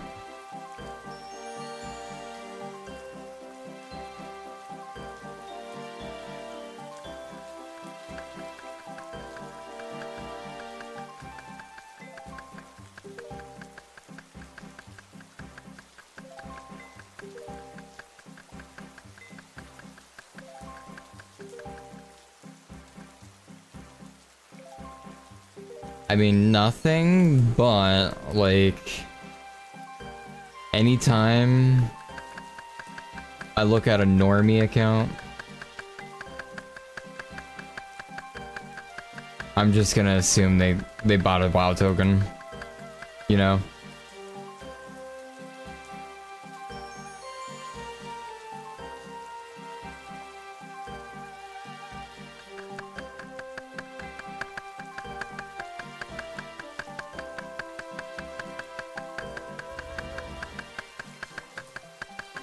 The thing is, back in the day, you couldn't buy bonds. That's the difference.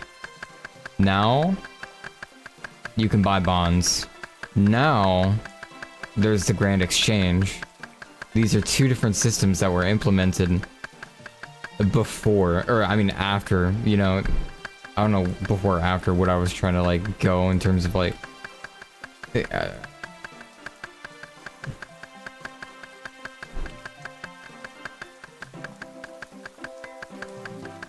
Those systems didn't used to exist in the game though, and there was more prestige in those items and in the gold that you earned back then.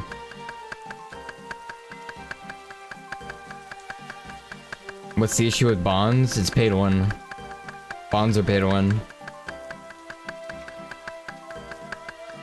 Yep.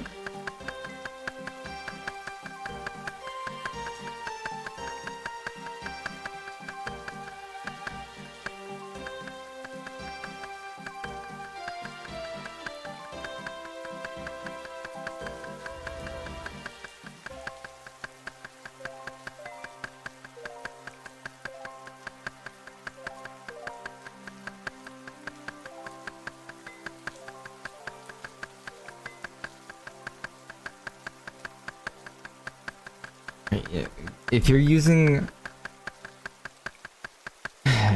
That's also money you're wasting from... That's your hard-earned gold in the game, okay? If you were to just buy membership and you had that gold as also another source that you can use, it's much better than you having to buy a bond and waste all your gold, or waste like a majority of your gold to even do. And on top of that, like, let's say I just get into the game, I level to the requirements I need for some armor, and then I buy the best armor in the game with tokens, even though I'm poor as fuck and all I did was kill cows and I didn't pick up anything. People can pay to win. People can trade their money for convenience in any aspect of the game they kind of wish. They can get rid of, like, the grind, the hard work. And another thing with, like, a normal account is someone can just give you things, you know? You can just get a free handout. And it's just... it's not the same. On top of that, you gotta remember I'm a streamer. So as a streamer, people are gonna assume I've taken streamer handouts. But as an Ironman, that is never the case. That thought of there being a handout is just not there. And that gives me peace of mind. For me, myself.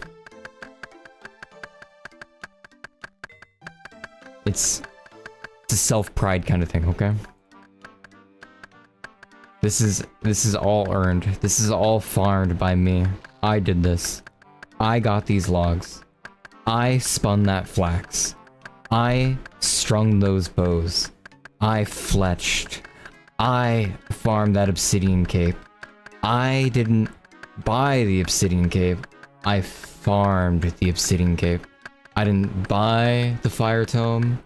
I received the fire tome through my blessed RNG. It was all me. So that feels so much better. Feels so much better than going to the auction house and buying my obsidian cape, and then buying a token, and then buying all my runes, and then leveling my magic because I bought a token and I bought nature runes. Like, no need. No need.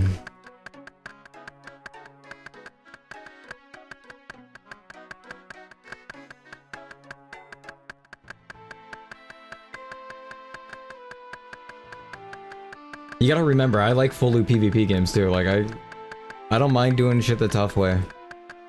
I don't mind grinding. Unless I can't play my other characters because I, like, can't grind. As like an example, like Shadowland, or, like BFA. Battle for Azeroth expansion. You can play on your alts because you were farming the Azerite. And you couldn't play on your alts also because the Azerite was linked to getting pretty much skills in your gear, and you had to farm the gear, and you had to farm the RNG, and you had to and you couldn't just play the game, you couldn't PvP because you were just doing shit 24/7 on one single character. I mean, you do everything on this game with like one character, so that's not an issue in this game.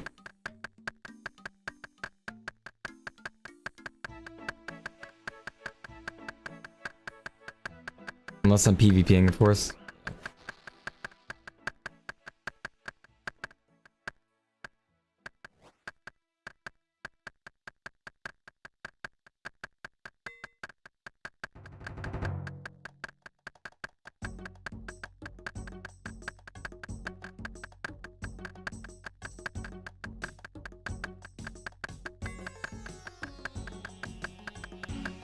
the point I'm trying to get across though, like there was more prestige in RuneScape back in the day with those types of items and stuff because real world trading was done underground really. Like it wasn't, real world trading was more like absolutely more low key. It wasn't mainstream. Nowadays, it is mainstream. Buying a token is mainstream. It's built into the game. Real world trading isn't something that's like underground anymore. It's now mainstream. It's mainstream to go buy a WoW token. It's mainstream to go buy a RuneScape token. It's mainstream, you know, buy Albion Gold. All these ways of buying power within the game are now not underground, but like officially built into the systems nowadays. When normally they just weren't. So there's less prestige and kind of achievements.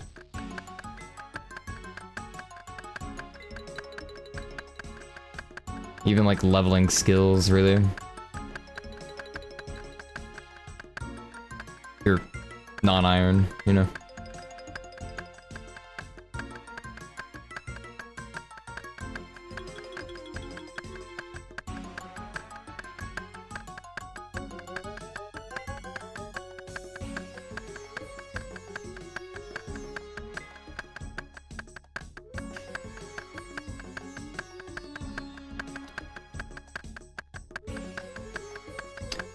And also, for having a non-iron account, like if you're just playing a main account that isn't non-iron, the only thing that makes that worthwhile to me personally is the PvP. Like straight up PvP. Like if I was doing PvP, that'd be a reason for sure. But since I mean, I do want to do PvP, but I mean, like, since I'm doing Ironman, I can't. I do want to do LMS. I still haven't tried LMS yet. But we were talking about retail.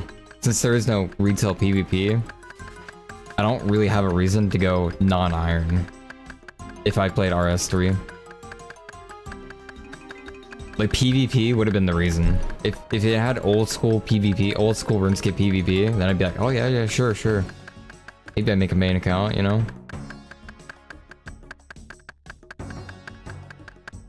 But there's no PvP. So it's like, I'm PvEing. If I'm PvEing, I'd rather just play the game, you know, not interact with Auction House, to be honest. Auction House is more of a PvP thing in my... Like, for me to enjoy auction housing items, you know?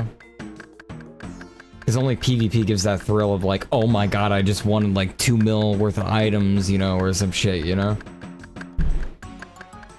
That loot adrenaline.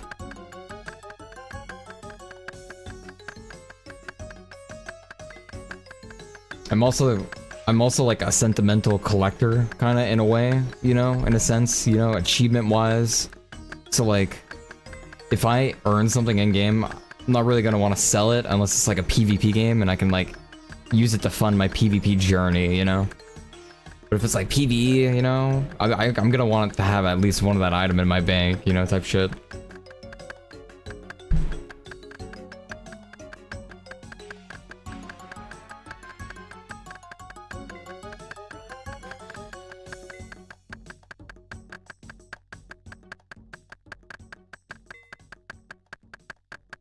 RS3 PvE game.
I'm a grinder though. I don't mind the Ironman journey. And literally playing Ironman is just a way to learn a game too. Like,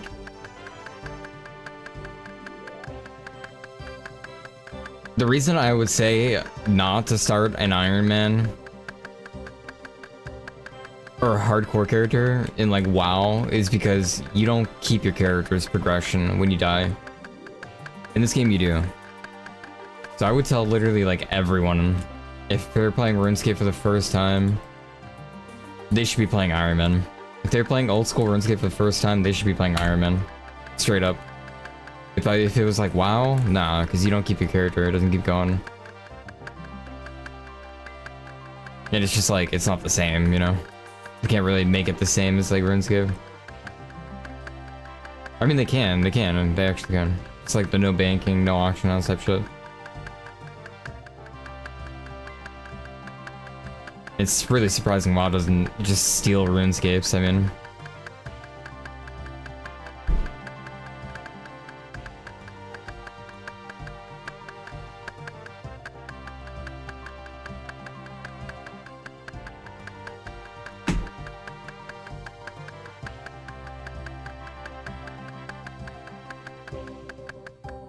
It's better because you get to learn the game though. You don't just get thrown these items, you don't go to the auction house and just buy them.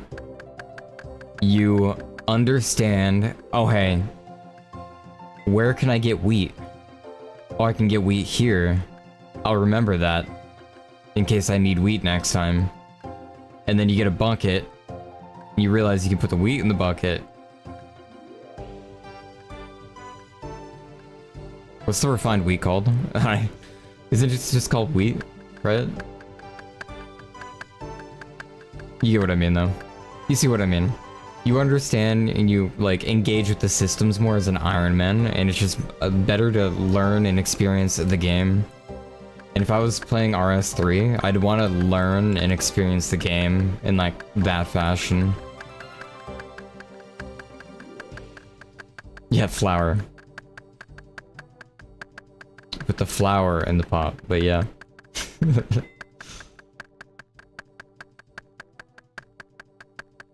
It's much more fun and engaging to engage with those systems, learn where things are, understand the game, and also, what was I gonna say?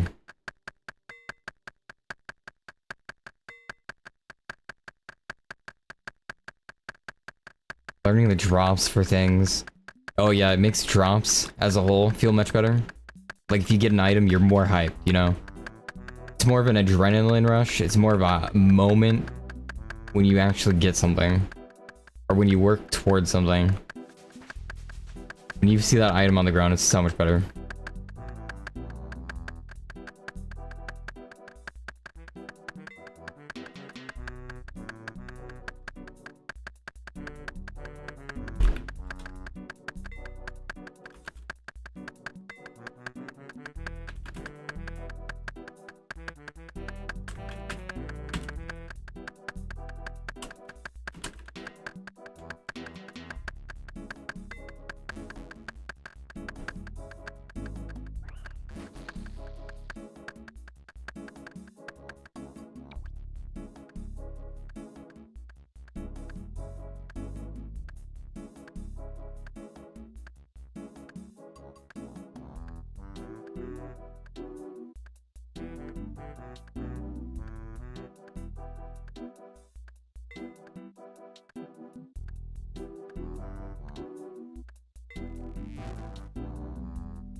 Oh, oh, oh, oh, oh.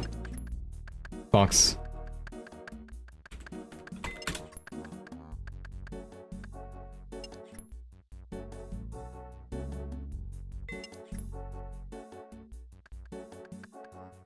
We need the fox, chat.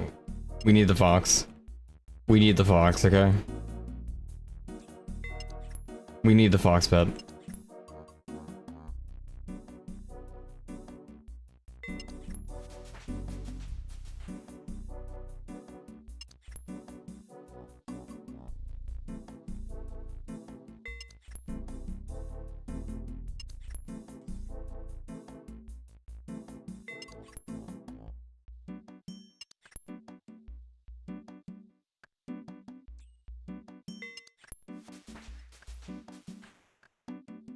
I literally just disappeared. What the fuck?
Double event?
Like a same thing.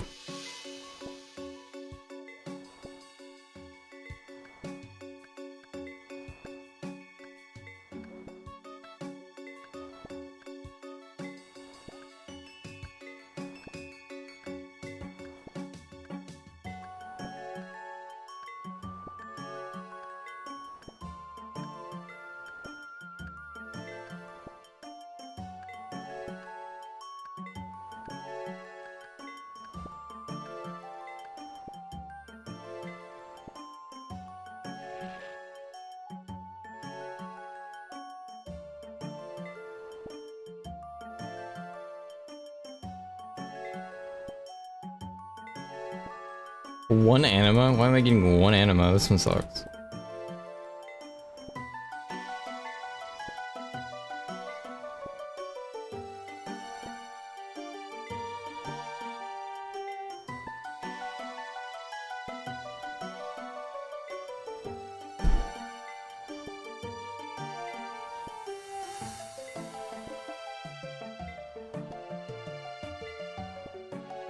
Okay, this event actually seems like it sucks. I'm getting 1 to 2, that's it. What's my payout? My payout at least huge chat.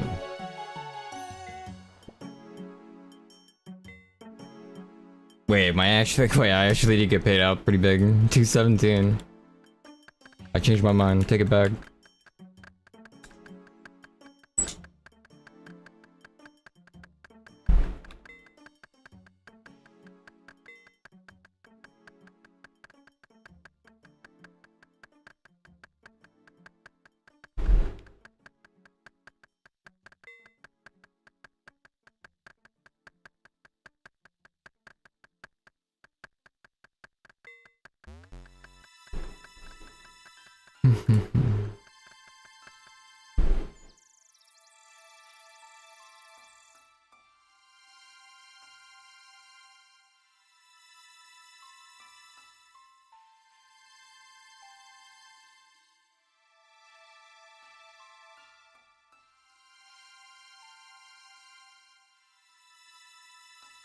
$632. We stop at 1K.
Cutting level, let's go. I'll be using the chat.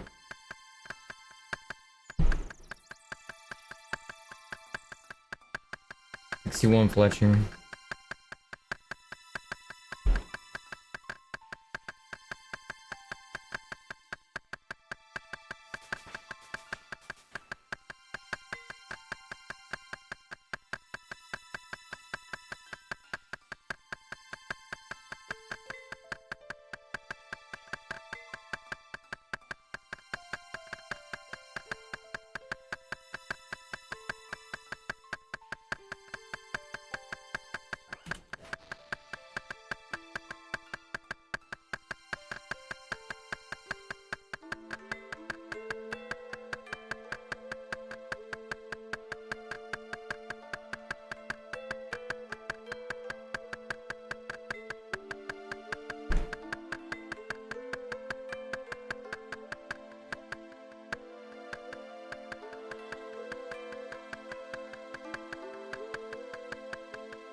but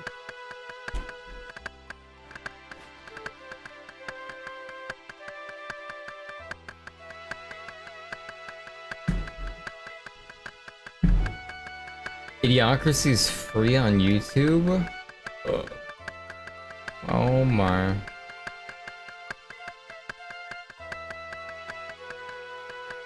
Welcome back to the Papa Meat channel. How you doing? How you doing? Come in and sit down because today we're talking about GameStop. Nowadays, if you want to play a game, chances are you're only seconds away from being able to purchase and start playing immediately. But back in the day, however, most people had no choice but to buy physical copies of games that they wanted, usually from various stores. Blockbuster. Blockbuster too. It's horrible. Buy through the mail and wait 6 months. Yeah, you could use GameFly. Yeah, GameFly. GameFly still? There's no way GameFly is still a thing, right? Wait, that's still a thing? Video game retailers, the most well-known was undoubtedly GameStop. For a time, it was the biggest video game retailer in the world. GameFly was gone. What used to be a cornerstone of gaming culture has slowly faded out of relevance due to the rise of online marketplaces. But it's not like GameStop was infallible before the eventual decline. In fact, throughout the retailer's long history, there have been many reasons to criticize the company for how it's run. So today, we're going to talk about why the GameStop is so terrible. This video is sponsored by B&B Theaters. I like Blockbuster.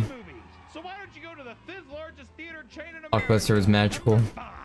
We have a theater close by the studio where we get to see all of our major releases and summer blockbusters. With 58 locations over the U.S., you're bound to be by a B&B theater. Plus, B&B has many ways to watch, including the grand screen, the company's own premium large format. As the name suggests, this is the theater's largest screen in the building and features cutting-edge sound and projection, creating a first-class experience. If action is what you're seeking, watch a film at B&B and MX4D. MX4D creates a totally immersive environment where you can feel the film in your seat and the theater around you with a built-in motion and sound and visual effects. We saw Mad Max in it. It was fucking awesome. And if you need more screens... Is this an ad? Like, what's going on?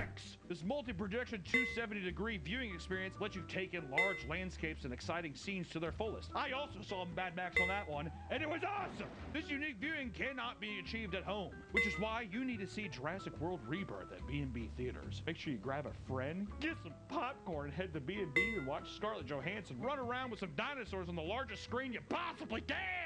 Thank you so much to B&B Theaters for sponsoring this video. I've been going to B&B since I was a wee little lad, so it's cool that they sponsored this video. Please, if you're buy one, go support them because they supported this video. Yeah, let's get back to the video. That's crazy. First, we have to talk about how GameStop began. Bobbage's was a humble software retailer founded in 1984 by David R. Carlson in Dallas, Texas. The store was very popular, and they eventually began selling video games and other forms of entertainment software. After merging with a retailer, software, etc., and facing financial trouble, it was bought by Leonard Rijaggio, a major stockholder of Barnes & Noble, in 2000. The company bought another rival chain, Funko, and rebranded itself as GameStop. Hello? Hey, Hunter, this is Dr. Mitchell. I'm afraid I have some bad... Ooh, Civilization. By 2005, they had become a massive company to the point that they were able to... I've always wanted Civilization. It's free right now, chat. Free. Look at that. $80 game. Oh my god. This led them to become the biggest gaming retailer at the time. And GameStop I already have it? Wait, what the f... to not only purchase games and consoles, but also trade in used games to make some of their money back. This is something that everyone... They know I have the Platinum Edition. ...gripe with. So, I even know I had this. I want to talk about GameStop's terrible trade-in policy. This is how they make most of their money. This is how GameStop, if you're wondering, how are they still open? It's this.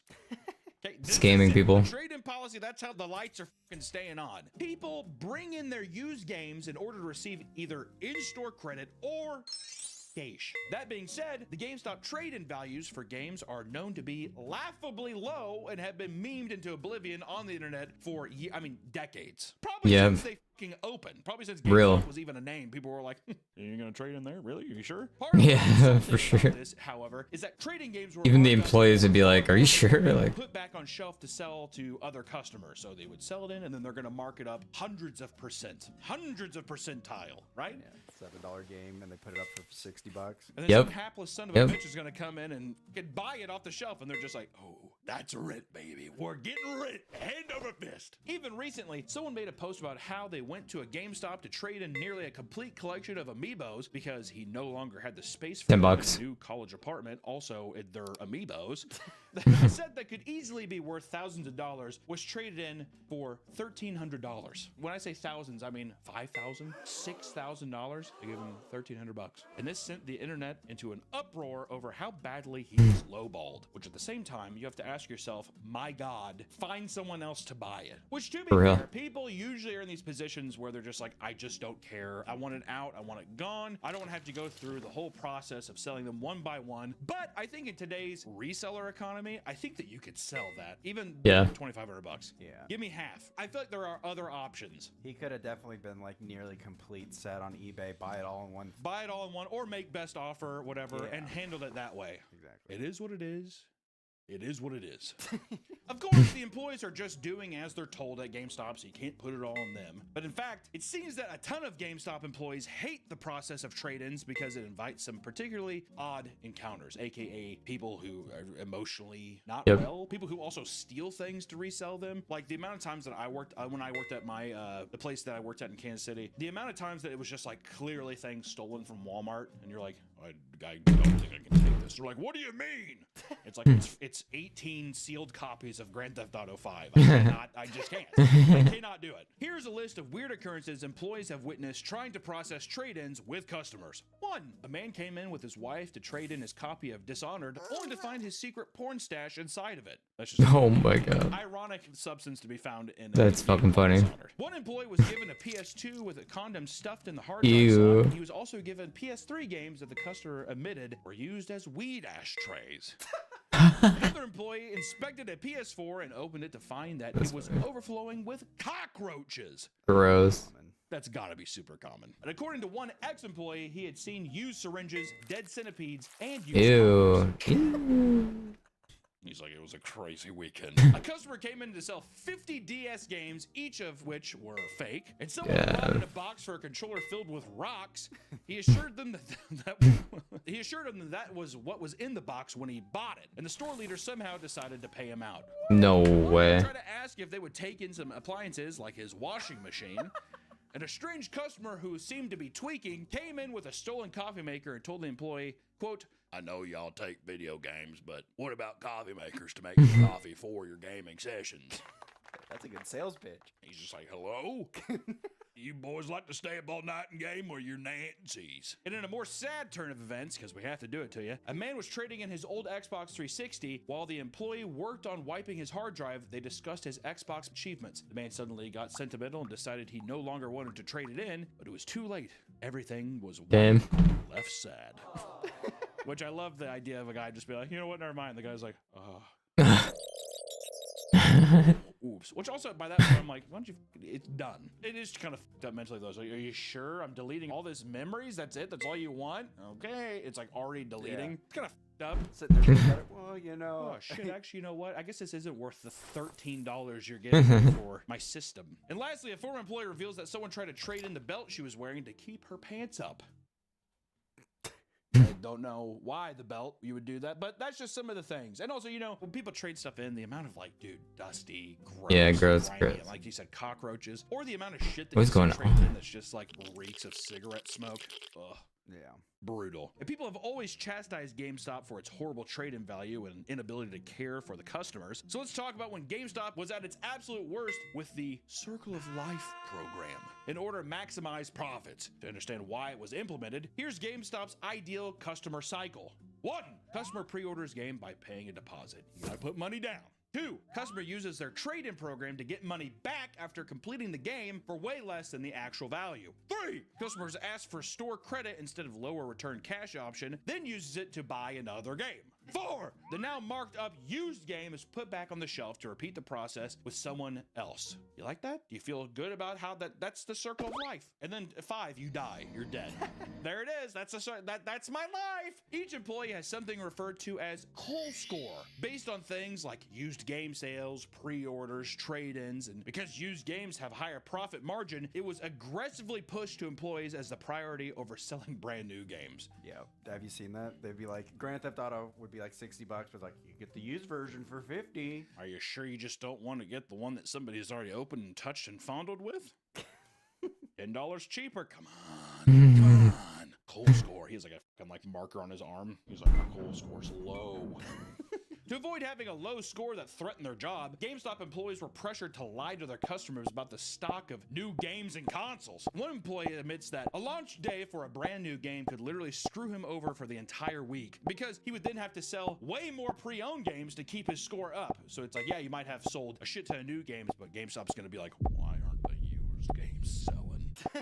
Yeah, I think I might get fired. It's a fun working condition. Employees essentially became the gaming version of a sleazy used car salesman. It would be pushy and endlessly talk up their pre-owned titles and sometimes not even mentioning the price. I have no idea which one's doing that. I don't remember turning sound on for that. One tick metronome?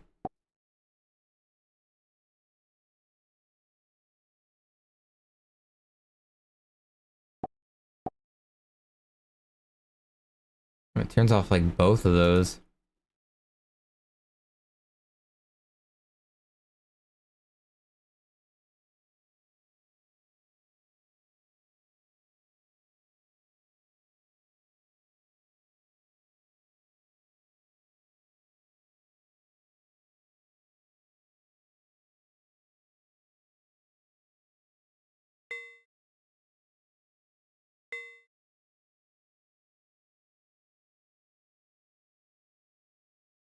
Until the last possible second, and another employee states that this system would put the store in constant state of crisis, stating, quote, "1 week we desperately needed trades. The next few weeks we need to focus on pre-owned. Then because we focused on trades and pre-owned, we didn't get pre-orders."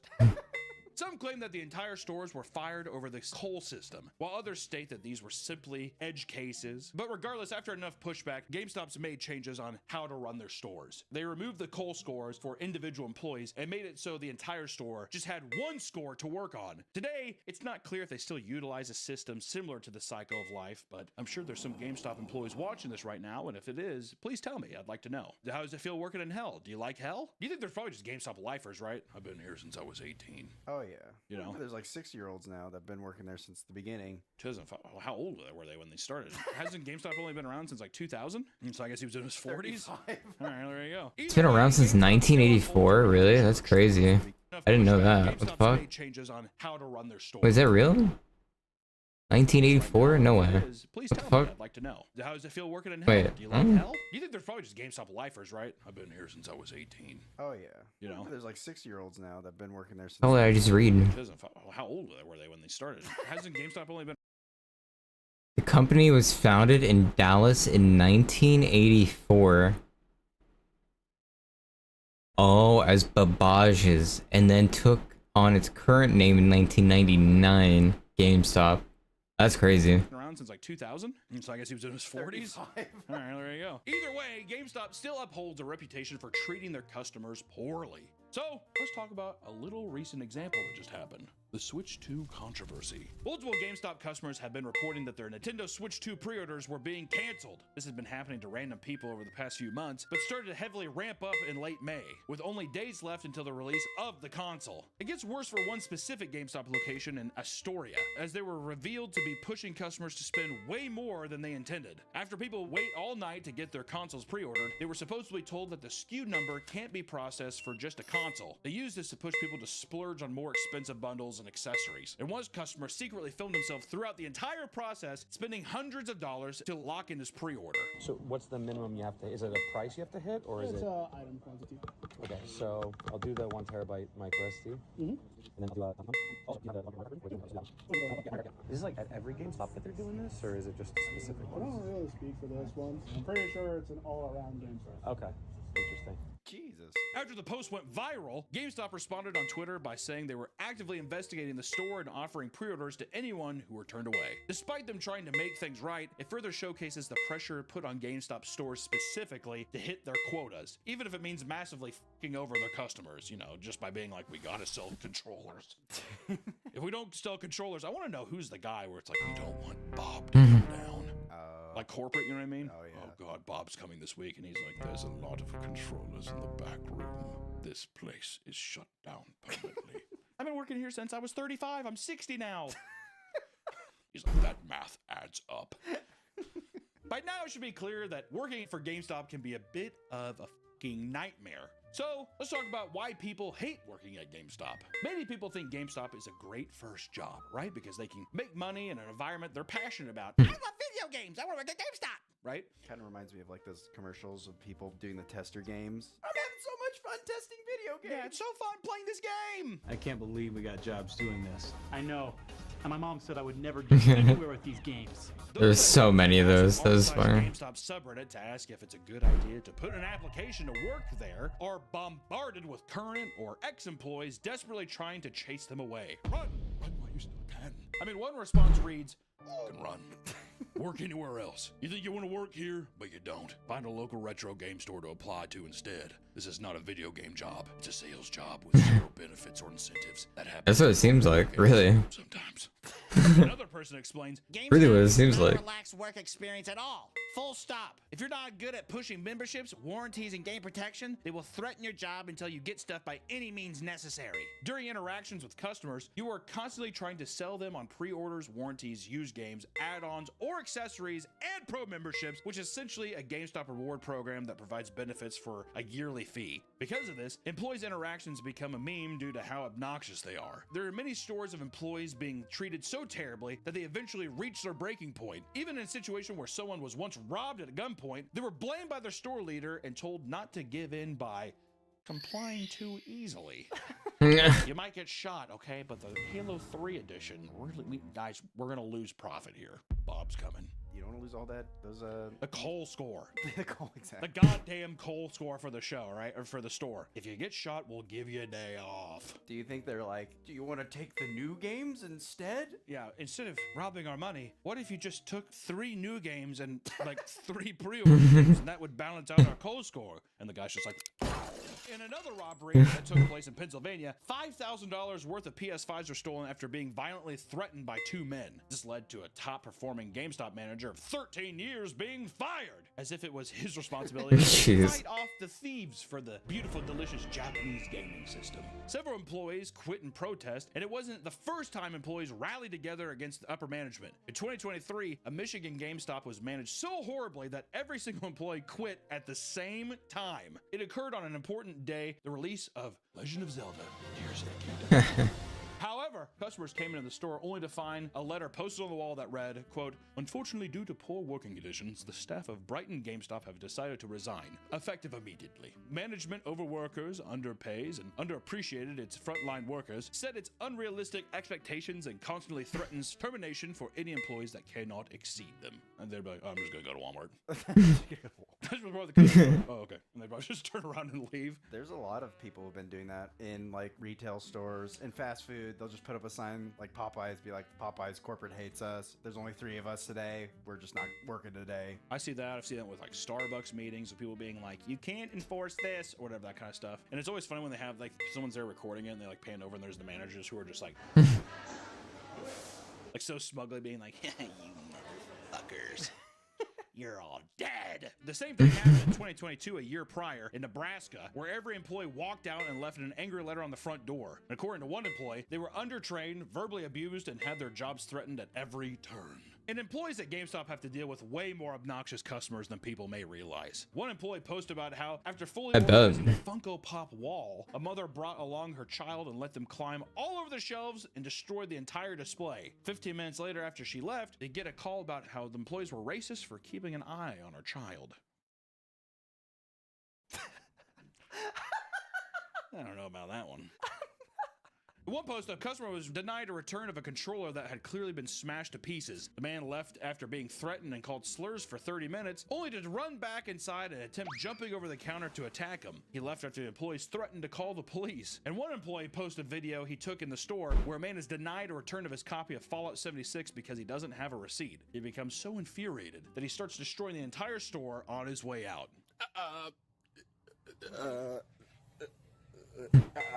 Hi, welcome to GameStop. In a more extreme response, one man loses it after demanding a Steam code, claiming his didn't work. After being denied this, he told the employees that he planted a bomb in the store earlier that day, which would apparently go off if they did not give him a store code. An entire section of the mall had to be evacuated because of this bomb threat. Didn't Chris Chan also attack I think Chris Chan pepper sprayed somebody at There's a video. GameStop? Yeah.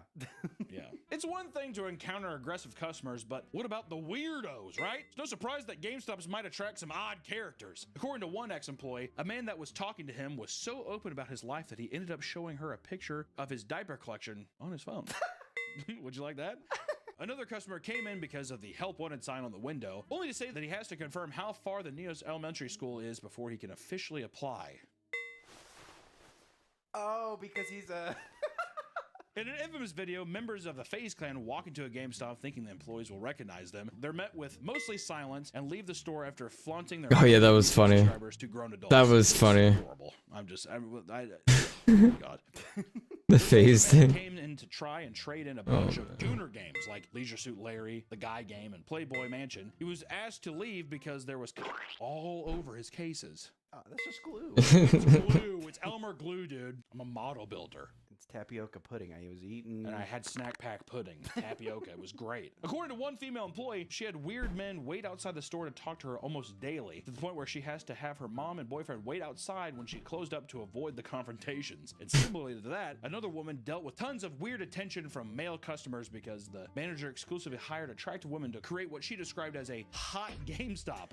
And would drive from far away to lurk around and talk to staff. The employee was eventually fired and was told that the manager was later taken away in an ambulance after having a violent meltdown where he, quote, declared himself as a high archangel.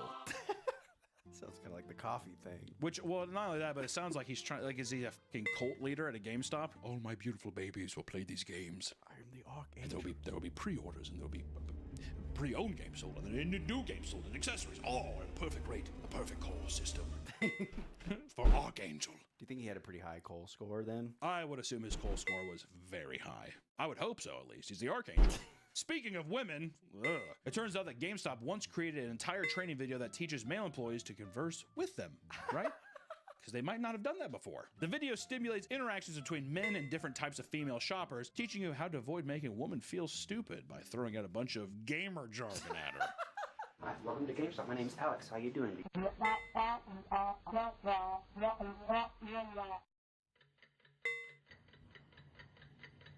As you can see, our unfortunate associate has inadvertently triggered the flight response by his abrupt entrance into gamer jargon.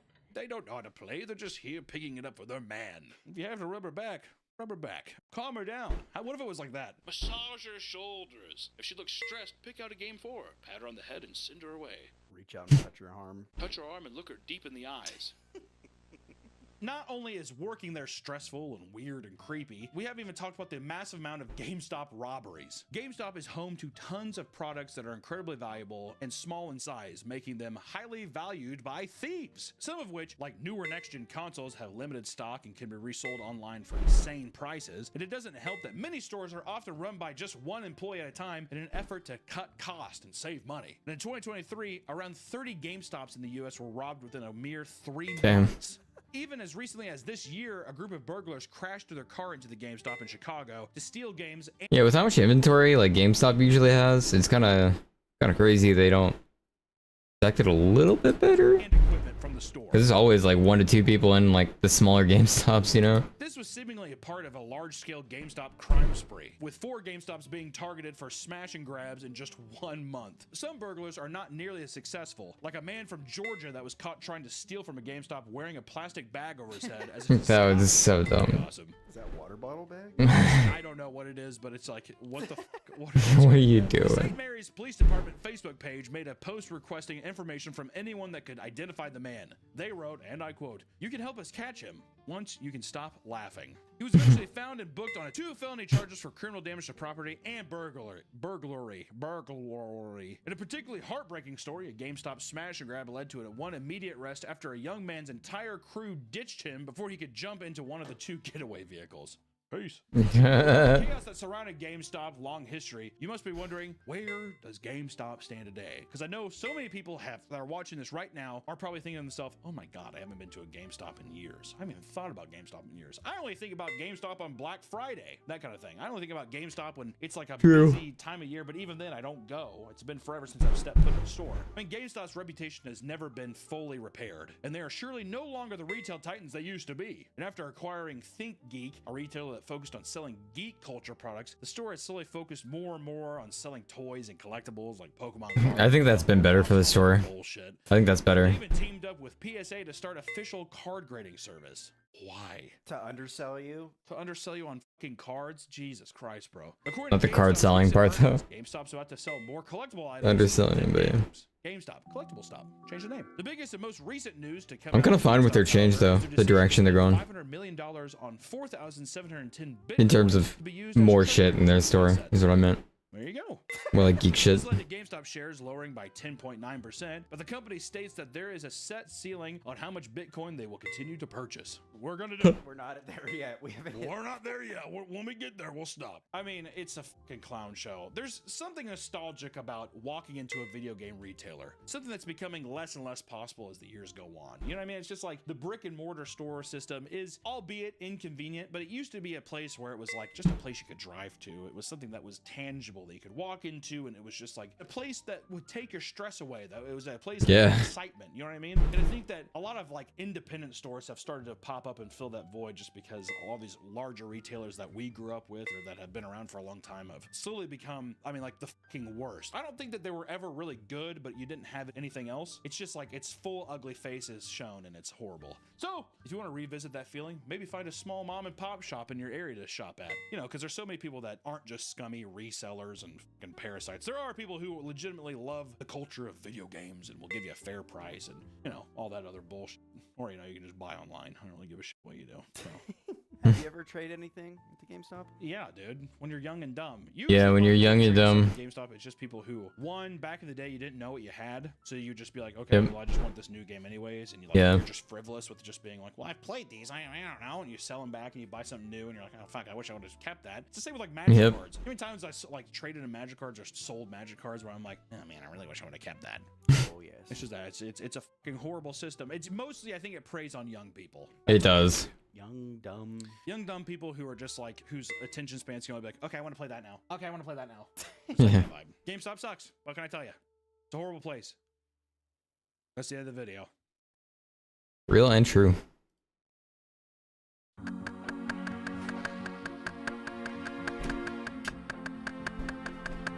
I'll be right back.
Oh no.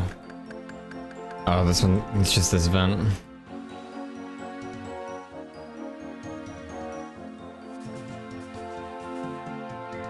I feel like it's always this one.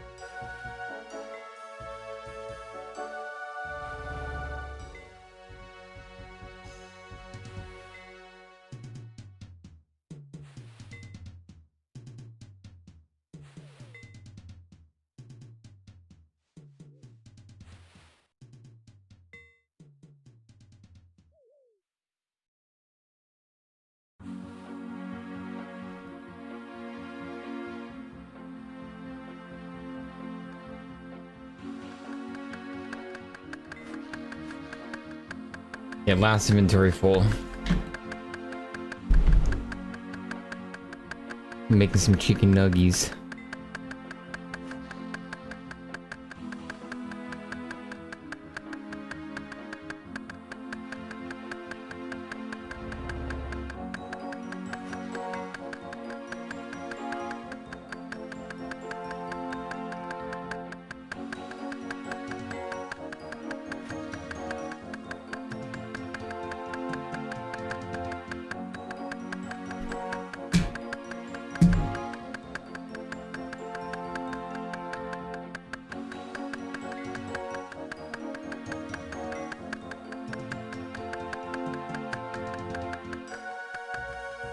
I'm gonna start stringing the bows here soon. I have so many bows to make. I wanted to get at least a 1K stack before I made the bows and then start refining them, or strung them, I mean.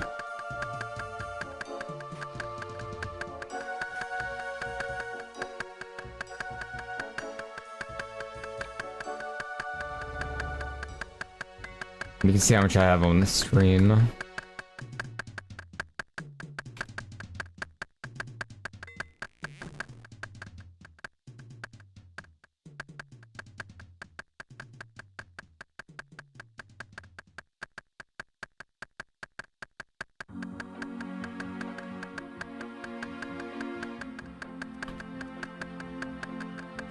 Log. Okay, I'm only 794.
68 wood cutting from doing all this.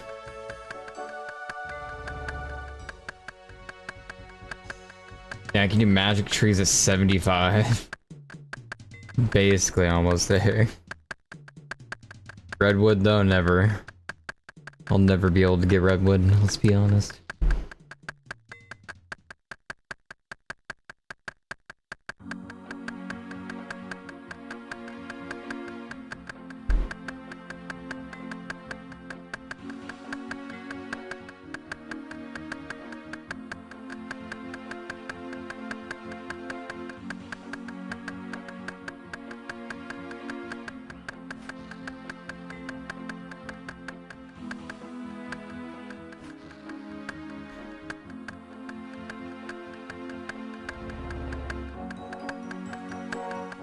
What happens if I delete a character on my account?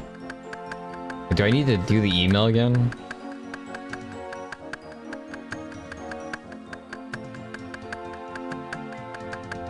Like, do I need to make another character on the account again? If I delete one?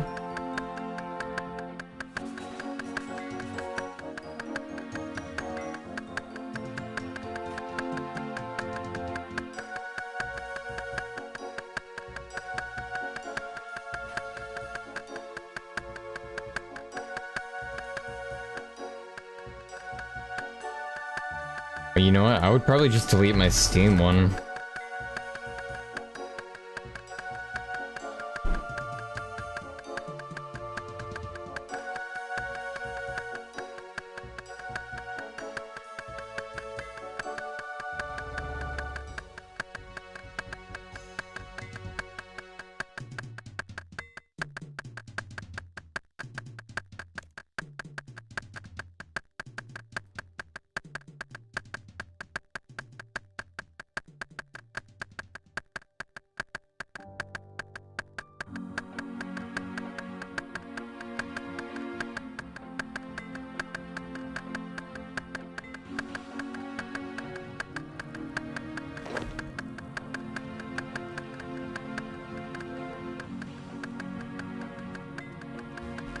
What?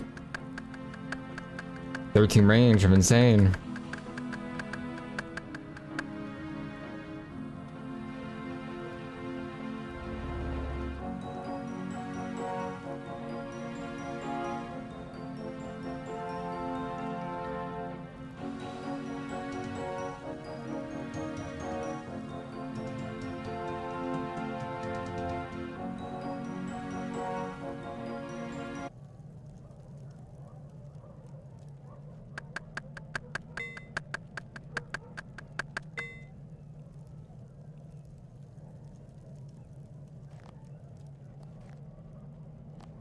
How do I check if I have cosmetics in this game?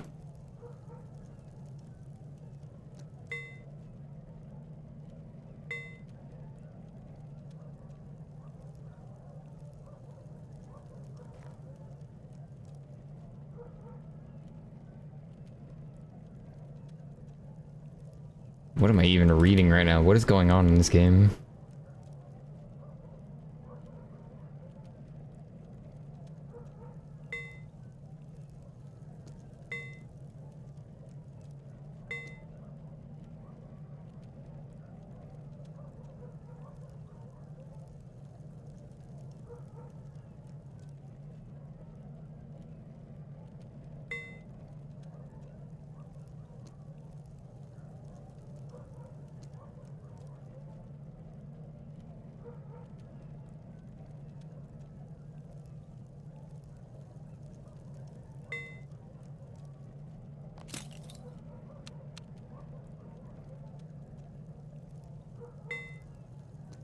How do I see my cosmetics, chat? Any knowers?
Oh.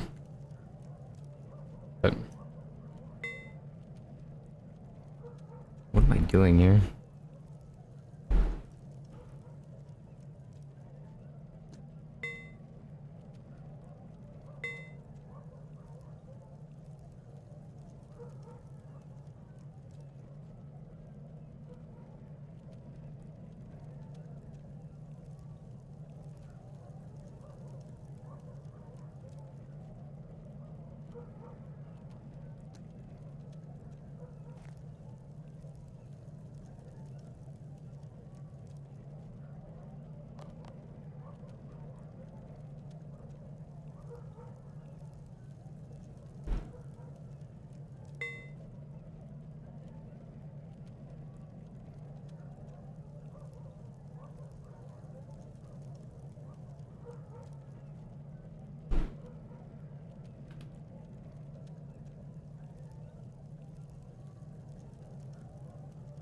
Where's this option?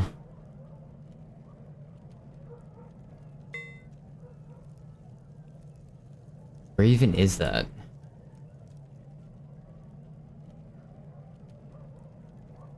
Yo, where's the wardrobe guide? Am I blind? The wardrobe or customizations right into it. Your pet looks cute. If you're someone that's Oh, the just pet's actually kind of cool. Fuck.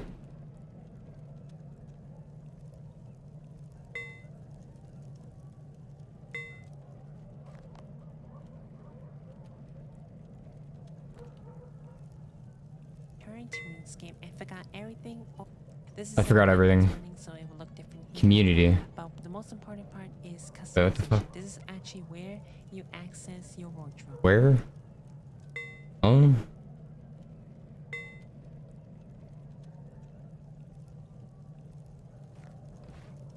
Oh. Ooh.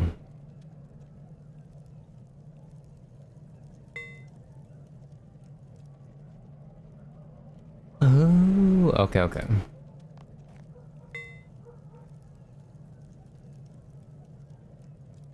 I was gonna delete this character and I just didn't know if I had things unlocked or not.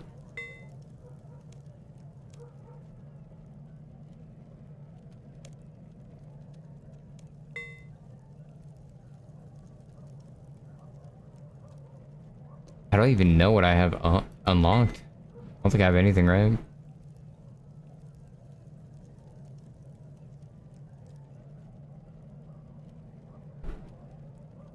What am I looking at?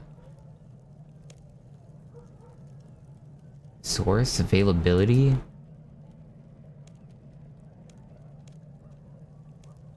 Where's owned?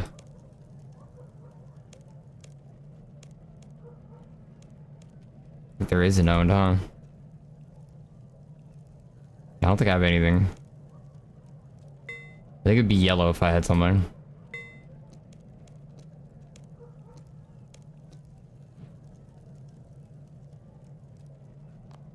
Oh. They're getting deleted.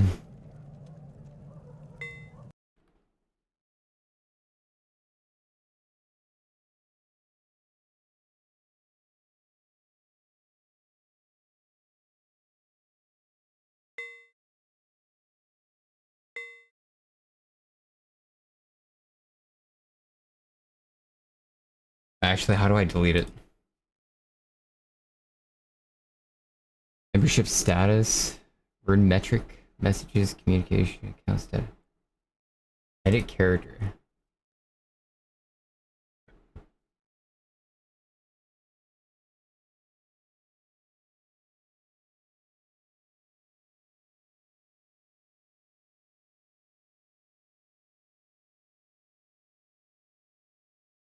Huh.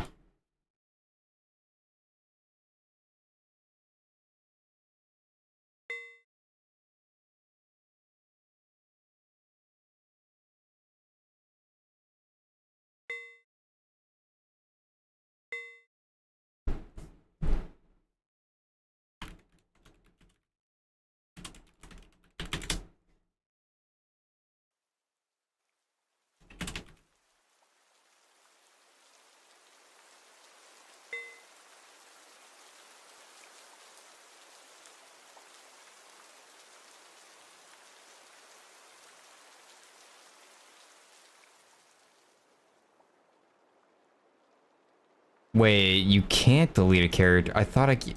What? I thought I could delete a character.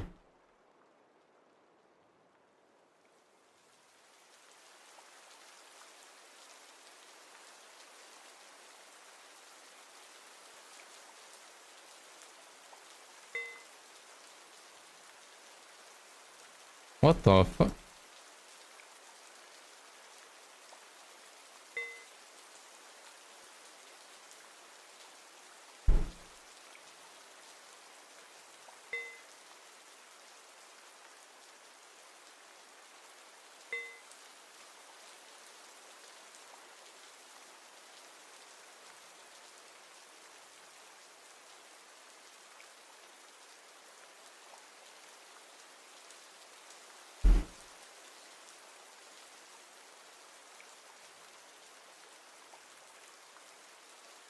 Alright, so I was mistaken.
I don't know what happened to my old house account.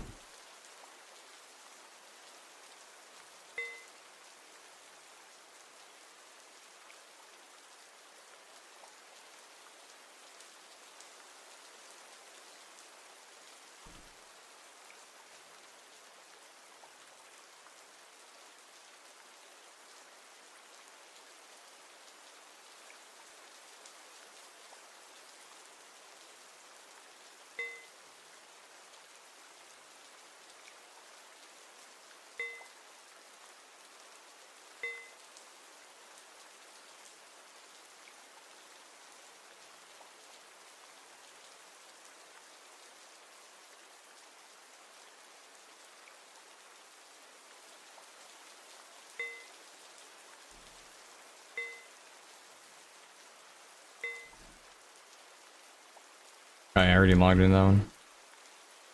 Oop.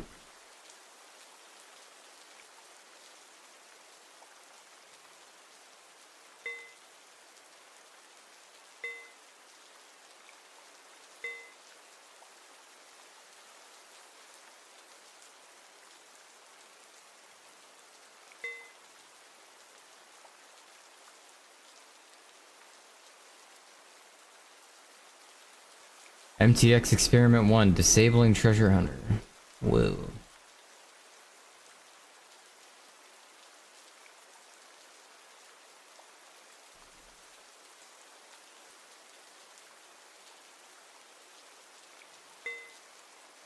What transaction? Hello? I didn't want to do a transaction, huh? What are they trying to sell me?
Man, those numbers are not looking good.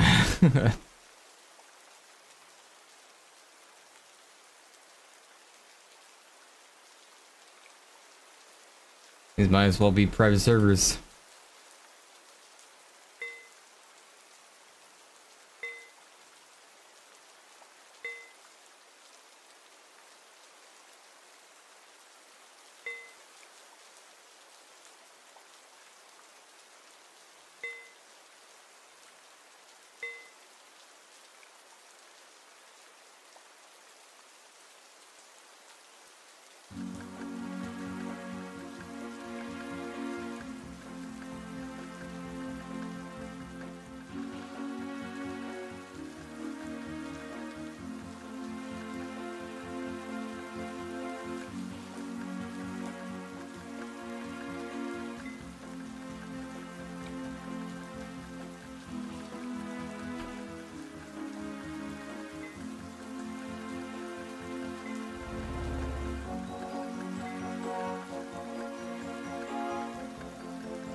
It's gonna be a lot nicer when I'm on you. I can just go Woodcutter Guild. We're pretty much there, by the way, chat. We won't see another maple again in our lives. We will be mapleless.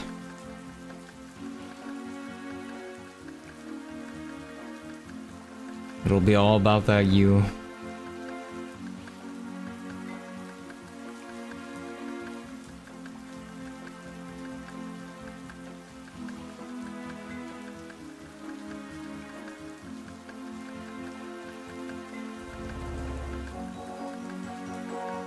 I guaranteed have enough to be on you right now though.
Yo, fletching event, fletching event, fletching event. I repeat, chat, fletching event. Damn, missed. I missed it.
I have enough.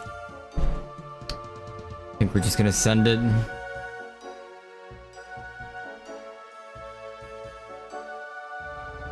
gonna grab my food though. Right when I start this.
Quick second.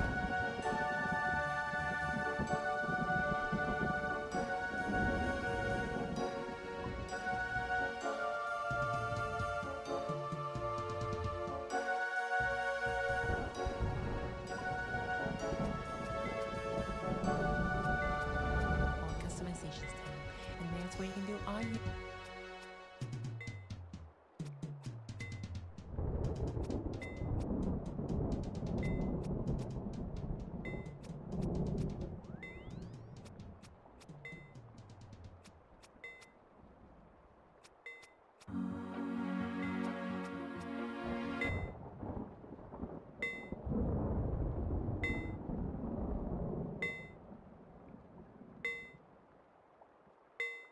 Now you see.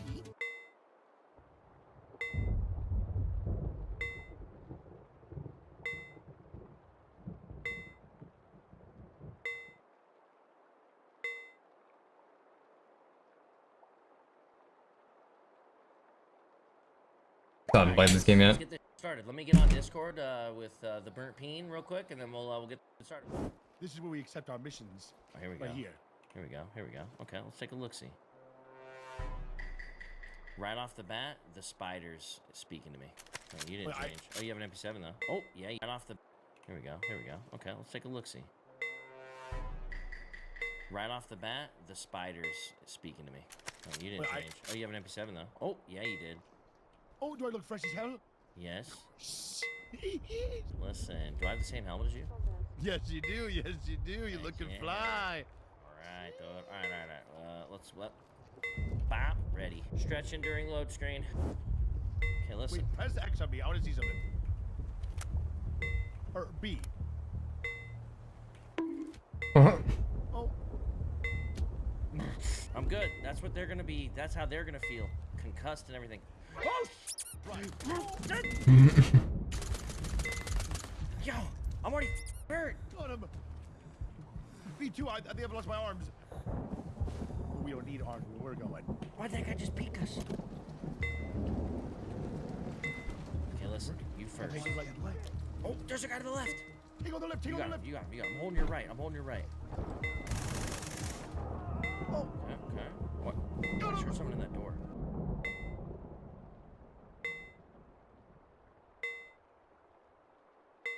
Through these doors behind me is the lair of a 24,000-pound aquatic salamander that will stop at nothing to kill me. And believe me, he can. But years ago, a plugin was created that not only gave players a huge strategic advantage, but changed the entire PVM culture in old school RuneScape forever.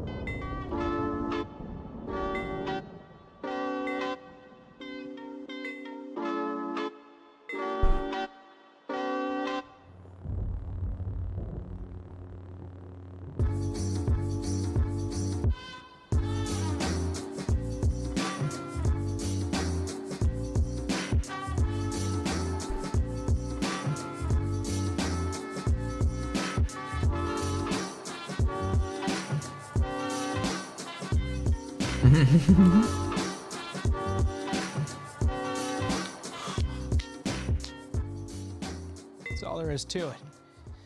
What'd I get for that? Oh. Okay.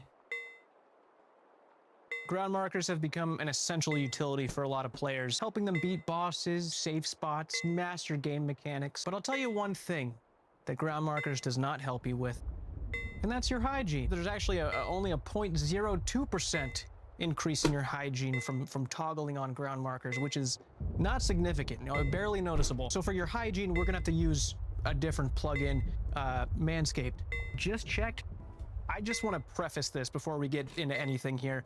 I am in no way against ground markers or tile indicators, NPC highlights, anything that we talk about today. I kind of just want to look at all of them from the same way I looked at construction during my Evolution of Construction video, just how the players have essentially evolved the game itself based on a trendy sort of play style, just how we started looking at the game differently. So I have a lot of audience members that are either unfamiliar with RuneScape or extremely casual about it, but I also have audience members who are in so incredibly deep that they can't separate RuneScape from reality. So I'm gonna pull us all back for a second, get us all on the same equal observation deck. We're all seeing it from the same angles together. Let's go back to RuneScape preschool and talk about movement. RuneScape is just a big grid. A grid with a ton of squares on it. In each one of those squares is another grid of squares, some of which are walkable. RuneScape movement is not a full 360 degrees like you see in most video games. We are limited to increments of 45-degree angles, 8 of them. You get to choose your favorite direction to go. You've got 8 to choose from. Pick your favorite one, or the one that doesn't get you killed. It's up to you. To make your character walk on a square, you point your mouse and click on it. And when you click on a square, you can get there at 100% speed of walking or 200% speed of running. Nice. So now that you've mastered RuneScape movement, it's time we talk about our first adult subject of the day, game ticks. Game ticks are simply how often the game's updated. In 2009, RuneScape's creator Andrew Gower planted the seed of ultimate efficiency by revealing on a public forum that RuneScape operates on an internal game clock of 600 milliseconds, 100 BPM, every 0.6 seconds, 100 ticks a minute. But even if we did see him say that in 2009, it meant nothing to us because we were all 12. Now, this 600 millisecond internal clock has effectively ruined the lives thousands of people setting off this fuse, this puzzle finally being connected in their brain that set off endorphins and dopamine in ways they've never felt before, causing them to train virtual levels on this character on the internet for thousands and thousands of hours just because they see this number I'm getting called out. getting higher than it was a second ago, 0.6 seconds ago. Yo. And they just keep going and going. Oh man. So anyway, why am I telling you these things? These very basic things. The combination of RuneScape's very simple and limited movement mechanics Trap chat, the help. internal game clock and understanding the ticks, it caused this mass realization that there did in fact exist a god amongst RuneLite plugins. Up until 2017, Old School's endgame was God Wars Dungeon, Zulrah, Corp, which today are more in the intermediate range of PvM. But at the time, that was all there was. That was it. That was your endgame. In 2017, Old School received its first raid, Chambers of Xeric. Before Chambers released, it was pretty implied that it was never meant to be soloable. You can go in solo if you like, but we're making no promises that you'll be able to make it through alive. But if you got real technical about this boss and its mechanics, you could kind of see what square you needed to be clicking on at exactly what time. When his head's moving a certain way, you could draw it out. You could see it in your head if you tried. But what if you didn't need to imagine this in your head? What if there was a way to just have it visualized on your screen? No, nothing like that.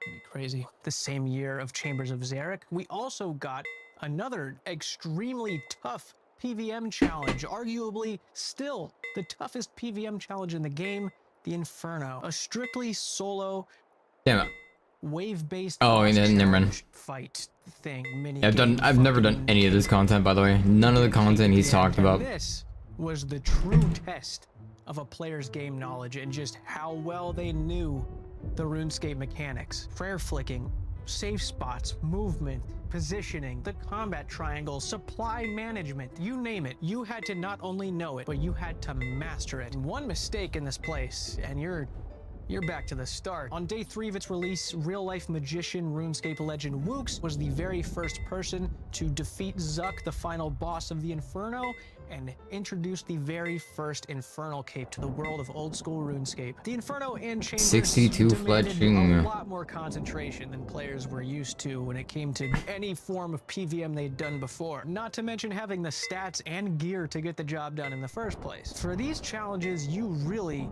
had to just think about how this game works. This ground is no longer this greenish gravel. No. None of that's real. It's just a video game surface someone painted in a program. I gotta think in squares. Four points. 4 of them. There's 4 on a square. And I'm gonna start separating these squares into sections. I must go to this section of squares when his head's over there. I must go to that square to make sure it isn't fair. Run around this square as long as you care and avoid that square for a chance at a rare. In April of 2018, ground markers were introduced on RuneLite and pushed out to the world. I spoke to Adam, the creator of RuneLite, about this. In a span of about 70 days, basically the entire player base that were using third-party clients shifted to RuneLite once they found out it was open source and all of these plugins that were normally premium only, they were now completely free and being actively updated. God, I remember on us, RuneLite. buddy. So this mass migration definitely played a big role in these ground markers starting to pop up everywhere. You saw them pop up in tutorials and YouTube videos and streams. Everyone was just kind of hopping on board. It definitely opened the doors to PvM for a lot of players. If you've ever tried something like Chambers of Xeric and just the first time you're in that room and you're trying to dodge the crystals and you're trying to pay attention to what prayers you need up and they're getting turned off and you got lightning fucking running around you, it's extremely overwhelming. So having just a little bit of visual assistance really opened up this opportunity for players to kind of slow it down in their heads and give it a shot, and suddenly they could play with their friends again. It helped players beat something for the first time, or players that were already experienced at PvM and going for their 628th kill of the same boss. This allowed them to kind of turn a part of their brain off, oh, just a little bit. Ground markers are usually coexisting with another plugin that is arguably more used than ground markers, and that's tile indicators. Tile indicators helps you with the fact that RuneScape is often lying to you. That's right, ladies and gentlemen, lying to you. The truth is hard for RuneScape. No, not your favorite game, RuneScape. Oh no, yes. Here's a character in the game, all right? You know, imagine that's you for a second, and you see this character and you're thinking to yourself, okay, here I am. I'm on this square. Well, I've got bad news for you. And this Yep, you're ahead of that. Character of yours. There is a meteor fireball insta-death projectile right above you right now. And it appears You're that fine. you have about until I unpause this to live. But take everything you know about everything and throw it away, because that is not where your character is. Yeah, you're ahead of that. Simply not. He looks like he is, I know, but he's actually Yep. over there. Yeah. This is basically the game devs showing us what our brain wants to see, because when we think about travel on our legs, we do it in fluid motion from point A to point B. We don't teleport there normally. We have to walk there and see a walking motion. But the game engine doesn't really give a fuck. The game engine knows its internal clock. It knows the speed in which players walk to squares. 100% for walk, 200% for run. So if you run, you're gonna be 2 squares away immediately. And that's what we see here. It wouldn't make sense for your guy to just suddenly be over there. We've gotta show him going there. But this can be problematic for things like those. What if the situation was like this? Now, it looks like your player is safe, but as we've just found out, this is truly your character's last moments. And tile indicators also has destination tile and hovered tile, which could be huge for PVM. Because I mean, normally if you just click between 2 squares and you know, you're in a fast-paced situation, it's really a toss-up of which one you're gonna end up on. Hovered tile and destination tile kind of eliminate the possibility of you sending I need that hover one. I don't have that hover one on.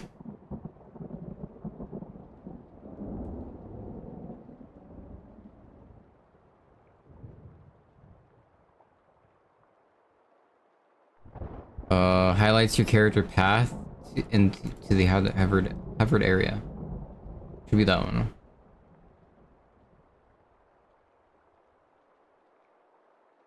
That you really don't want to send them. I actually see a lot of players using this, even players who don't like using plugins like Bodhi. Sometimes you just...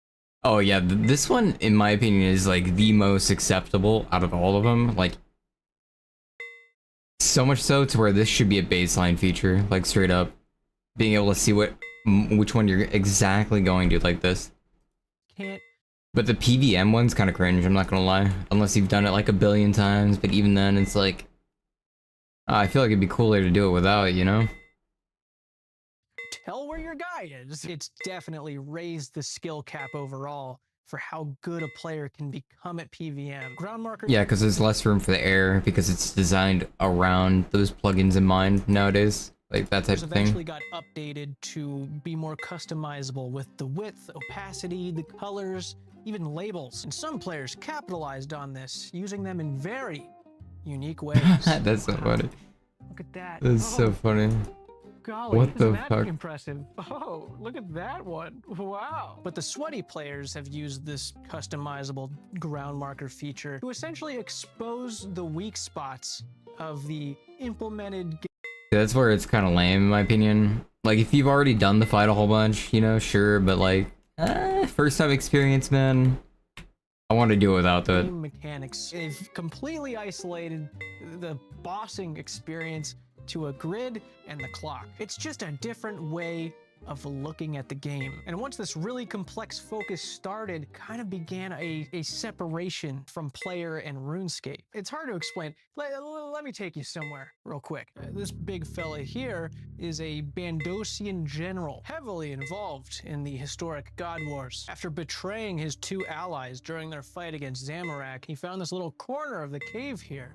And has been there ever since. And he is not a force to be reckoned with. We're talking about a level 624 What who the stood fuck? at 9 feet tall as just a boy. Well, not as a boy. He's an orc, or an org, if you want to be politically correct about it. This guy doesn't even bother bringing a real weapon to fight you. He uses his fists. And when you take him on, it's not just him. He's got his trifecta of cronies around him that will stop at nothing to get you away, repel you from the forward operating base of Bandos for the glory of the big high war god. All glory to Bandos. Or you can disregard everything I just told you because it no longer matters the way you're about to play. We're gonna go ahead and dumb Bandos here down to nothing more than just a 3x3 entity. Funny enough, this grid in particular can be exploited in a variety of different, very goofy looking ways. Goofy but effective. We got the 6-0, 7-0, 9-0. I'm sure someone's got an 8-0 somewhere. I can't find it. I don't even know what it means. Assuring efficient kill count per hour, using minimal supplies, taking advantage of this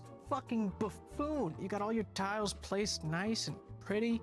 You even got a green one telling you it's like your little start button. You know, when you're restarting your little circle you're running. These are two entirely different video games. We're growing up. Exactly. We've been here a long time, and as we grow up, obviously our imaginations aren't able to just constantly be running and immersing us into this crazy, intimidating boss room of this fucking 24-foot tall ogre.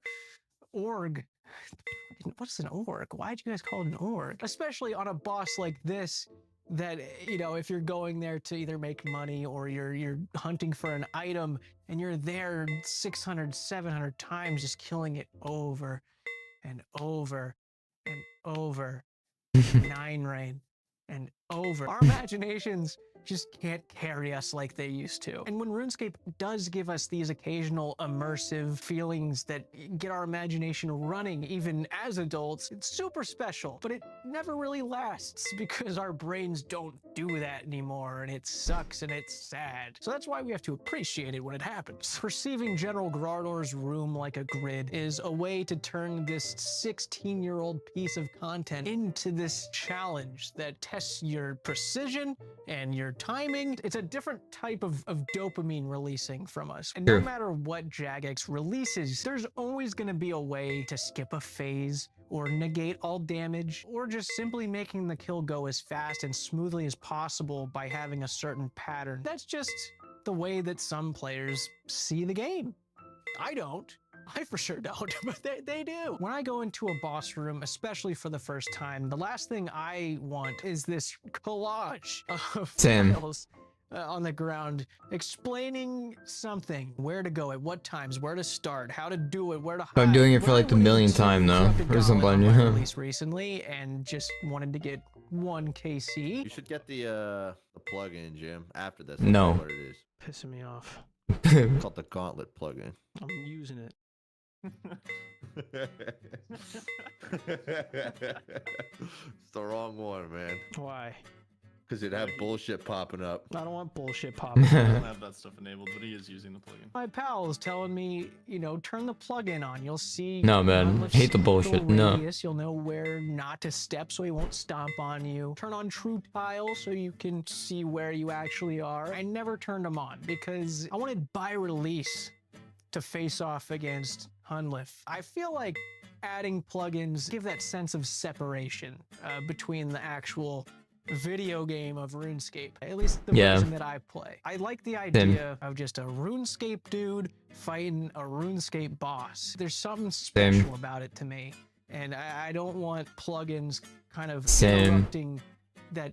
That's how I feel with the RuneScape experience. And my bow against his fucking war crimes, whatever he's using, just pure RuneScape happening in this boss room. And when I did finally get my 1 KC, god damn, it felt good. 2 months ago, there was a lot of ruckus from the high-level PVM community. Players that are inarguably amazing at RuneScape. They know the mechanics inside out. They have massive amounts of kill count on every single boss in the game. It's what they do. It's what they look forward to.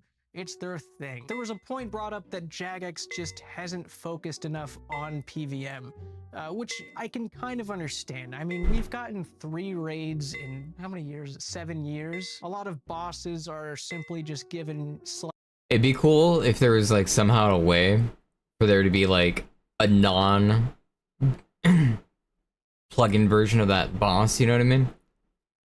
So like it disables the plugin if you're in that room and you do, you know, the no plugin version, or you know, it'd be cool if there's like that kind of option. Hard mode version, but their main focus was just Jagex isn't making things challenging enough. They're not putting things out.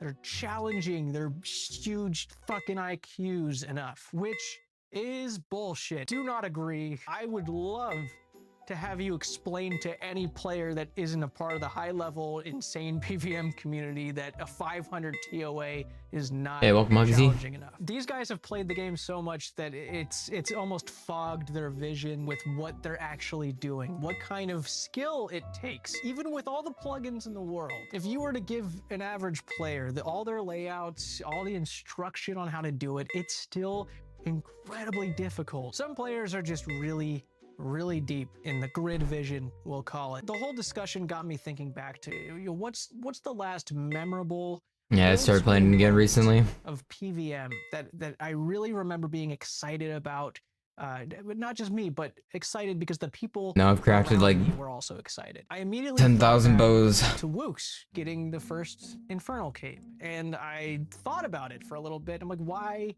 that one? Why is that what I remember most? A lot of amazing PVM achievements have happened since then. It was like almost 7 years ago. Why did that feel different? So I went back and watched no the grids. last That's 15 why. minutes of the fight when it was Wooks versus Zuck. I'm watching Wooks just be more concentrated than any human beings concentrated on anything before. And that's when I realized I feel like I'm watching RuneScape. Wooks versus Zuck. There's nothing marked on the floor. There's no square underneath him. There's no tile telling him where he actually is in the game. He Real. doesn't have the healers highlighted in all blue so they're easier to click. It was just the greatest player to ever log into the game against the toughest challenge that the RuneScape universe has ever offered in a 1v1 showdown in front of an audience that could fill up an NFL stadium. It was just an authentic, pure RuneScape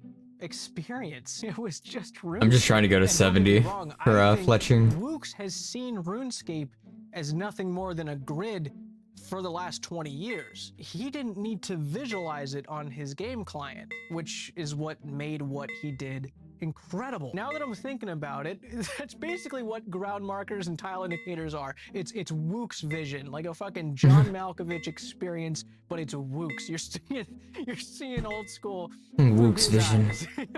by putting ground Real. markers. You finally get to see what it's like being him, and you still suck, which is amazing. Even with his Which is amazing. and the way his brain works, you're still misclicking. It's mind-blowing watching you. But like I was saying, his world first Infernal Cape was the last time I can truly remember. They meant you guys, chat, alright? I meant you guys. Being excited Not me. about a big PVM-based achievement together. It felt like it was the last time we were really seeing RuneScape. But I mean, thinking back, Rendy and Exact getting level 3 fire capes, are you kidding me?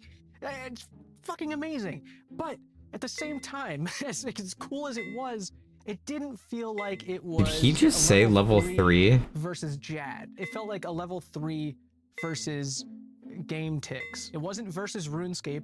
It was versus game engine. It just hits differently. It's an incredible achievement. I don't want to discredit Exact and Rendy. The average human could never pull that off. It's just how it feels, I guess. I truly think that some of the high-end PVMers I agree with him, have though. a lot of potential to just turn the plugins off and create more of a spectacle around these amazing things that they're doing. And recently there was a string of bosses released alongside Desert Treasure 2, and I kept seeing clips pop up of this awakened Leviathan, and the mechanics of it are nutty. It's cool. It's a really cool looking boss.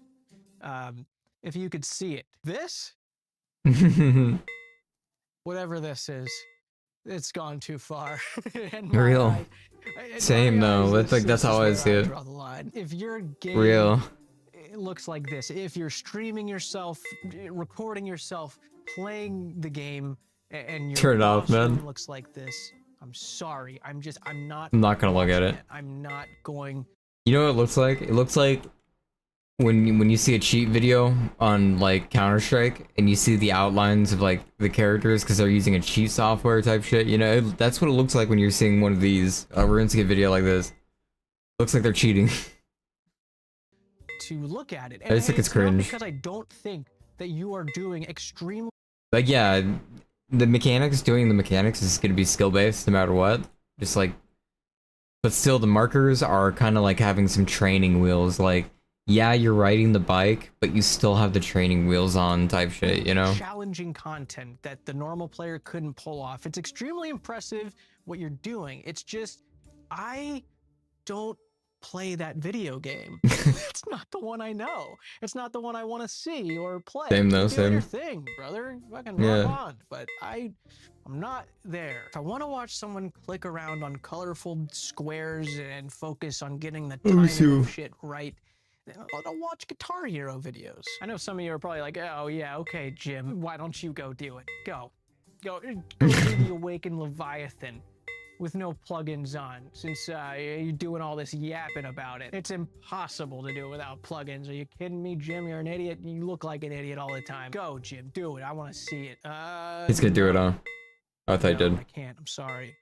I can't personally prove to you that it's possible to do it without plugins. I can't find any video. You may have a point here. I can't find any video or stream of someone doing this without plugins. I think you raise a point. But also, I'm about to destroy your point because I got a cold one to do it for me.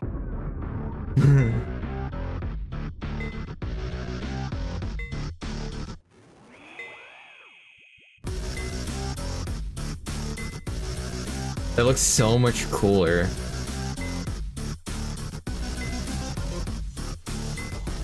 That's what I want to see. That's what I want to see.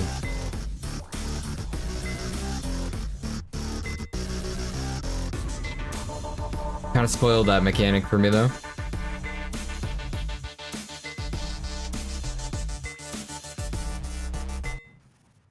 Oh.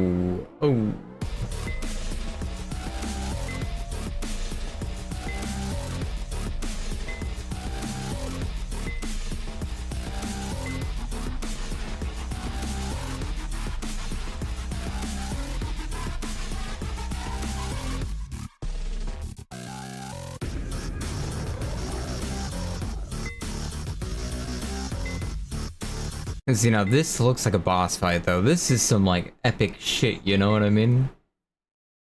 That's some cool shit. But when you're looking at this though, when you're looking at like what the fuck is this? What the fuck is that? Game. What the fuck? It looks like this. If you're What the- streaming yourself, recording yourself. Nah, man, I want this. I want this. That's what I want, chat. I want that. You will not see me use a PVM plugin like this one over here on my first runs, okay? My first runs, my first kills, they're gonna be raw, alright? They are gonna be raw runs. Any video None of this, none of this bullshit. Nah. Understand people using the ground markers for this thing. Maybe if it was like 3 years ago, I might have been standing here saying, you know, it takes away the integrity of the kill. You know, oh, when It does though, it does though. Fight queen. Yeah, for real though, for real. And hit it with the flail against its prayer it had over its head. I did ask a cold one what he thought about it. I'm not gonna lie, I cannot remember the last time that I've hopped into an old school RuneScape stream and seen no tile markers anywhere. I will show you some tile markers I had from the last time I came here. You know, we'll let the tiles speak for themselves. I also asked Will about it. To say Will brought up depression. Probably one of the strongest points of this entire video. I firmly believe that ground marker made me realize, like, oh, none of this matters. People shit on people for using, like, inventory tags, but is it really that different to, like, have fucking Look at this shit, bro. I have 1 trillion tiles marked in this room. I marked these tiles like day 3 of this boss being out. If I can speak frankly here, let me just say one final thing. Maybe if ground markers weren't a thing, then Jagex would have to design a floor that doesn't look like you just fucking use a paint bucket tool. There is no human that plays this game that can fucking The fill discern option. this tile from that tile. Yeah, that's I true. just thought it was really interesting That's to true. think about. I think we're That's why, in my opinion, like if there was the most acceptable one, it would be the one that shows you which one you're clicking on. Bucket tool. There is no The one that shows you the box right when you click it. Like that one, you know. human that plays this game that That one's fucking needed. discern this tile from that tile. But yeah, I don't know. I just thought it was really interesting to think about. I think we're in a really unique.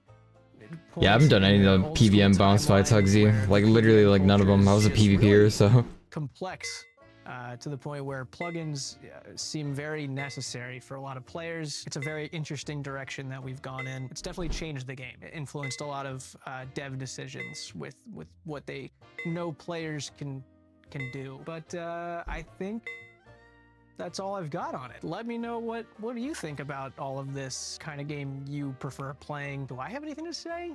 I guess I can use my own channel to talk to you about anything. I mentioned it on our Bank Standing podcast, which we recently brought back. In November, I will be doing a non-RuneScape video right here, not on a side channel. At the same time, I'm also working on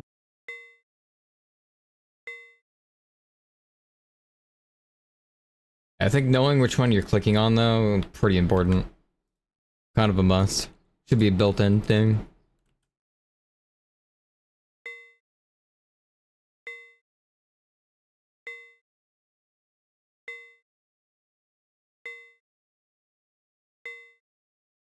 Alright, we're playing the greatest game ever made, chat. Until it wasn't the greatest game ever made. And then it became what it is today. Yep, you guessed it. RuneScape 3. Holy moly. A doggo. Yep. I have level 1 summoning, 5 mage, 7 prayer. I have 5 defense, 3 strength, 3 attack. 10 cooking though, 10 cooking check, 9 woodcut. Oh my. We're so juiced.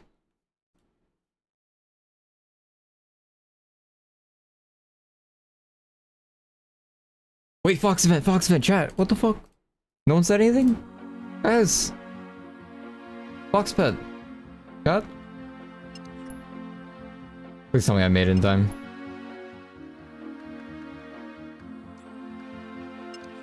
Who?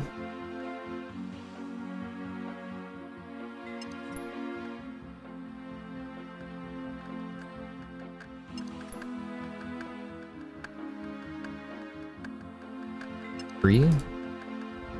4?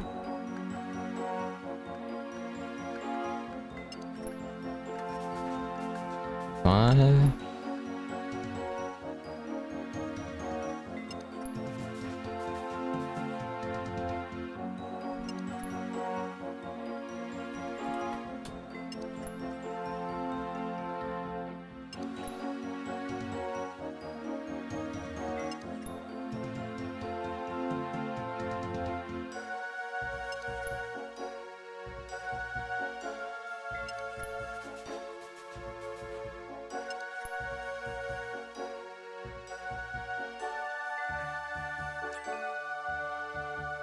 No whistle.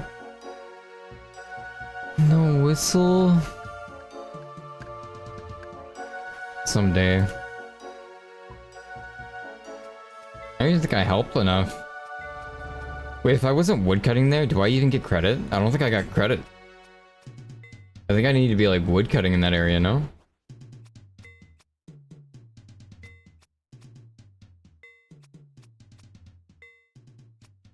Why is this guy flexing the fox boat? I don't want to see that right now.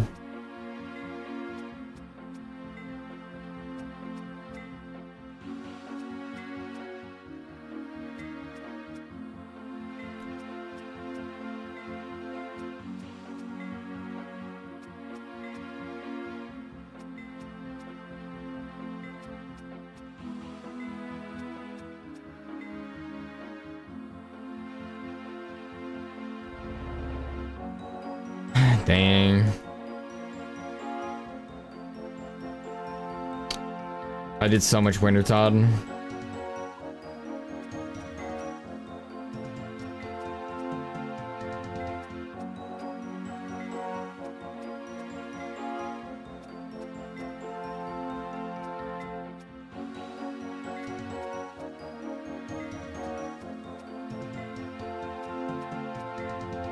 That was my Winter Todd. 354 pulls.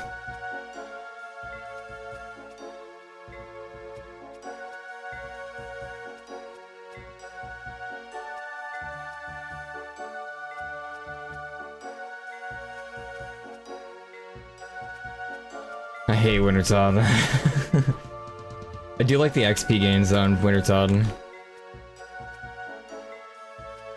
I hate it because I was soloing it, and it's misery.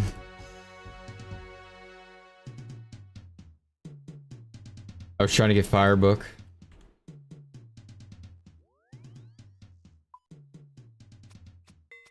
I did get my Firebook though. Did in fact. We were a day 6er Fire Booker, and we were a day 2er Obby Caper. Oh wait, no, day 4. Day 4 was the Obby Cape.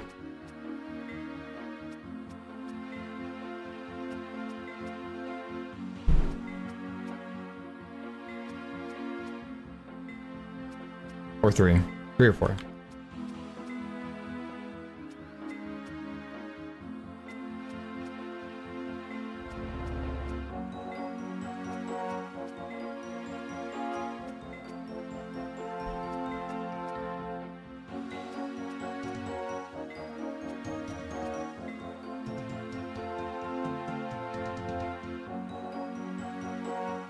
AVA? Wait, what's AVA?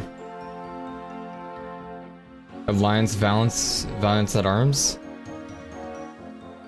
The free-to-play shooter?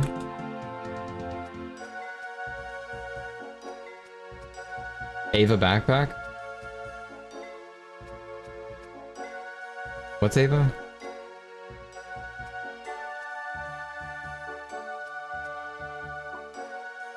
Okay, the backpack. I'm at level 1 range.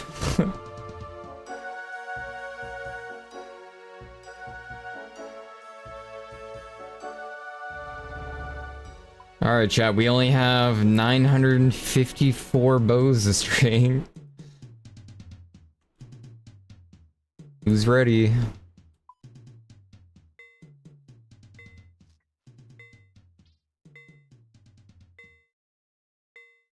I'm really hoping this gets me to 65, because I'm pretty sure I do have enough for 65, but...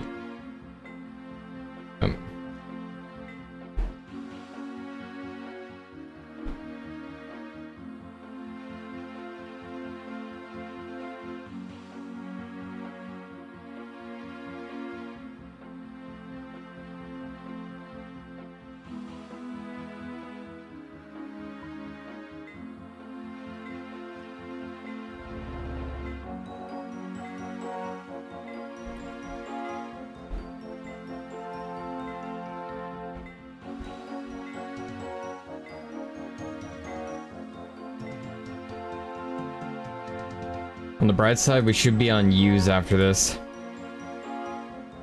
It's gonna be so nice to be on U's. Because then I can go to the woodcutting guild. I can get the +7 passive. For +6. Then, everyone's always chopping U's. So I get the +10. I'm pretty sure. I'm pretty sure they stack. In the woodcutting guild, but... it'll be huge.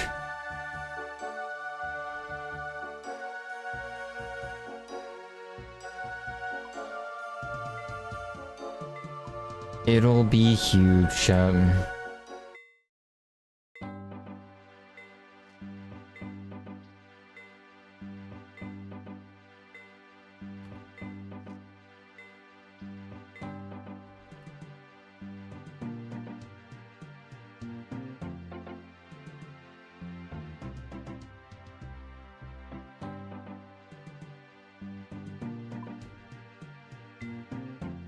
What the hell? I'm attacking something? How do I play the game? How do I push button? have enough air runes. Oh, jeez. It's over.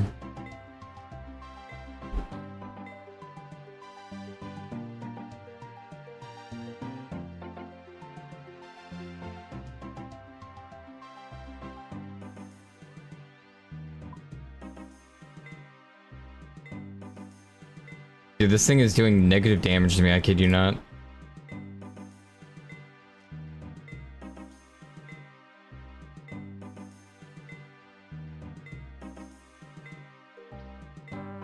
Oh shit, I got a sword now.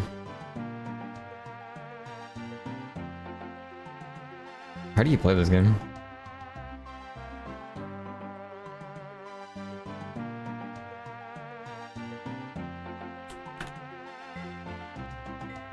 The UI is massive in this game.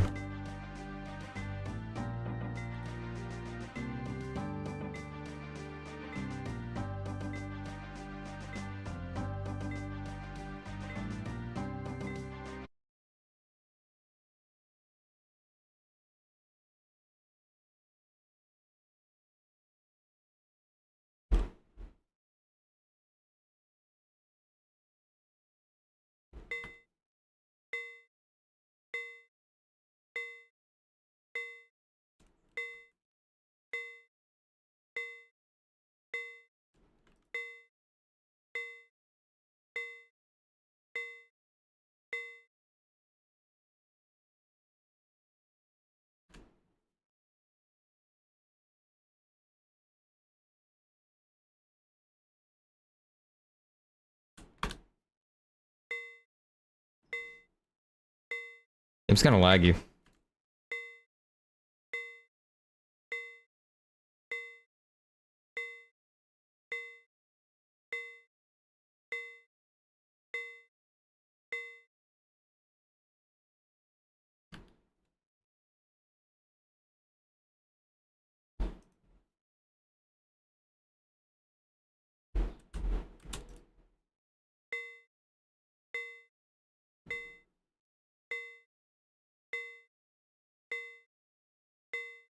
I muted it.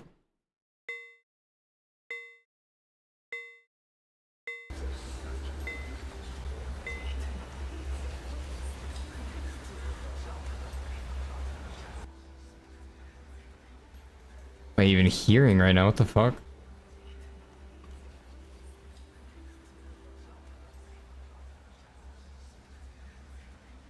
Sounds like a mess, right? Am I tripping?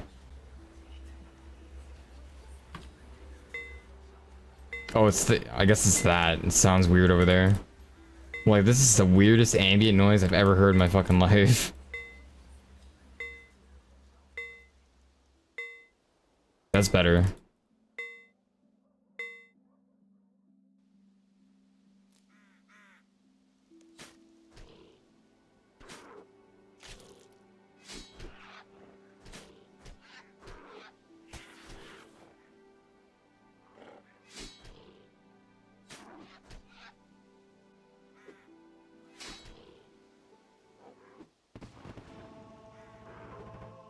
Tactical prayer level up.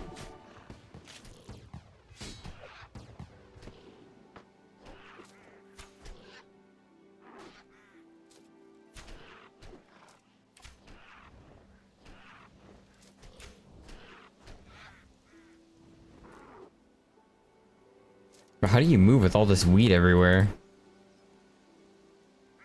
Wait, mobs run away now? What the fuck? What is he doing?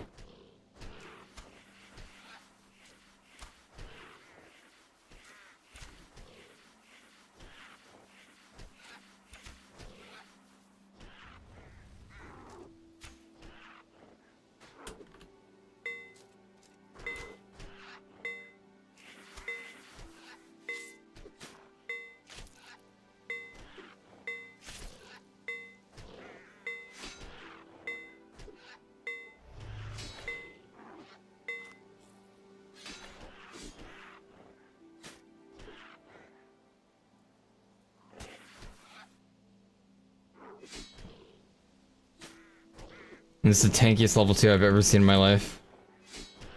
Does negative damage to me. My gear must be OP.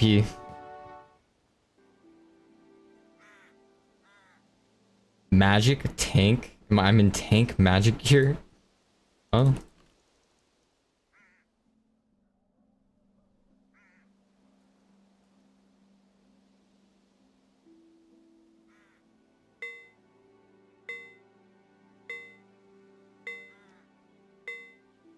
Hey, where did my wolf go?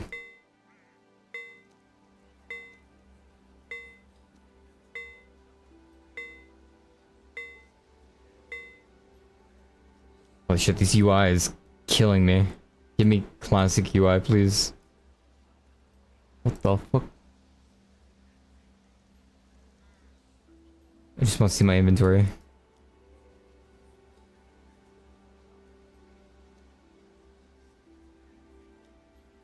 Let's get this out of here.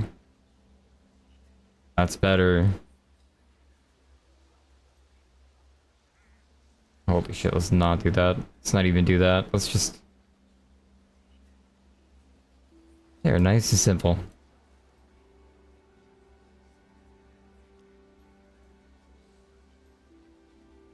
Better.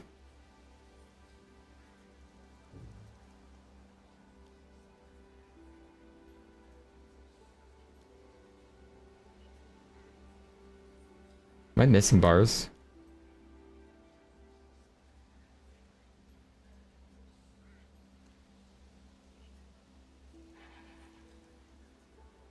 Am I praying right now? They changed the icons, that's weird.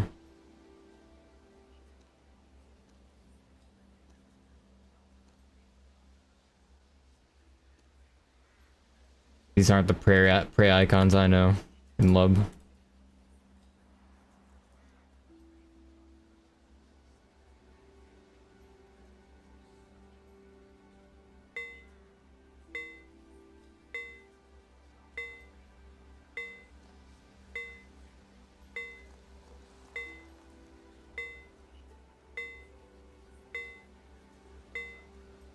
Did I just follow the activity tracker or what? What sounds so weird?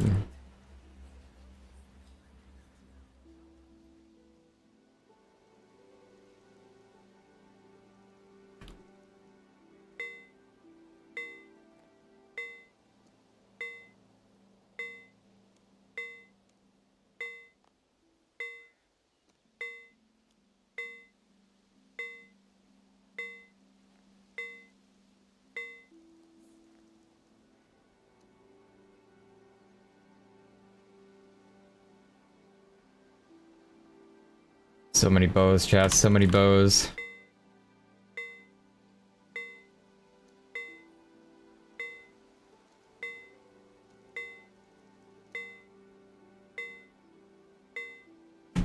Holy shit.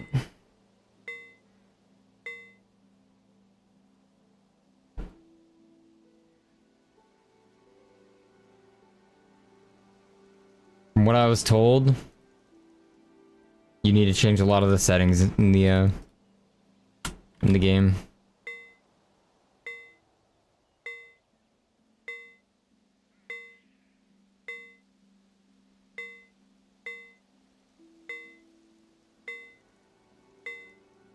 Yes, slim headers for sure. Like, do I really need a huge ass text saying backpack and minimap? Like, bruh. Obviously, this is a map. Obviously, this is a bag. Obviously, this is chat. It's absolutely slim headers.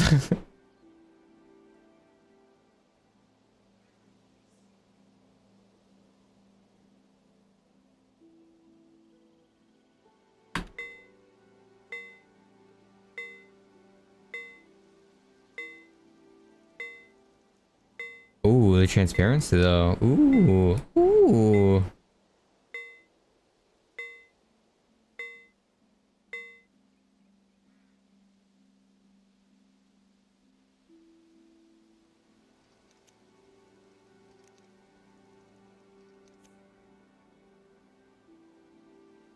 Okay, it's starting to look way cleaner. I can actually see the game.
Full manual.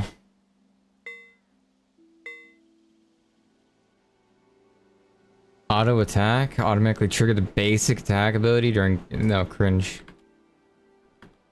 Oh, for necromancy only.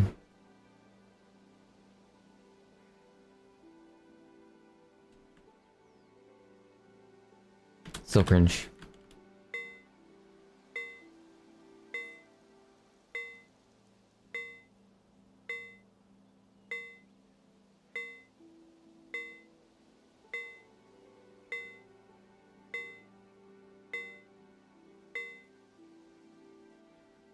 Familiar combat mode. Default, your familiar will respond to combat in its own default manner. Your aggressive familiar will always attack the same target as you. Your familiar will only attack in self-defense. Your familiar will remain passive during combat.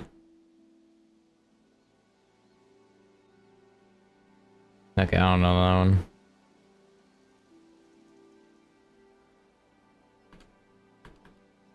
Can I not control the familiar?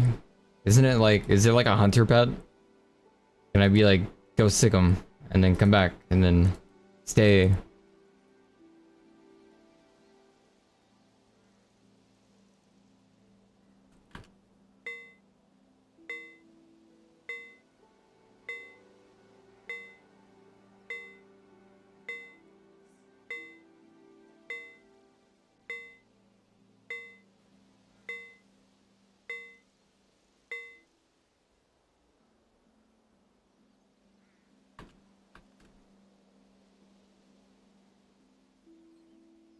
So many bows, chat. So many bows. In 15 years.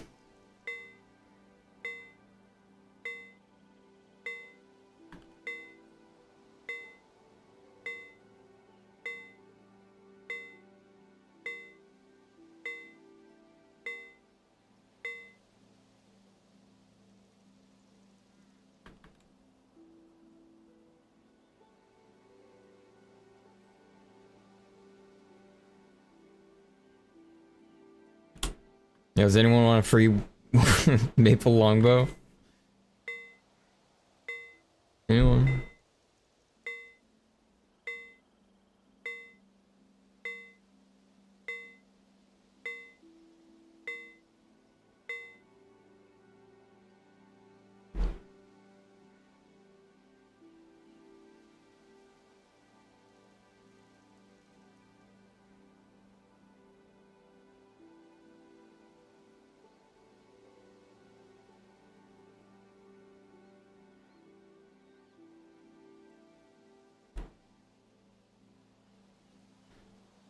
It's depressing looking at how many bows I've made.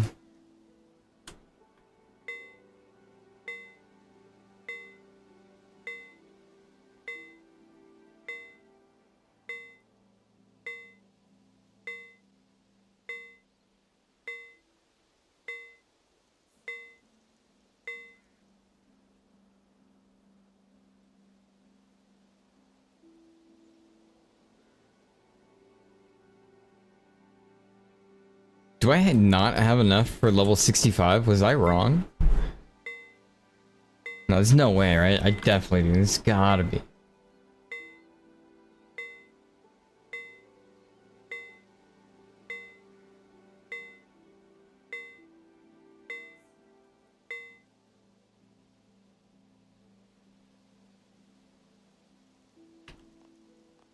Alright, there we go. Settings are done.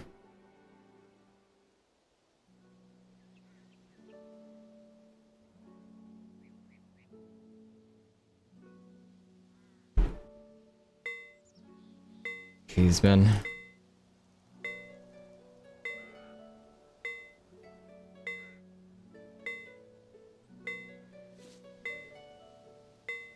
Unlocked harmony? What the hell did I just do? I just clicked something in my inventory and it's just gone.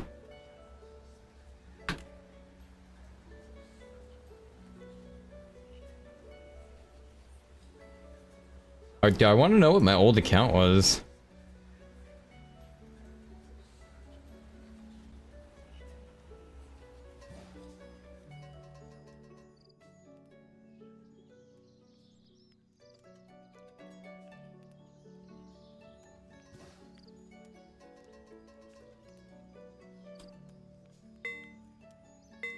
Wait, aren't things voice acted now? Or am I tripping? Maybe not. I think they had some voice acting though now, right?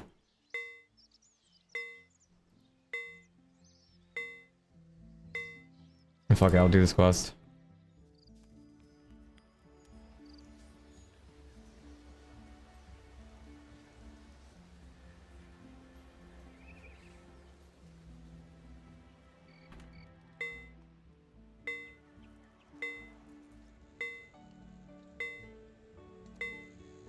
I hate my wizard gear.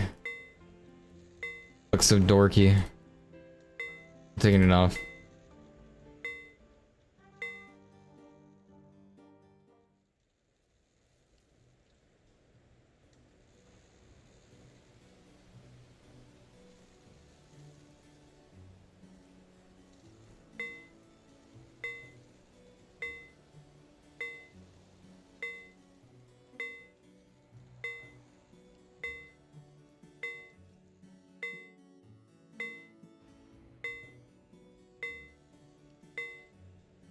I could beat up that 23 bear.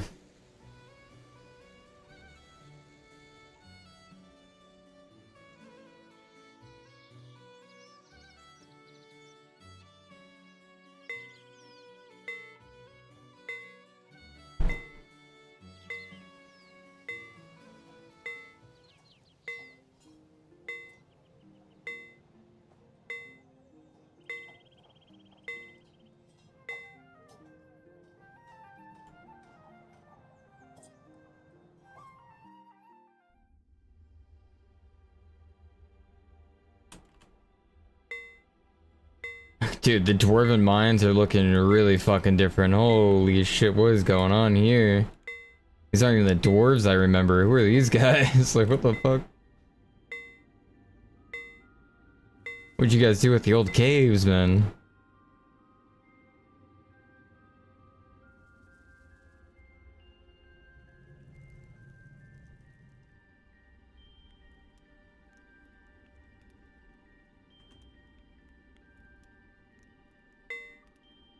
This weird dystopian reality that I'm in of RuneScape.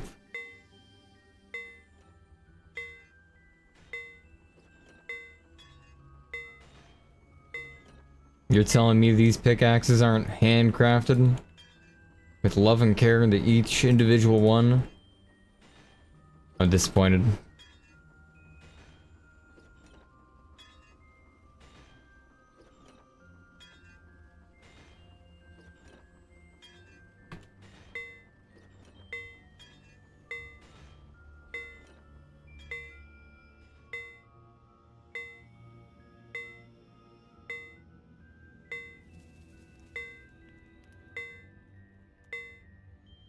Where's this marker telling me to go?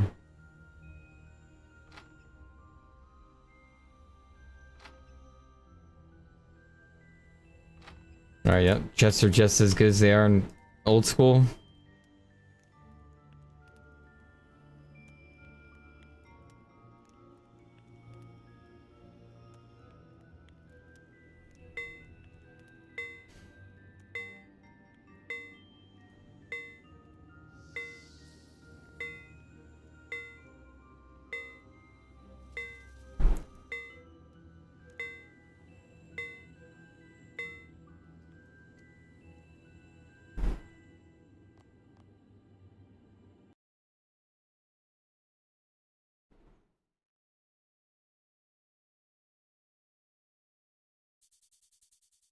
I have no idea what's going on in the game.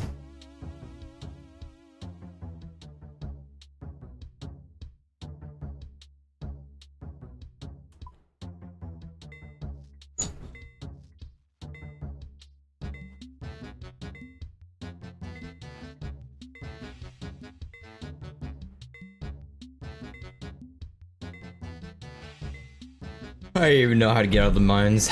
It wasn't the mines I knew. The mines I knew, the dwarves handcrafted my ruined pickaxe with care after I gave them my 65 grand coin. Those are the dwarves I know.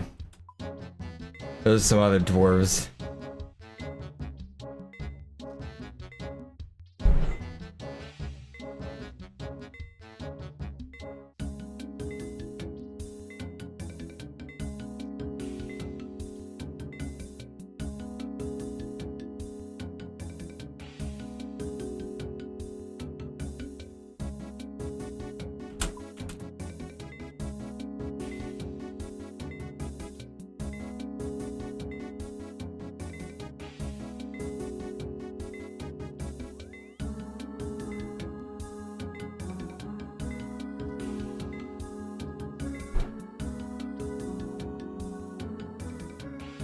So much flashing.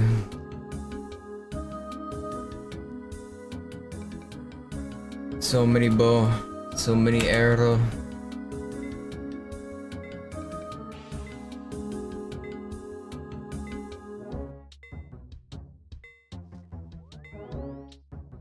Low-key chat. I think if I was who I was today, back in 2006, 2005, I could have been Zizima. I said it, I could have been Zizima. Today's day and age of me, I could have been Zizima. If I existed back then, in my current state now, I could have been Zizima, man. Could have been me.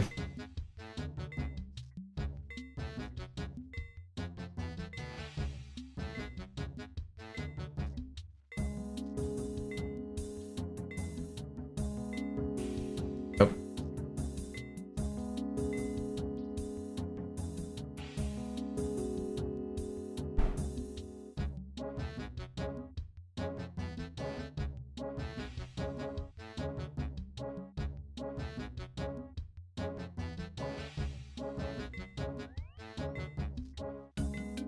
Nah, my mental is different. I've played too many MMOs.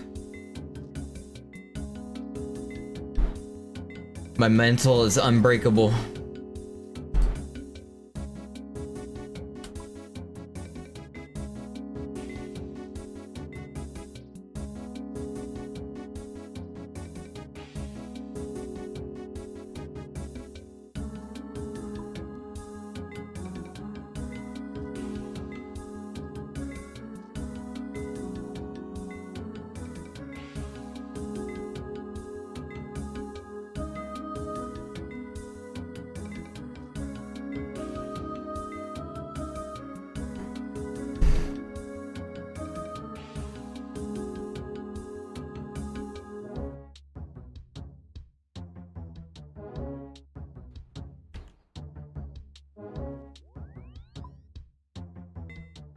I don't know, Sparky, were you experienced enough in the Asian MMO genre too?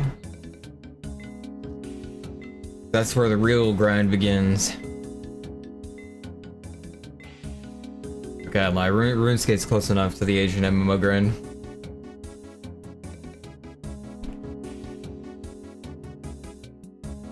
Except you multiply that by unlimited power. No cap at 99.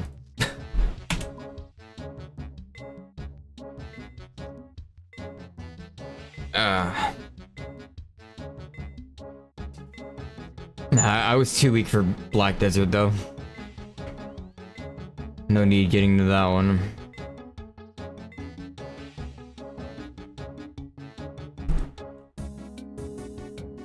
I could not get into that one.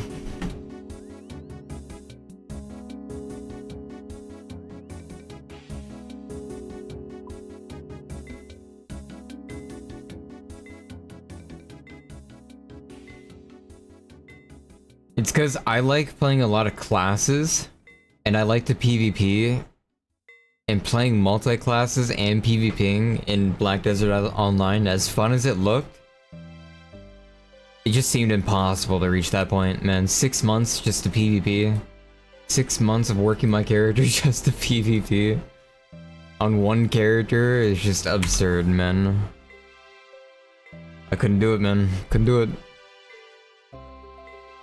The thing is, like, if I leveled one character in Black Desert and did the PvP, I'd end up just wanting to play another character in PvP, and then I'd be like, my life would be over. Be just GG from there. Can't do that. I think now you can, though. I think now things have changed where you could.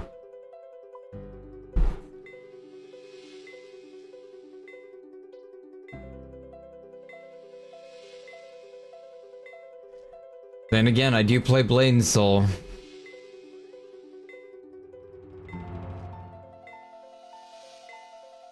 That one's pretty bad. Blade and Soul is an uphill treadmill that never ends. should play some more Blade and Soul.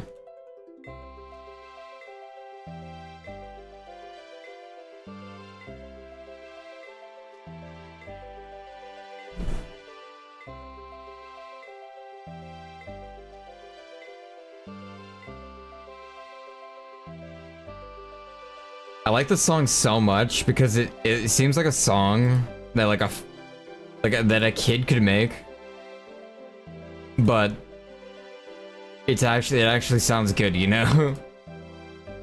Like I don't know how to describe it. It sounds like a joke song a kid would make. You know what I mean? More so. Like they're just messing around with shit and they just magically come up with something good, you know, like really fucking good. I don't know. Song's weird, this OSRS song.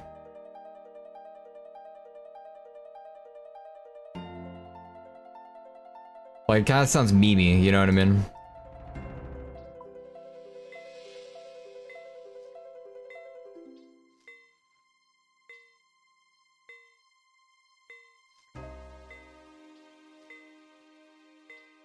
More so the beginning of the song, I guess.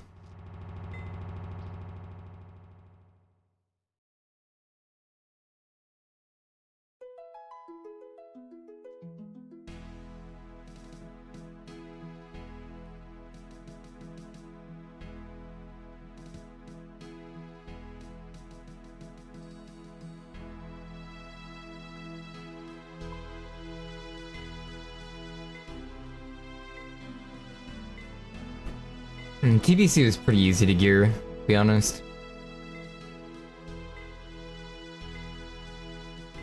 I think it was harder to gear in an expansion like BFA.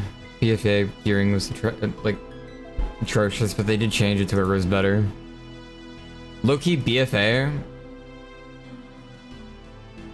is actually like an underrated WoW expansion, I would say. BFA was a good expansion minus the borrowed power. The borrowed power is what killed that expansion, literally. The Azurite power, the skill on the gear, but like, if you don't count that, BFA was actually an insanely good expansion. Great mythic content. Amazing mythic content, in my opinion.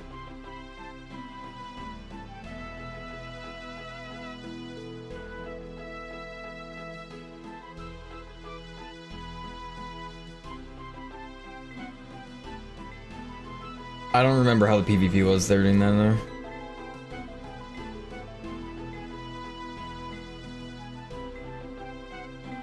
I really don't remember how BFA PvP was. Probably wasn't that great though. I think I was doing a little bit of runes though.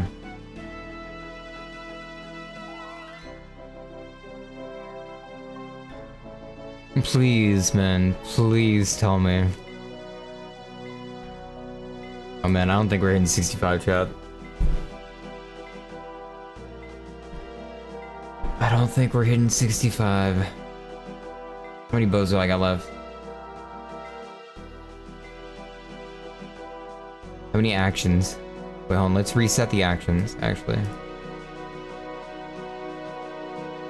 We've gained like 1,000,000 XP today.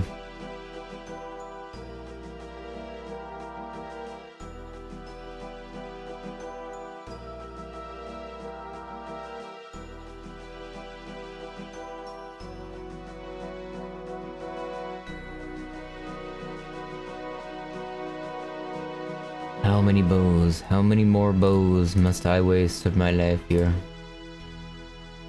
How many more bow crafts?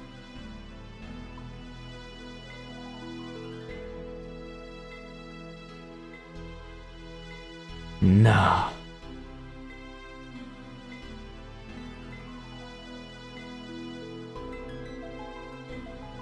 Okay, so we need 300 more longs. We're almost 65 though. I have 174 right now. So yeah, I need like 300, man. Fuck. Isn't that bad.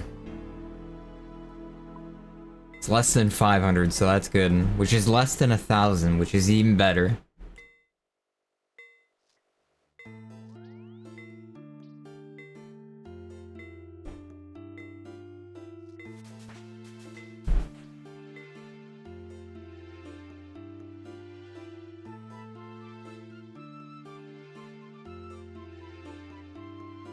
The other bad news though, I'm running out of flax, chat. I'm running out of flax.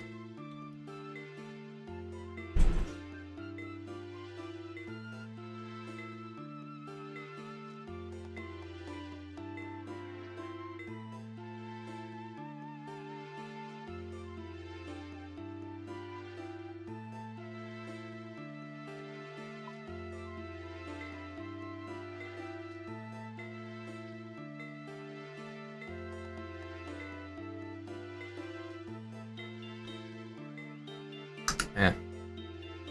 I like literally only care about PvP and MMOs for me. I'm playing the PvE of RuneScape because I never did the PvE of RuneScape right now though. Like I was a PvPer and like not even a max level PvP or anything, so I didn't get to experience a lot of the PvE, PvM like boss encounters in this game.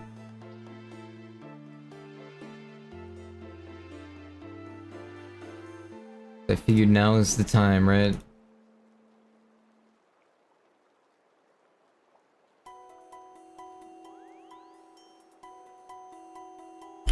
Fuck, I'm out of flax now.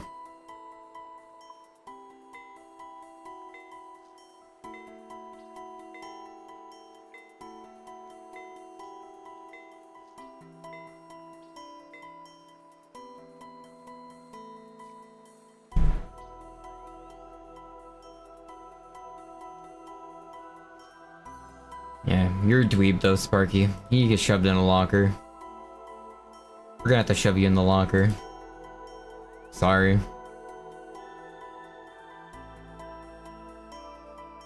You're gonna have to do my homework too, I'm sorry.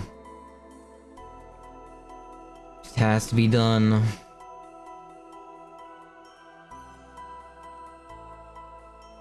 I ain't gonna do it.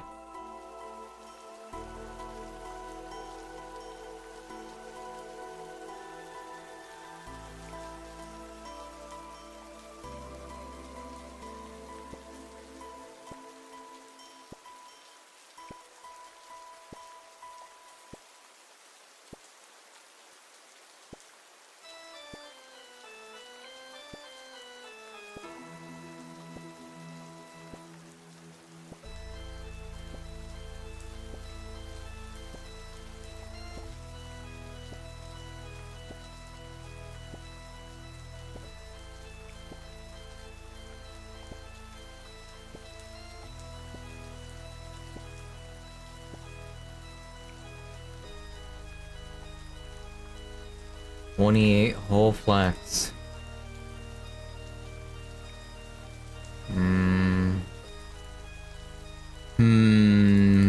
Wait a second. Can I access my bank first?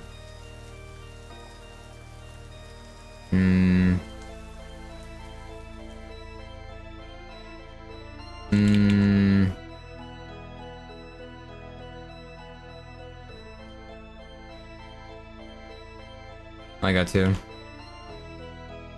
Wait, did he leave? Fuck, I should've just talked to him.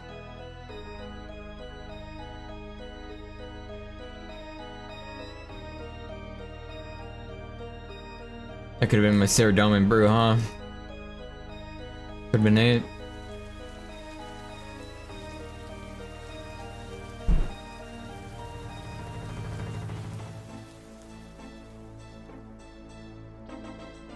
Fuck, man, I'm so tired of being a flax picker, chat.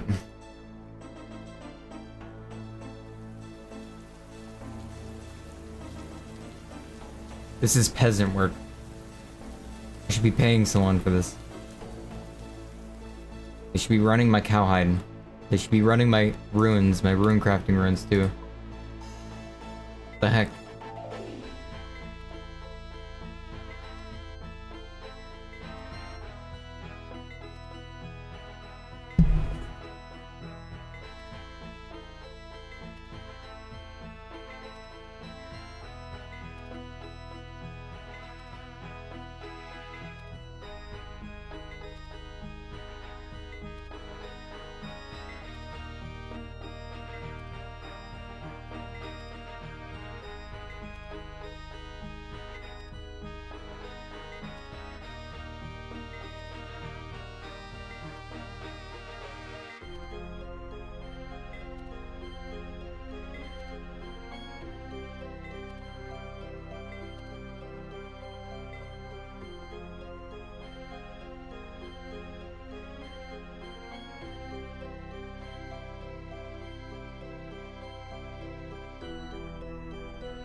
Well, I'm almost at the point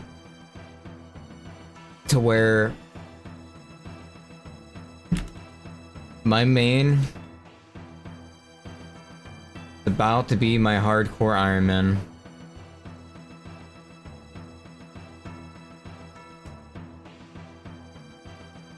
Okay, why is it not showing up?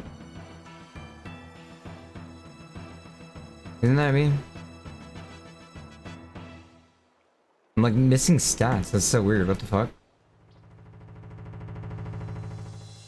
Wait, what?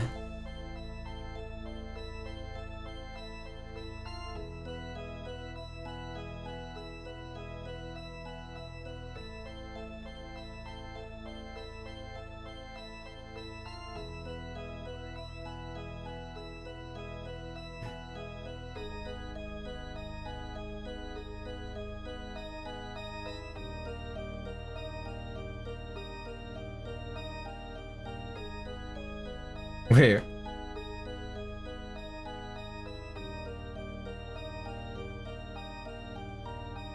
What the fuck?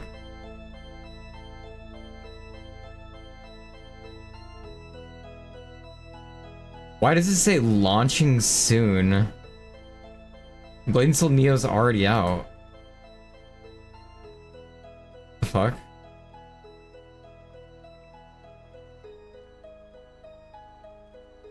What are they doing over there? Character creation event? Wait, what? Is there something going on? Is there a new server or something?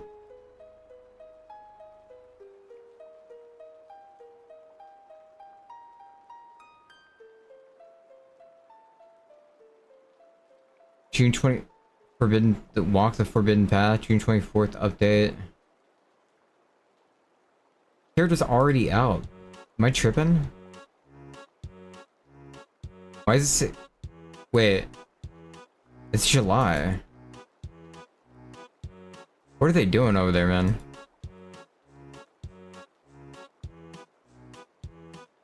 They gotta fix their site, like, actually.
Okay, so I kind of want to compare. I want to see how we're at compared to like my main account. I think compared to my main account, I'm cooking right now. Like I'm cooking. I don't think I got this far on the 2013 Relay Race. I'm cooking on this account, chat. Okay. This is pretty much 1 week of playing, and I'm already surpassing my main account. Oh, gross! And by the GE, disgusting. I would never be in this area today, this day and age. Gross.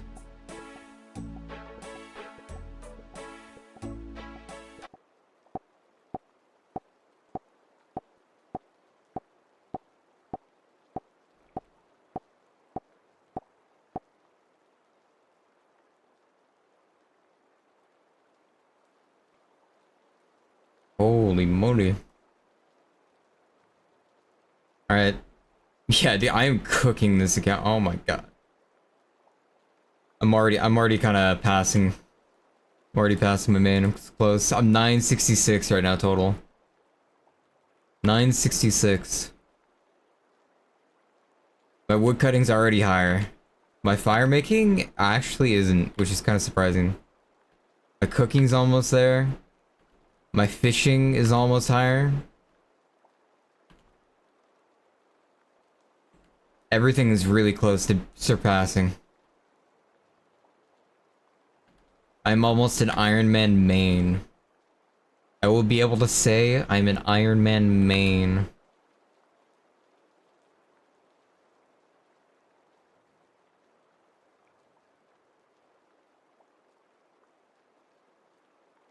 My combat stats are a lot better on this account though. You mean the rainbow boots?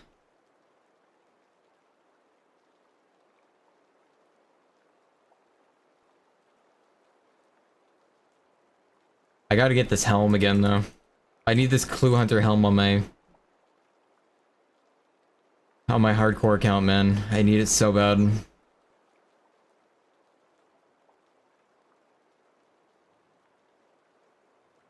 Same with this Halloween outfit. Love this Halloween outfit. I gotta get my drip back.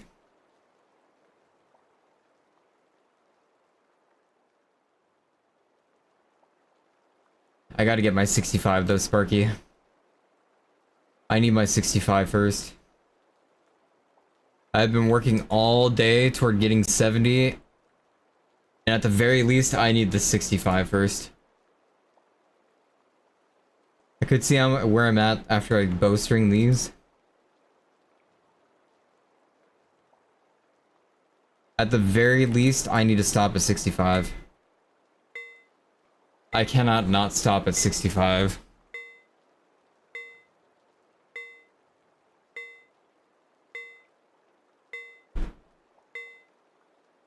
I'm 400 logs away, I'm dying.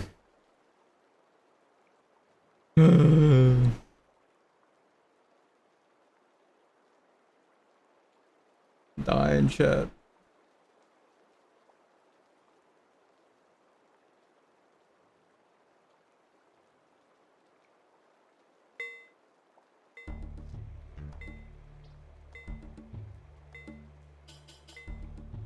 I have not left this spot all day. I'm almost 65 though. I'm almost 65, chat. Well, good day.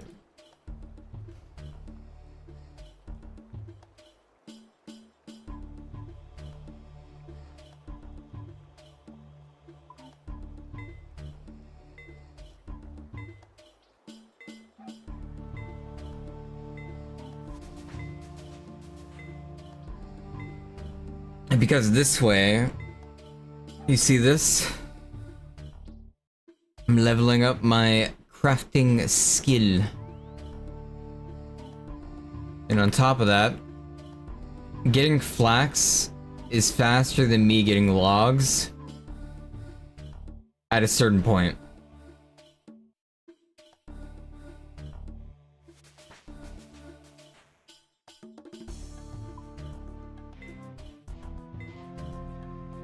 Although I'm kind of past that certain point now. Now getting logs is like probably faster at this point.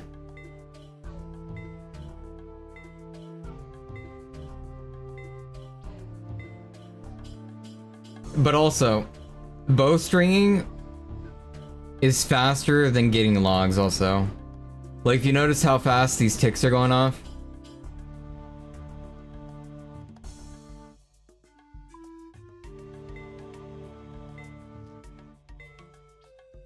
The ticks go a lot faster on this. Oh wait, no, I lied. Never mind. They don't.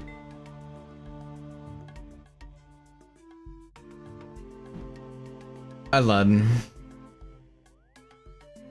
almost 65 though, okay?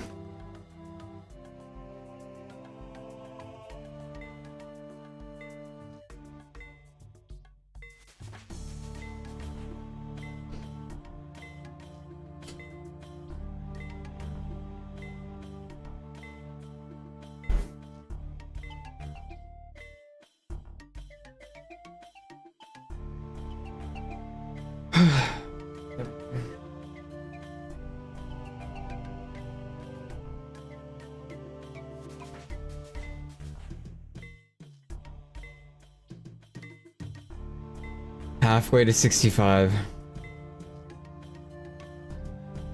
Almost 47 crafting too. I'm dying.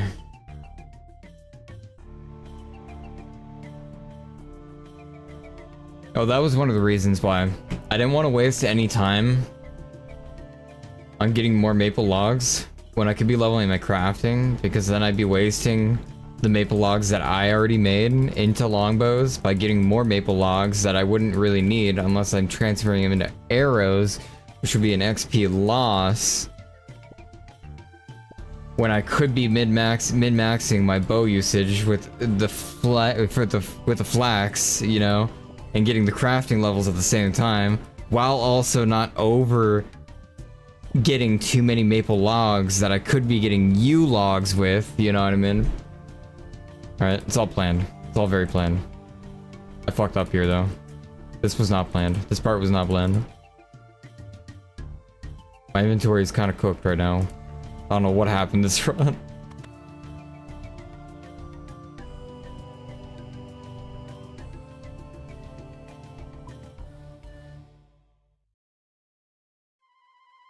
No, I do know how much I need, but I also need... That counter that we were looking at for how many actions we need did not include the finishing of the bow. It meant actions as a whole. So like the flaxes I'm getting right now is adding toward the actions that I need. Once it's refined, obviously. And I don't want to use too much flax on the bows, because I'm going to need flax for the yew longbows, because the yew longbows are going to be longer to get.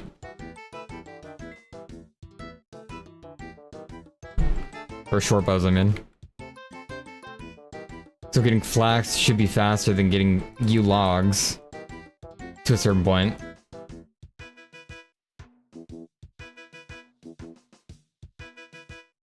And then with those yew logs, I obviously have string, so I'm not gathering as many yew logs.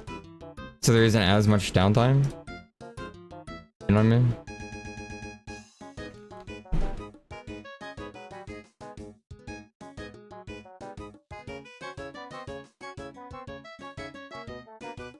It would, because I'd be wasting my time with more maple logs when I could just be getting yew logs during that time. Which would be more XP per log. And I don't want to get any more maple logs, you know what I mean? We will need a few more maple logs, but I mean... Yeah.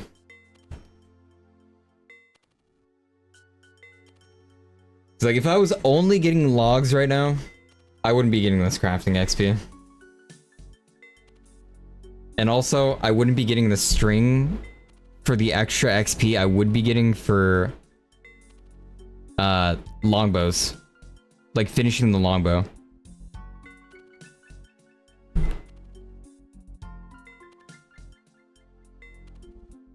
Because use take a bit to gather. Compared to me just getting a flax, or me getting an instant flax, you know, rope. Or bowstring, I mean.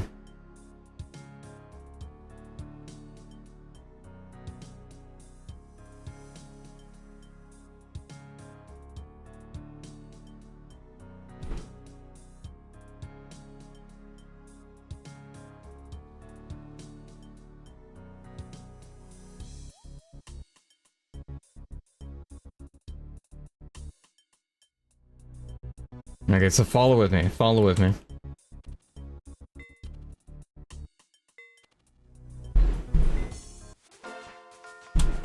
No, follow with me. Follow with me, okay? It is faster for me to get flax and to refine it than it is for me to get logs and refine it. Fact. I can get a full stack of bowstrings faster than I can get a full stack of yew longbows. Right? That part is correct. Now, minimizing the time I spend getting the yew logs and refining it, as in by getting bowstrings and using those bowstrings on the logs that on the refined bows that I'm already making, so as in me stringing and getting logs equals out to being faster because there's less downtime from me getting the logs since I'm still getting the XP from putting the string together, and I'm making more string than I am logs per minute. Or more than I'm making bows per minute. As in, if I'm only focusing making bows, like if I'm only doing bows and I'm only crafting bows, for a fact, I'd be getting slower fletching XP. I would. You're gonna have to talk to a RuneScape god, alright? Ask them and have them tell me I'm wrong. Because I think I'm right. I think I'm spot on.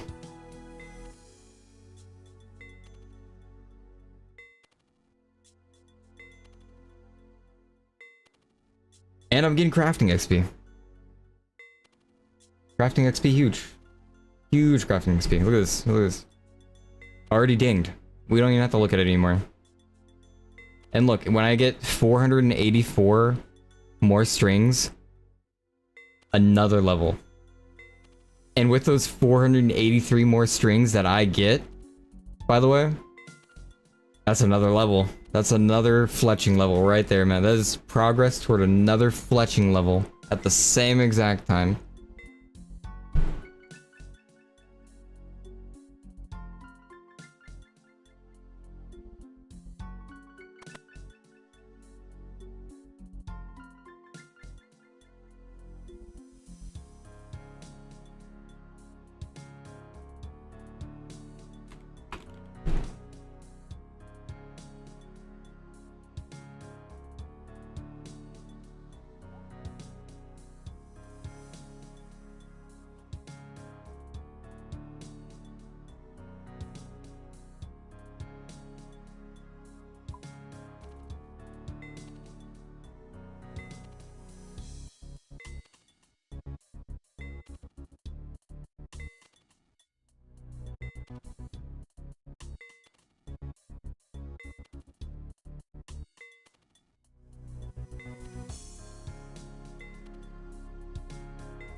See, I would not be getting wood as fast as I am getting flax right now.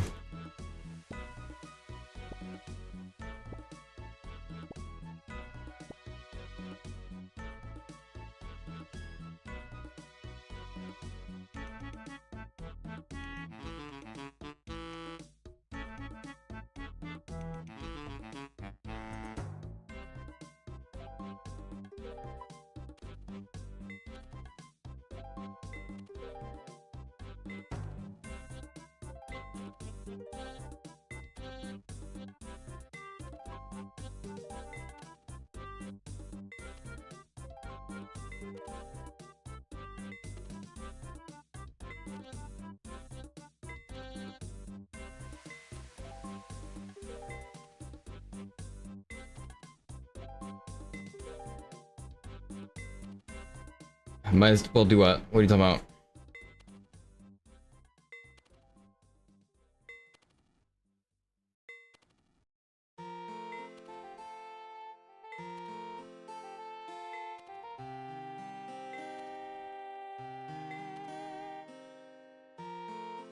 I need so many flaxies.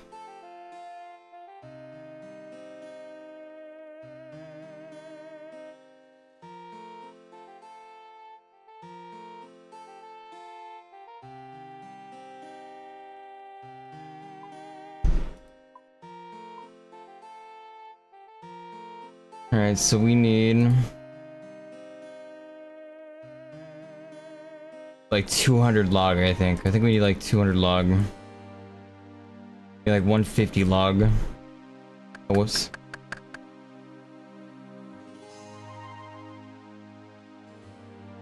$175 log?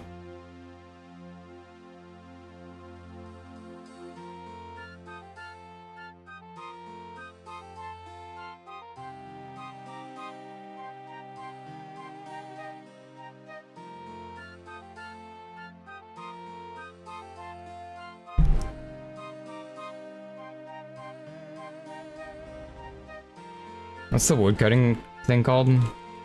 Oh, log basket.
Fucking wee ass music. We menu screen ass music.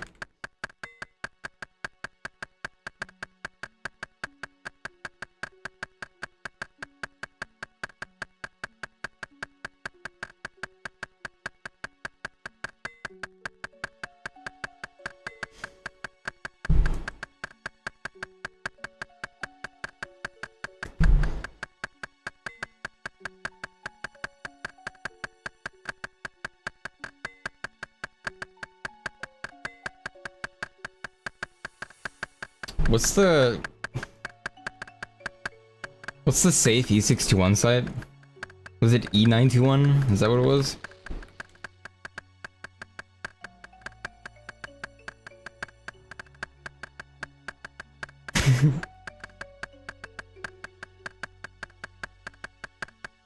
Oh, that is not the safe one.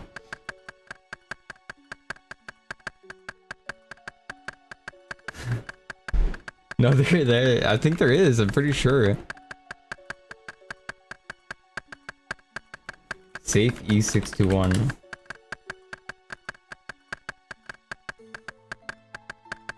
Oh, it was 926. I did 921.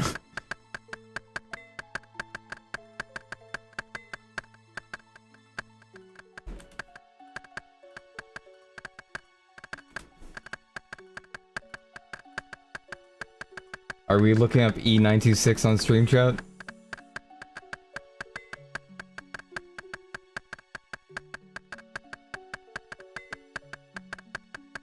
He's completely safe, chat. Completely safe.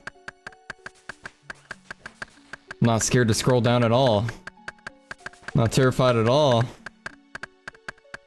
So safe.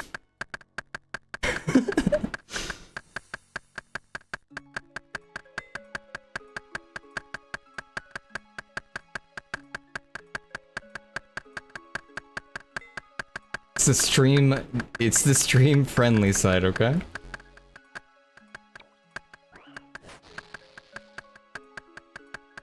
I'm scared to type something in.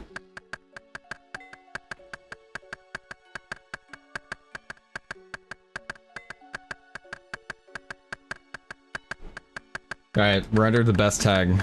Lucario, let's go. W, Lucario chat.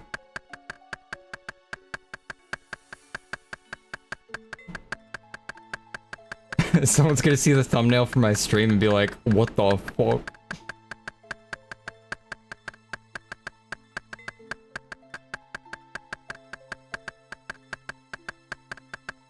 Dude, a Lucario with Egyptian goes hard. Like Egyptian outfit, you know? What happens if I type in Egypt?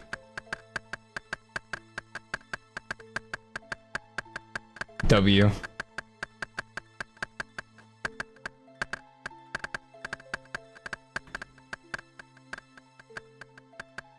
Okay, that one I'm a little scared to click on, but we're a little bit wild. Yes, completely safe, chat. Completely safe.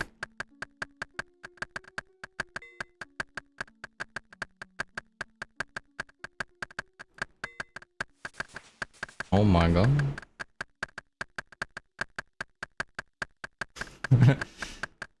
I got none. I need art, but I have not... I literally have not gotten any art in lifetimes, man. I can't even remember the last time I commissioned art. I want to, it's just like, you know...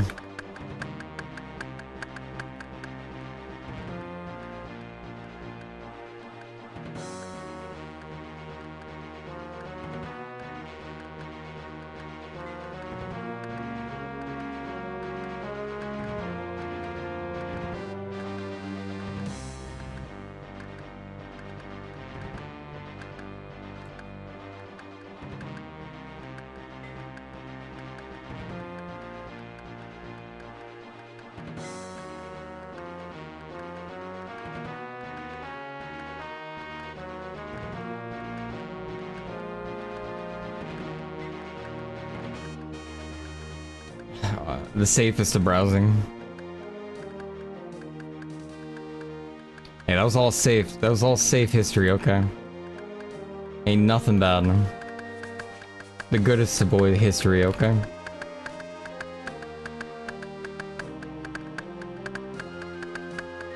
Goshi getting fat. Goshi getting chunky.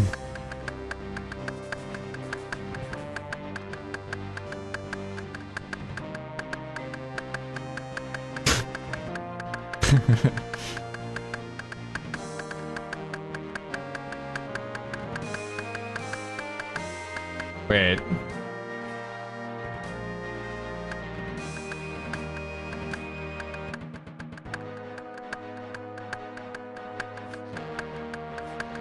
How are Possocks not a tag?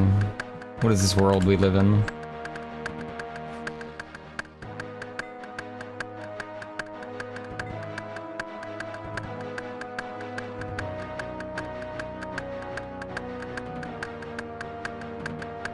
Hey, welcome, John.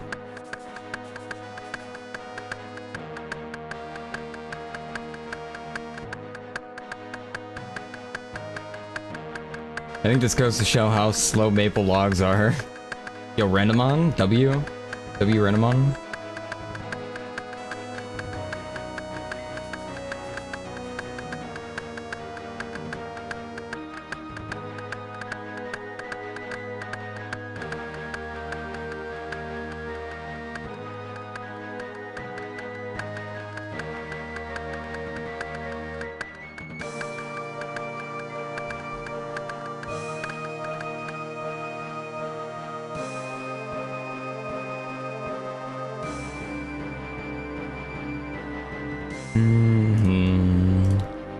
Da-da-da.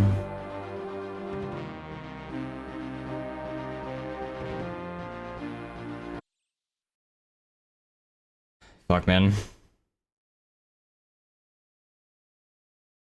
We still need more logs, chat. Still need more logs.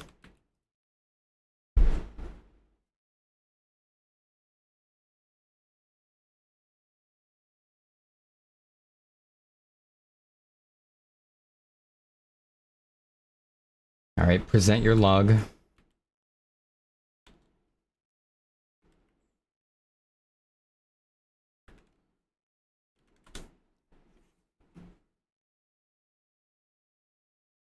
This shit was so funny. This guy does such good content.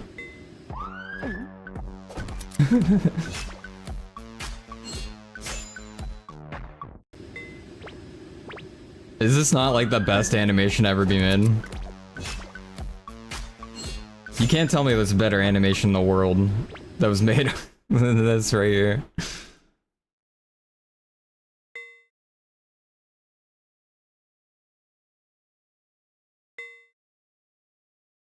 This guy's animation is so peak.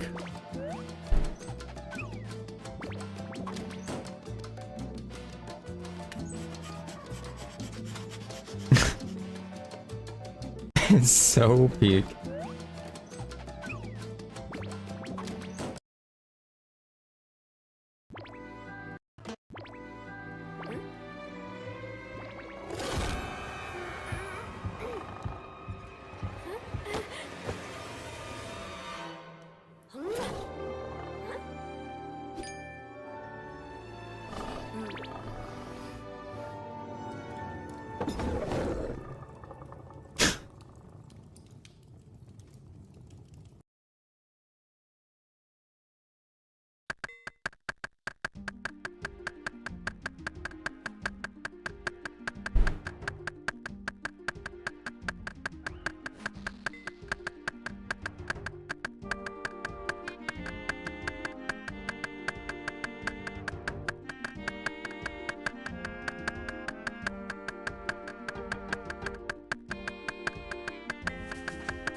You're not the first person to say that. I don't know what to tell you guys.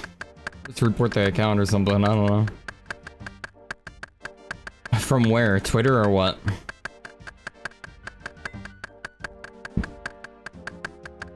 You said Discord?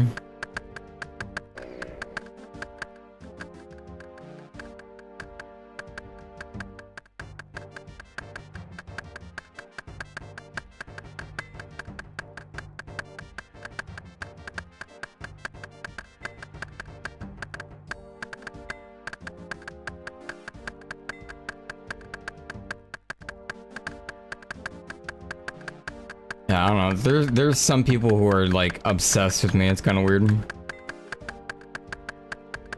Like not in a good way either. Like the like just weirdos who would just come back in the chat, you know? When they're already banned type shit. And I don't even give them attention. I'm just straight up ban. Like, and I give zero fucks. I don't put up with no bullshit around here. Like, I straight up just insta ban. I don't need that view. I will make zero engagement toward that person. Insta ban them. They'll get salty. They'll make another account. They'll like hate on me for like a year straight. And just like, I don't understand. I won't even look at them. Some people are just psychos on the internet. That's why I don't talk to them.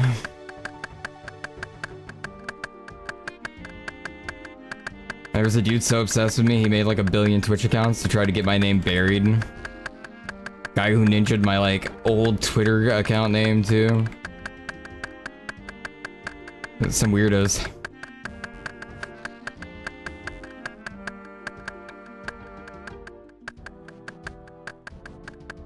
Internet full of weirdos.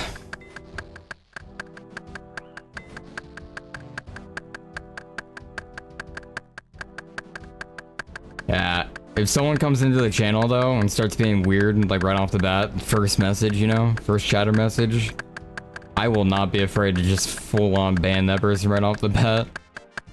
You gotta act normal in the first 3 messages. That's the requirement.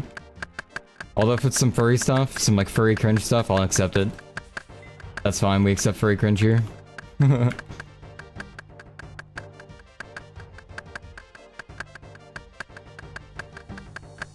Yeah, completely acceptable, yo.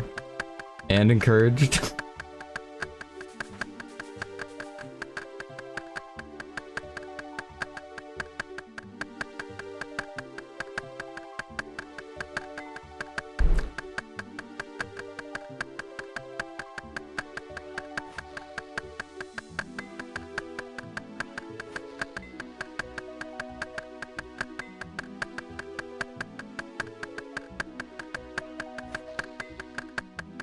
I heard that was happening in the Stream Elements server though. Like someone was pretending to be me in that server. I didn't even see it. Am I even in the Stream Elements server still?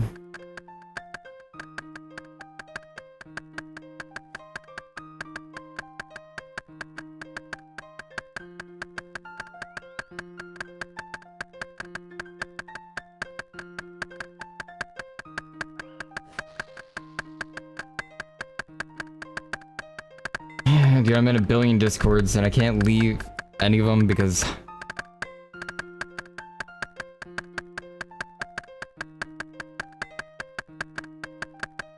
they're all like friend Discords.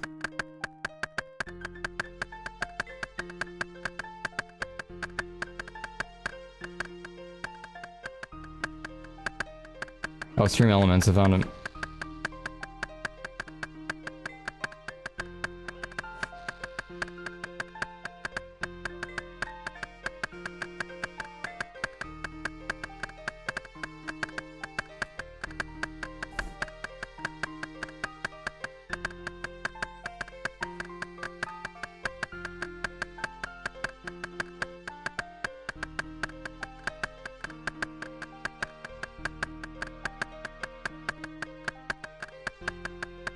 I don't know how to look people up. Like, can you look up members? Is that an option, chat? Is that a thing? Because I actually don't know how on Discord. Like, if you can look up members. You can? I have no idea how Discord works, I'm gonna be honest. In terms of, like, moderate. I just know how to join a channel in Discord.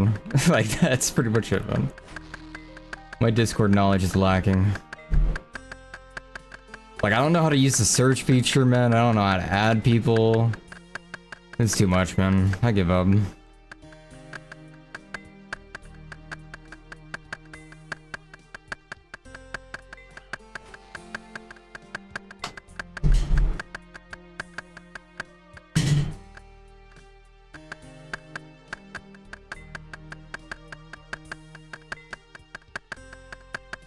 true and real.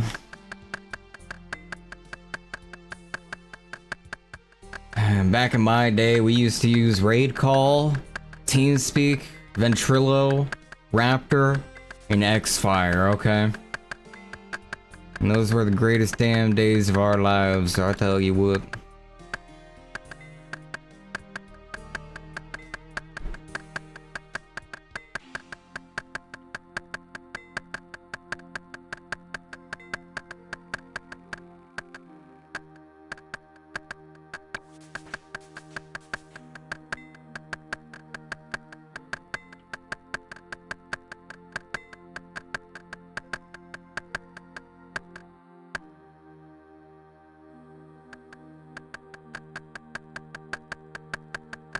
When you say sound alerts, do you mean stream alerts? Stream elements, I mean?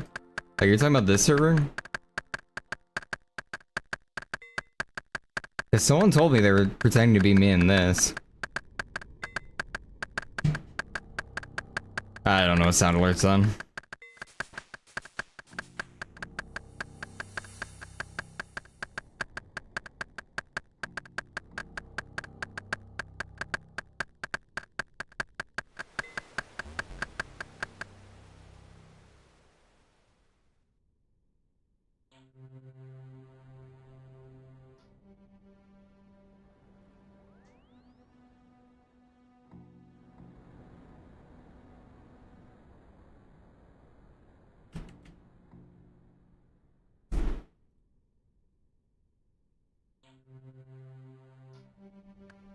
At least one more set of these. Then I'm really close to my 61 should be. Boom boom boom.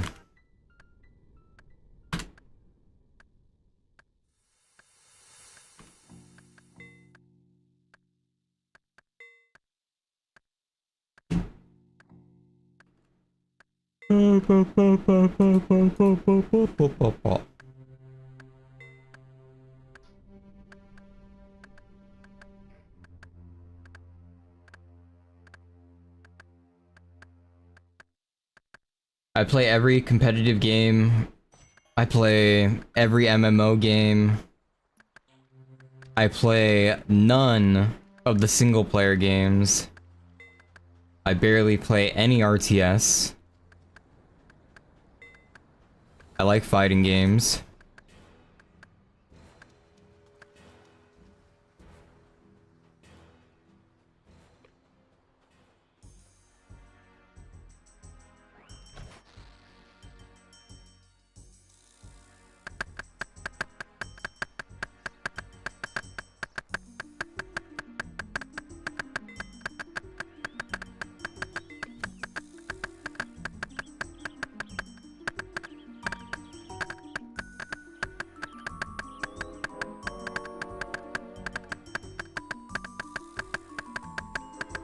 They said they refunded me. That's bullshit. They didn't refund me.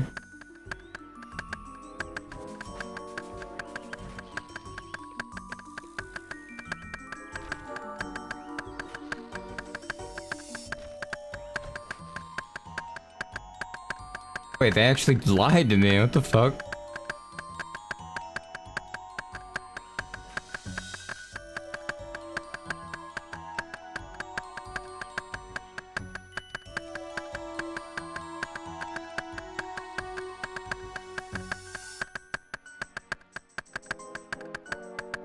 What the fuck?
Well, I'm putting in another ticket.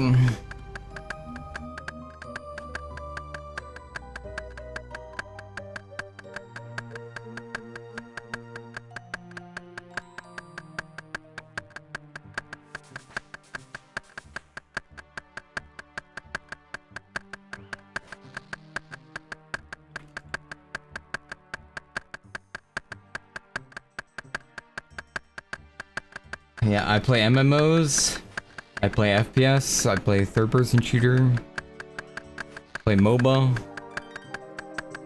I just don't play single-player games unless they're furry.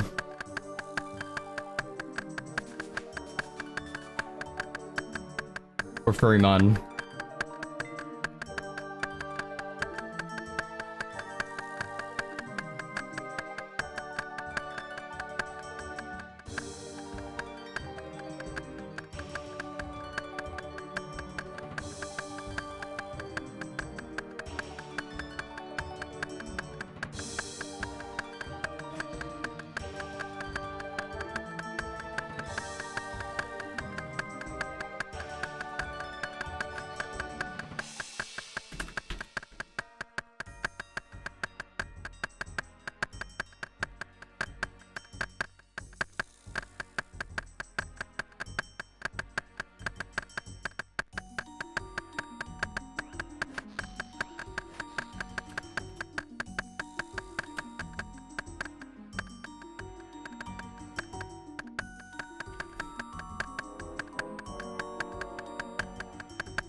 When's the last time I hopped on Blade and Soul? Because I need to know.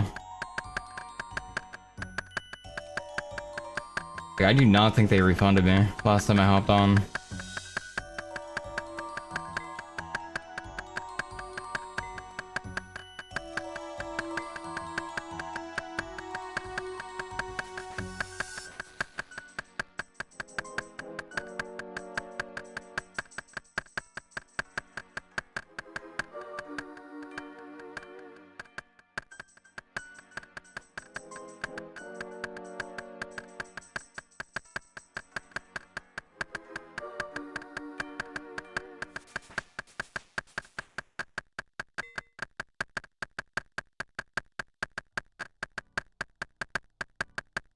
I leveled Warlock like not too long ago too. I don't know when I leveled that Warlock character though.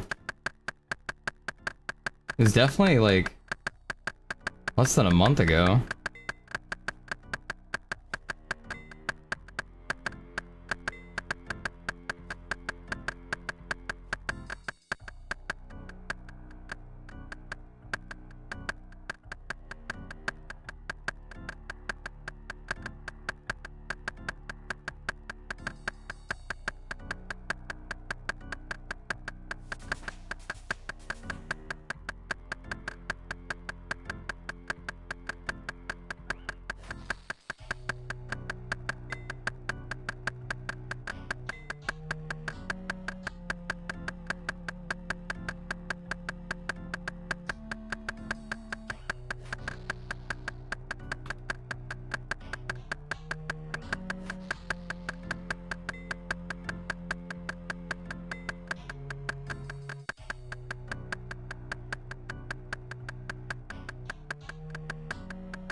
I need these maple logs, man.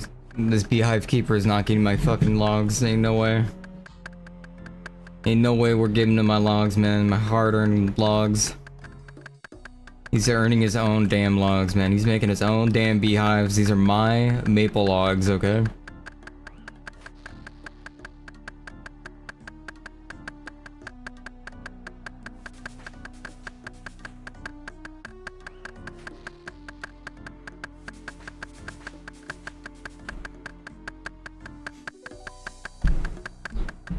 Just one log.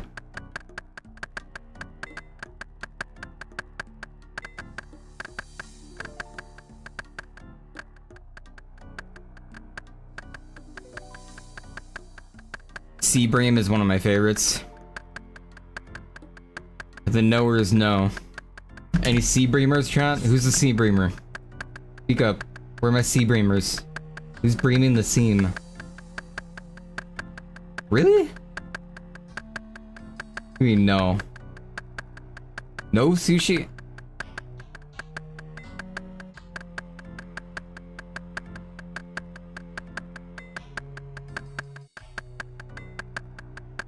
Maybe no. Crazy.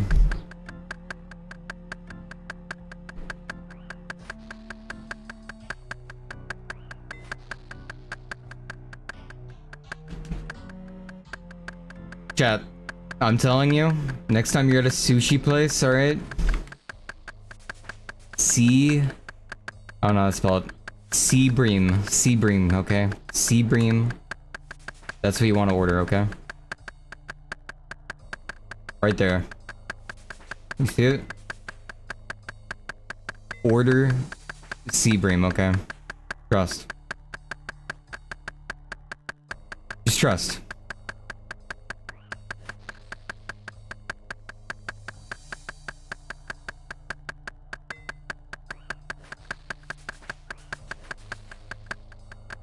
Now, raw's the best way, Hoyo.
Almost enough logs. When was I playing? When was I playing my warlock in Blade and Soul? I do not remember for the life of me. I was playing Swartor. Was Swartor after I leveled my warlock character? Because I don't know when. I definitely leveled the warlock character fast. It was only like a day.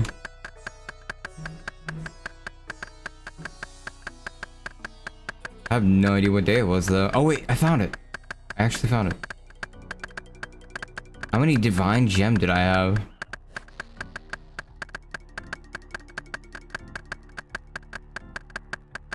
My tail's in the way, I can't see.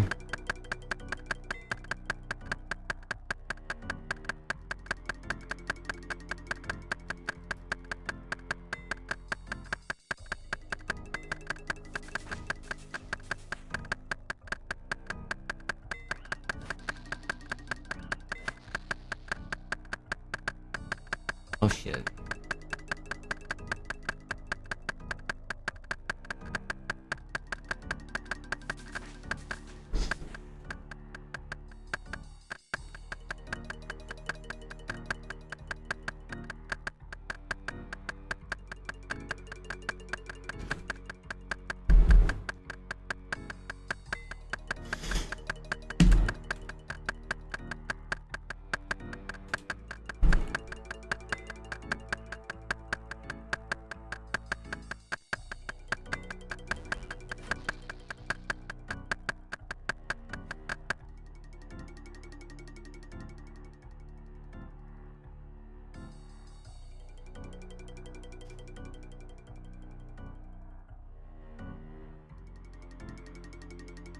Okay, 162 log.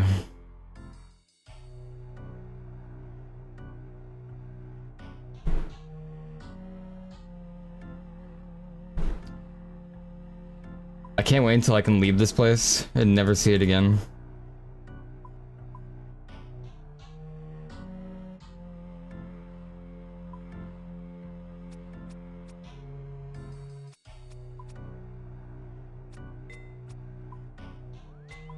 I'm done with Sears Village.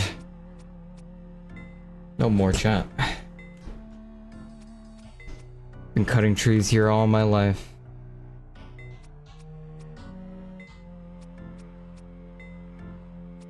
Welcome, Jess.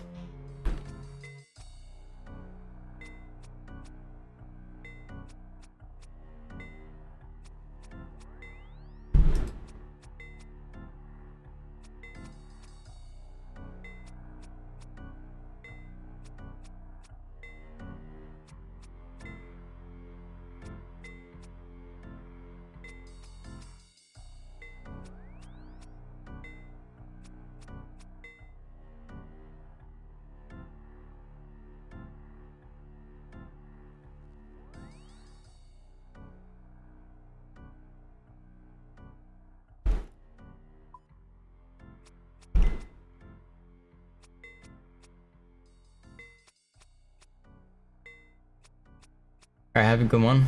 Appreciate you stopping by.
Actually me after all this fletching. Truly me at this point.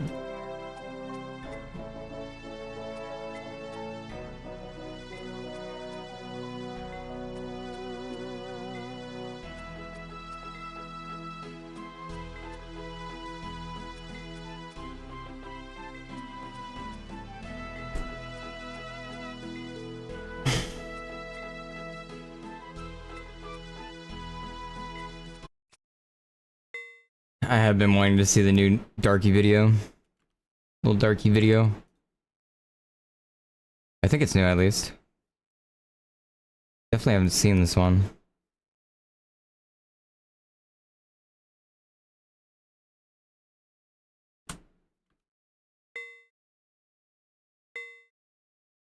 Three years ago? No, maybe I think I did hear that one. I didn't.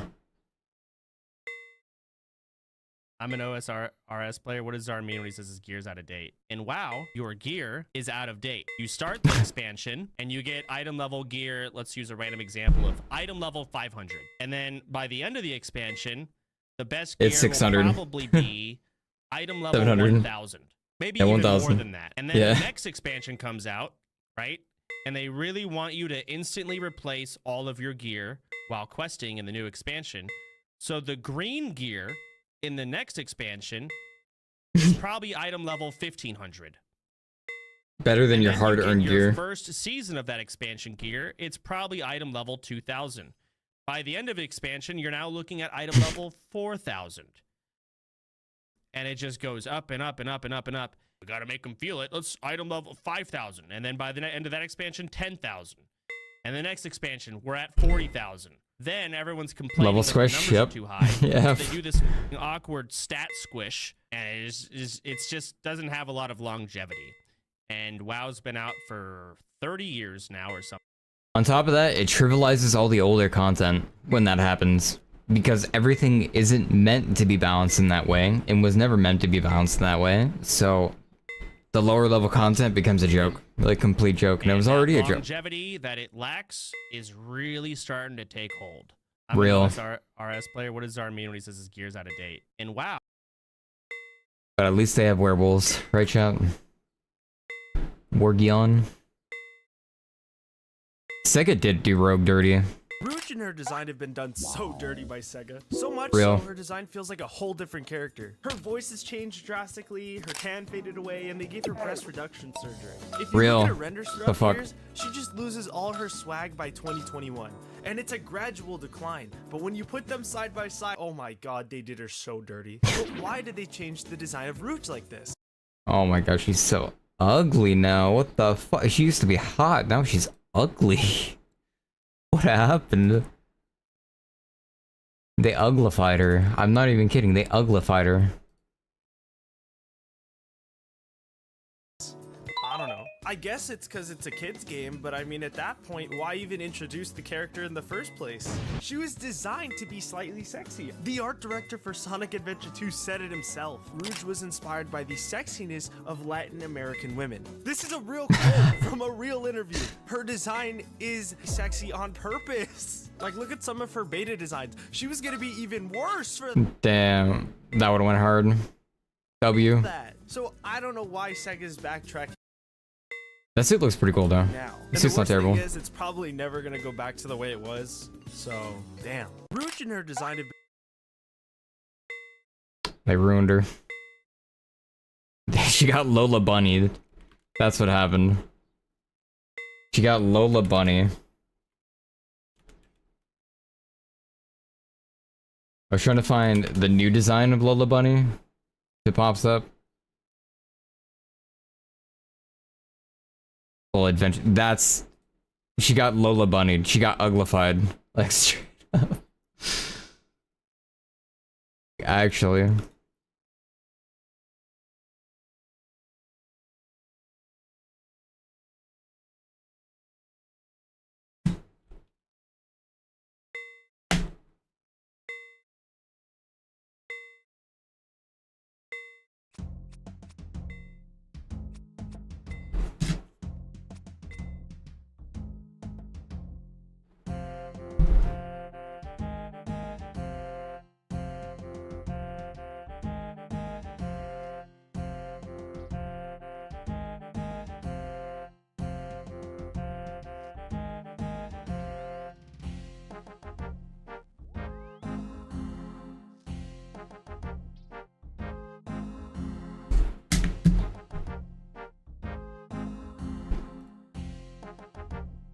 Might have enough bows now.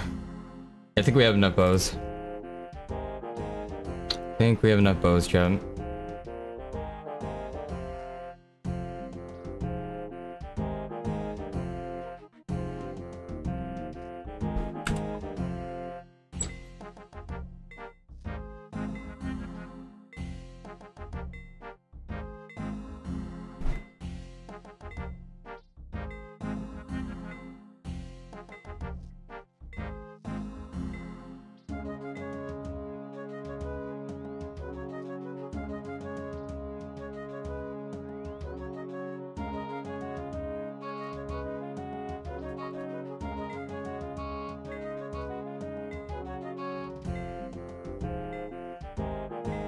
Oh, yo, Wooks actually replied to me too. You guys are like, it was Wooks' birthday, and he didn't say happy birthday. So I messaged him, yo, Wooks, my king, happy birthday, by the way. Sorry, sorry that I missed it on the call. My chat informed me it was your birthday. Hope you had a good time, brother. And he replied, thanks. I forgot about it before as well, but don't need to worry about it.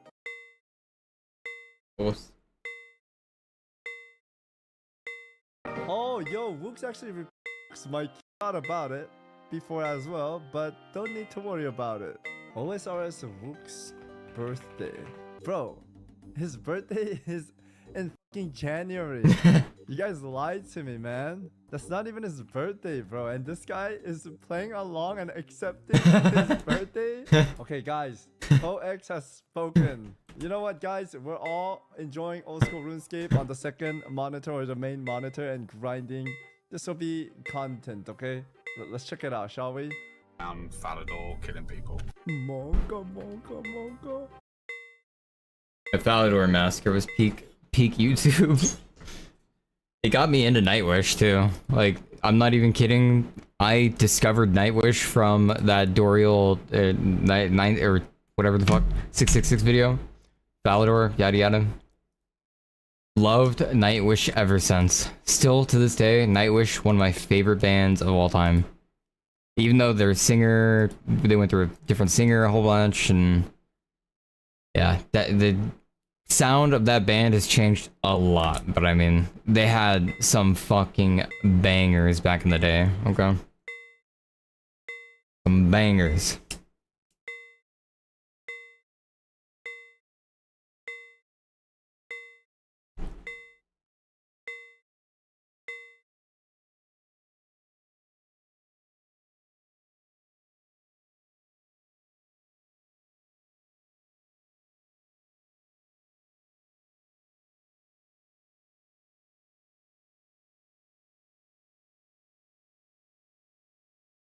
Wait, my eyes. My eyes. Okay, we're good. We are good.